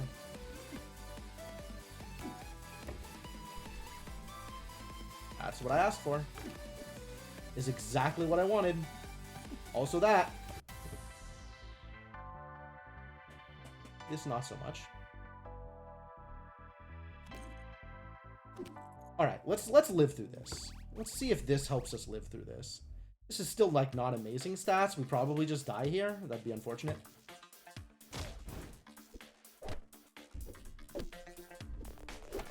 Alright. We don't die. This is a loss, but it's not a full heart loss. Yo! Okay! Early Kraken, real good. Alright, this might actually become a first place after this. Like, if we can win through the next round, this could be, like, this could just be over. So let's get some stats. Let's get some stats on this board.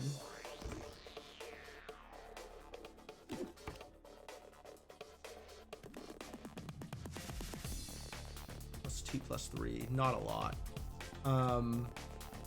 But I do need the Kraken to slay here. So let's see if this does it. We need to slay here and then survive. That is the goal. Well, the slay is a foregone conclusion. And then we just need to live.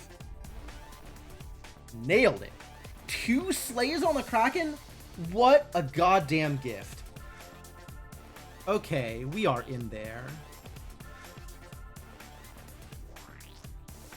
We are in there like swimwear.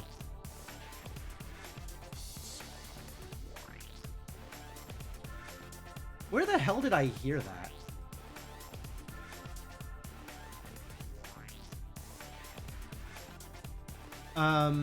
Do I like this shop? I don't think I like this shop. Send that one back to the workshop. Yeah, I don't know where that came from.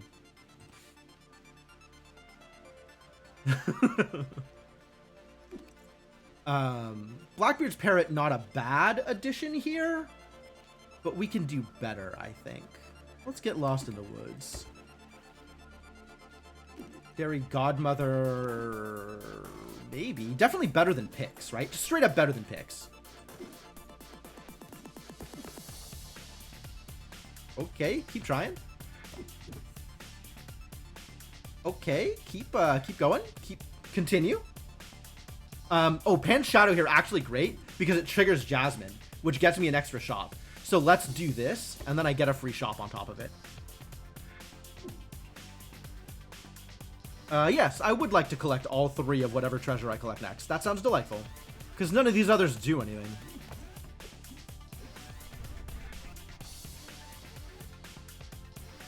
It still doesn't do anything. Puffin stuff? I think it's still early enough that I can get the boost off of this.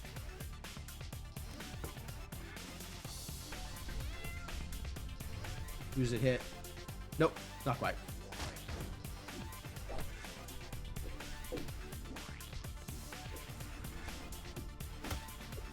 How did I get a treasure out of that?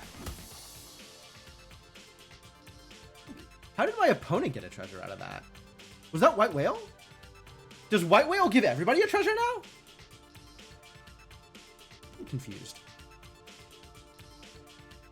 Anyway, Kraken's definitely doing the thing here, so that's great.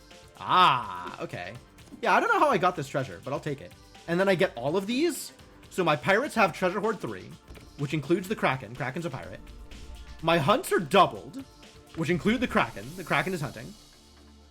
And then Energizer means any stat buffs for my treasures give 2/2 more than they would otherwise. This is a fantastic treasure that does actual nothing on my board, but maybe someday. Also, keeping 3 huge with the collector buff. This is good. This is a good start. I am happy with where this is going. +5, +1 to my whole team versus +24 to my top 2. I think I like Oberon here. Get in there, buddy. I don't think I want 2 spoonfuls of sugar. Or even 1 spoonful of sugar. I don't think I want any of these, actually. So I think I recruit there. We could double Lightning Bolt. It's not the worst. Better than anything else I have going on this board.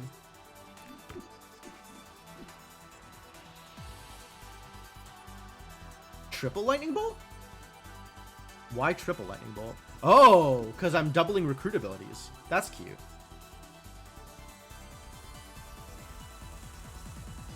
Alright, nothing huge on this board. Center is like the closest to huge.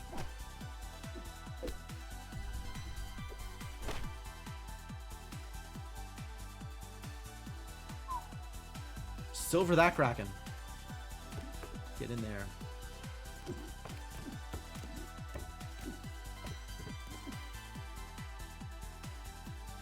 I kind of like the Giving Tree here, actually.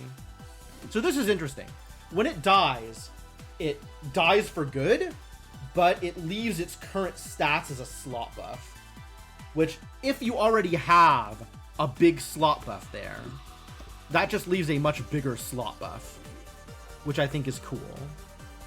I'm gonna give this a shot, because I haven't played with this much before. Oh, hey, look, it's Link! You're, late to the party, buddy. Bahamut's huge. Do like Bahamut. Not huge? Why aren't you huge? What is this 55? Your default stat is 20? 3, 4, 5, 6? So that should be plus 30? You're 25? Your default stats are 25, 25? That's low. I thought your defaults were 50, 50. Okay. I mean, good if I get more treasures, but, like, we gotta start getting more treasures, is the problem here. It doesn't really, like, replace anything I am happy replacing. I want to keep Oberon. I must keep the Kraken. I like the Champion of Eternity, and I think Jasmine Dragon is really good here. So I guess we're just stroking some Midnights. This board is terrible. I don't know what you think you're doing here, but it's not going to go well for you. You know, if my opponent doesn't kill my Giving Tree, then this kind of matters a lot less. You're supposed to kill the Giving Tree. What are you doing here? Okay. Hephaestus still not golden. I guess because I have a common, I have an uncommon, I have a rare, I don't have an epic. Start fishing for epics? Feel like I'm better off lost in the woodsing and hoping for a champion. That'll help.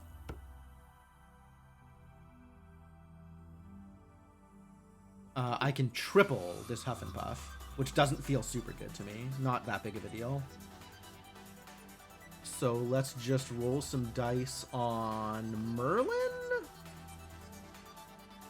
Mockingbird? Hephaestus I want to wait, because I think he'll just golden himself automatically. So Mockingbird. Triple Down Came the Rain? Terrible. Not even that good. Two-headed dragon, do you... Why is everything so small? Oh, because we've had, like, the collector giving +2, +2, and +3 to things multiple times in a row. Okay, I understand now. Yeah, none of this appeals. But hey, an extra treasure off of Two-Headed Dragon is great if we can golden it. Captain Ditto, what do you have? You have Big Kraken. Really big Kraken, actually.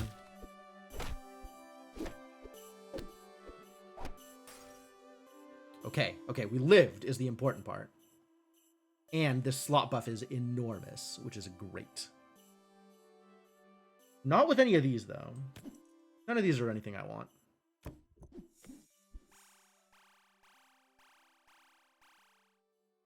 do like a lot of free shops, though. Oh, hey, Big Kraken.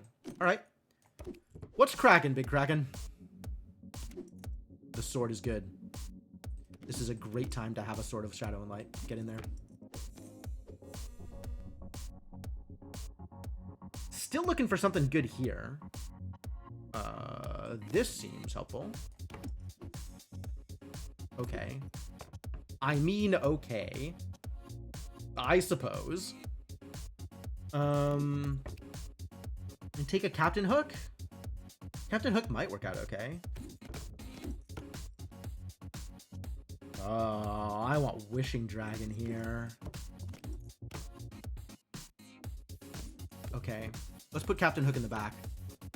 And have Wishing Dragon. Whoa. Yeah, have Wishing Dragon in a big slot. That's going to buff everybody. Sounds delightful. Ironcast Dragon, a little late to the party. Do I replace Jasmine Dragon with Ironcast Dragon? Unclear. I don't have an Alchemist reset, so Long John Silver is actually pretty good here. It's just silvers everything on my board.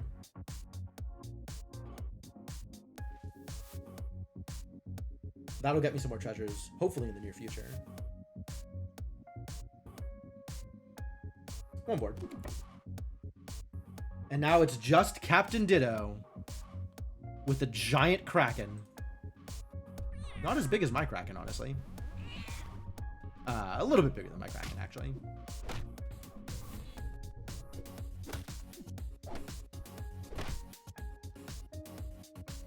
All right. One more battle. One more battle. And if we win the next one, they're dead. And if they win the next one, we're dead.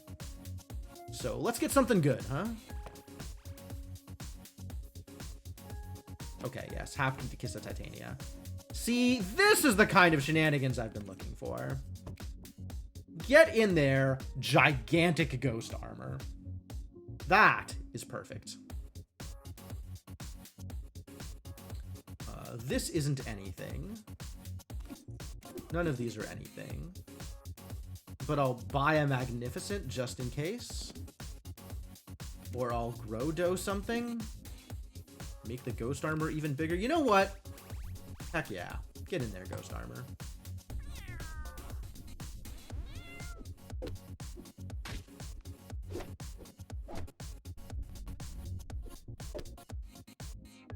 And that's that. That's all she wrote. Yo, this giant slot definitely paid off. Good job, giant slot. Very, very important about that vowel pronunciation. Giant slot. That's a win. That's a win. The Collector came out ahead. Good job, Collector. We got pretty scaled by the end. This worked out really well. The extra slot buffs from the Kraken were really good. And the extra buffs from the Collector ability were good enough to keep me going in the mid game. Like, I had some really big units. And it all came together. Man, when did they nerf this? I gotta look, see if there's patch notes. So what'd I get? What'd I get? Show me my goodies. Mecha Man for King Midas. Are you doing toys? I think you are doing toys, actually.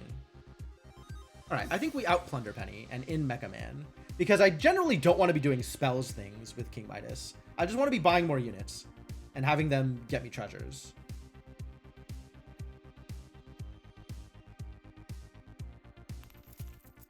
And what's my other reward?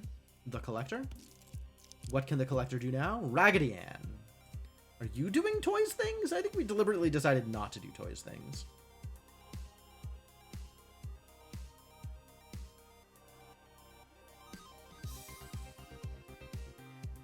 Is Raggedy Ann better for me than any of these other things? I might out Prickles for Raggedy Ann just to once more reduce my uncommon pool dilution so that I have more chances of getting Link on turn 3 or 4.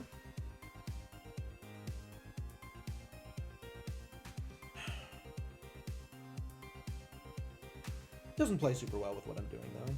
Kind of irrelevant. I'll just leave it as is. All right. I would say let's go again, but I have to cut a bit early because I have some responsibilities I got to take care of today. Well, I could probably do one more. We could probably do one more, right? One more wouldn't hurt. What's one more? The voice of temptation from Devonok.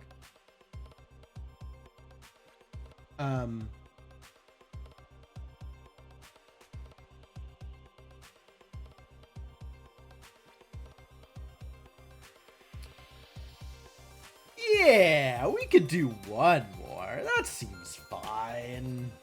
All right, one more. Last one.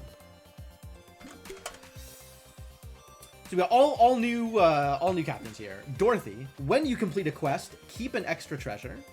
So Dorothy absolutely wants you to put in as many quest units as possible, which means that you're going to be playing stuff like Zarmina, which supports Hunt, and that one mage, Mystic Mage, whatever it is, that supports spellcasting. So like Dorothy kind of wants you to go in one of those directions, or maybe just like a Treasures Focused Dragons direction. Here we have Indiana Clones, which gives you a treasure as your first shop of the game, and then gives you copies of your highest level treasures when you become legendary. I haven't played with them too much because they always lose the first 2 rounds. But they have the potential for a lot of power, right? Duplicating your treasure seems pretty strong. And then Jason of the Argonauts generates additional co-captains over time. I have played with Jason a lot, and Jason is a lot of fun. Jason just gives you some real random power. Sounds like Devonok is voting for the clones. Understandable. They're neat to play, I think, but I don't know that they're very good. That said, I'll chance it. Just for you.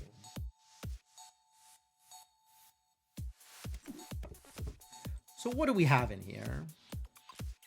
Yeah, I've really not played them much. I have 2 extra cards unlocked. 2 extra cards. If it's a short run, the demands are met. True. So they have a lot of dragons here. So this is actually aiming for more of a dragon deck. I'm on board with that. Toadie is interesting. I think we can get rid of Toto here and bring in Mecha Man. I think Mecha Man is a better early game choice than Toto. Just having like a little bit. Yeah. Okay, let's do this. Let's go. Mostly I want to do dragons things, it sounds like. Elven Tools, decent. Breadcrumbs, decent. Both of these decent. Wow. I wonder if I get Breadcrumbs here, am I going to see a shot Lost in the Woods in turn 1, or do I still not get any spells? Probably still don't get any spells. Let's grab Elven Tools. I think that is a potential good way to survive first round if I get a toy, which I did not. So no options here. All right, Flying Monkey. You're my only hope. Yo, we did it. Thank you, Captain Ditto, for being Dragon Mother and not having anything I need to care about. Breadcrumbs is your favorite spell? Understandable. Breadcrumbs is fantastic.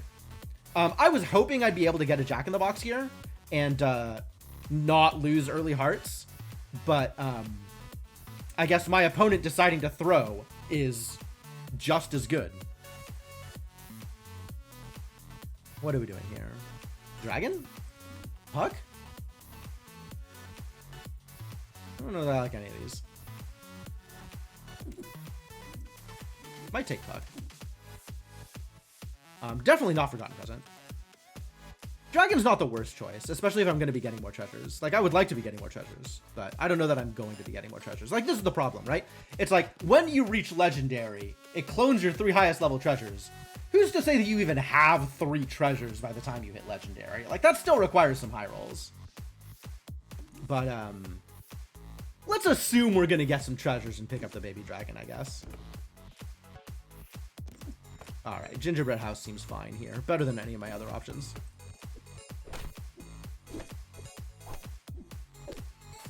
Not good enough. My 3 didn't win the day. Compared to my opponent's 4. Okay, yeah. We have to chase these silvers because I want more treasure. So even if other things are good, we kind of have to chase the silvers. Pyrat, Peter Pan, Mr. Smee, none of these really appeal. Is this going to get any better? Stats. Silvery Moon is here. I think once again chasing the treasures. So instead of buying a 5th unit, which is maybe better for me, I'm just going to silver the Minotaur.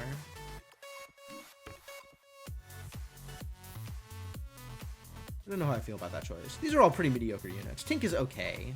I like Tink. I don't think Tink is good.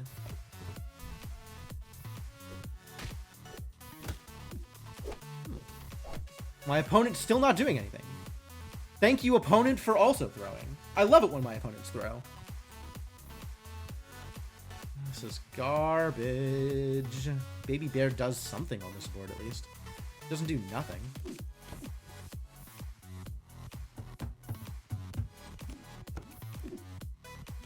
Alright, let's see if Karma Chameleon can ever do something. That would be cool if Karma Chameleon could slay here. Okay, having an 11 power Karma Chameleon is much better than having a 2 power Karma Chameleon. I gotta look into that. This is all bad. Nice rare shop. Green, common, green. Here we go. These are actual units. Are they? Man, I don't have much in the way of buffs for the goodie bag. But it does play well with the Elven tools, so maybe it's worth. Get out of here, baby dragon. Let's stick the Karma Chameleon in the back row. I think they have a much better shot of slaying back there. This is all garbage again? Give me something better. Hey, dragons! That's what I want to see. Probably better than a flying monkey.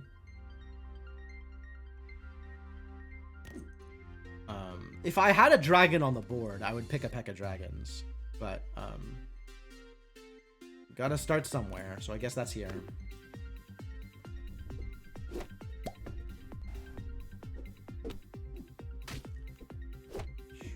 Just gonna get demolished again, aren't we?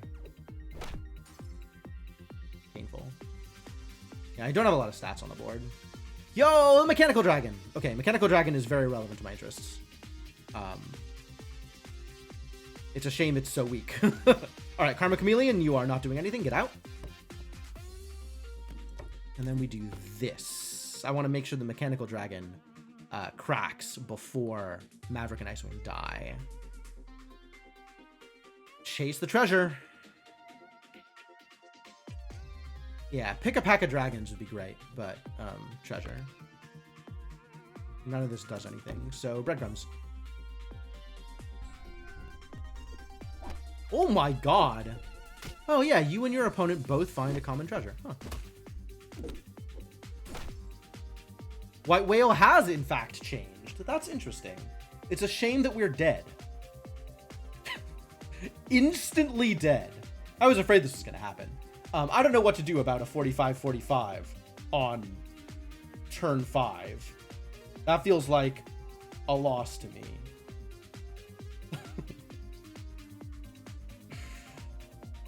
Yeah, alright. I mean, if your mysterious egg is gold, then that's going to be a problem for everybody else. So, good job, I guess.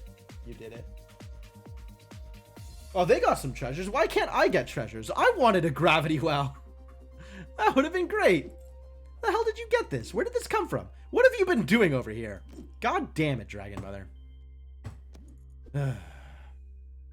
Oh, we even finished the quest because of the thing. Well, if I had lived through that turn, things were probably starting to look up, although it still would have taken another couple of turns before I turned the corner. But that was my last one. That was my one more that I promised. So that's going to be it for now.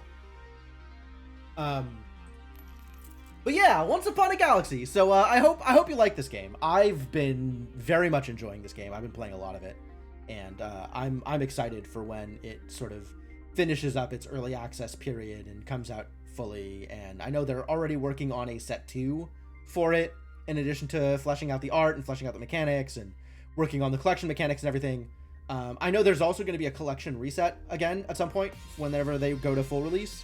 So I don't think they're particularly married to their current collection method, like the meta progression and stuff. So we'll see. We'll see what comes out of this. But yeah, I'm excited about this game, and hopefully you can share in that excitement.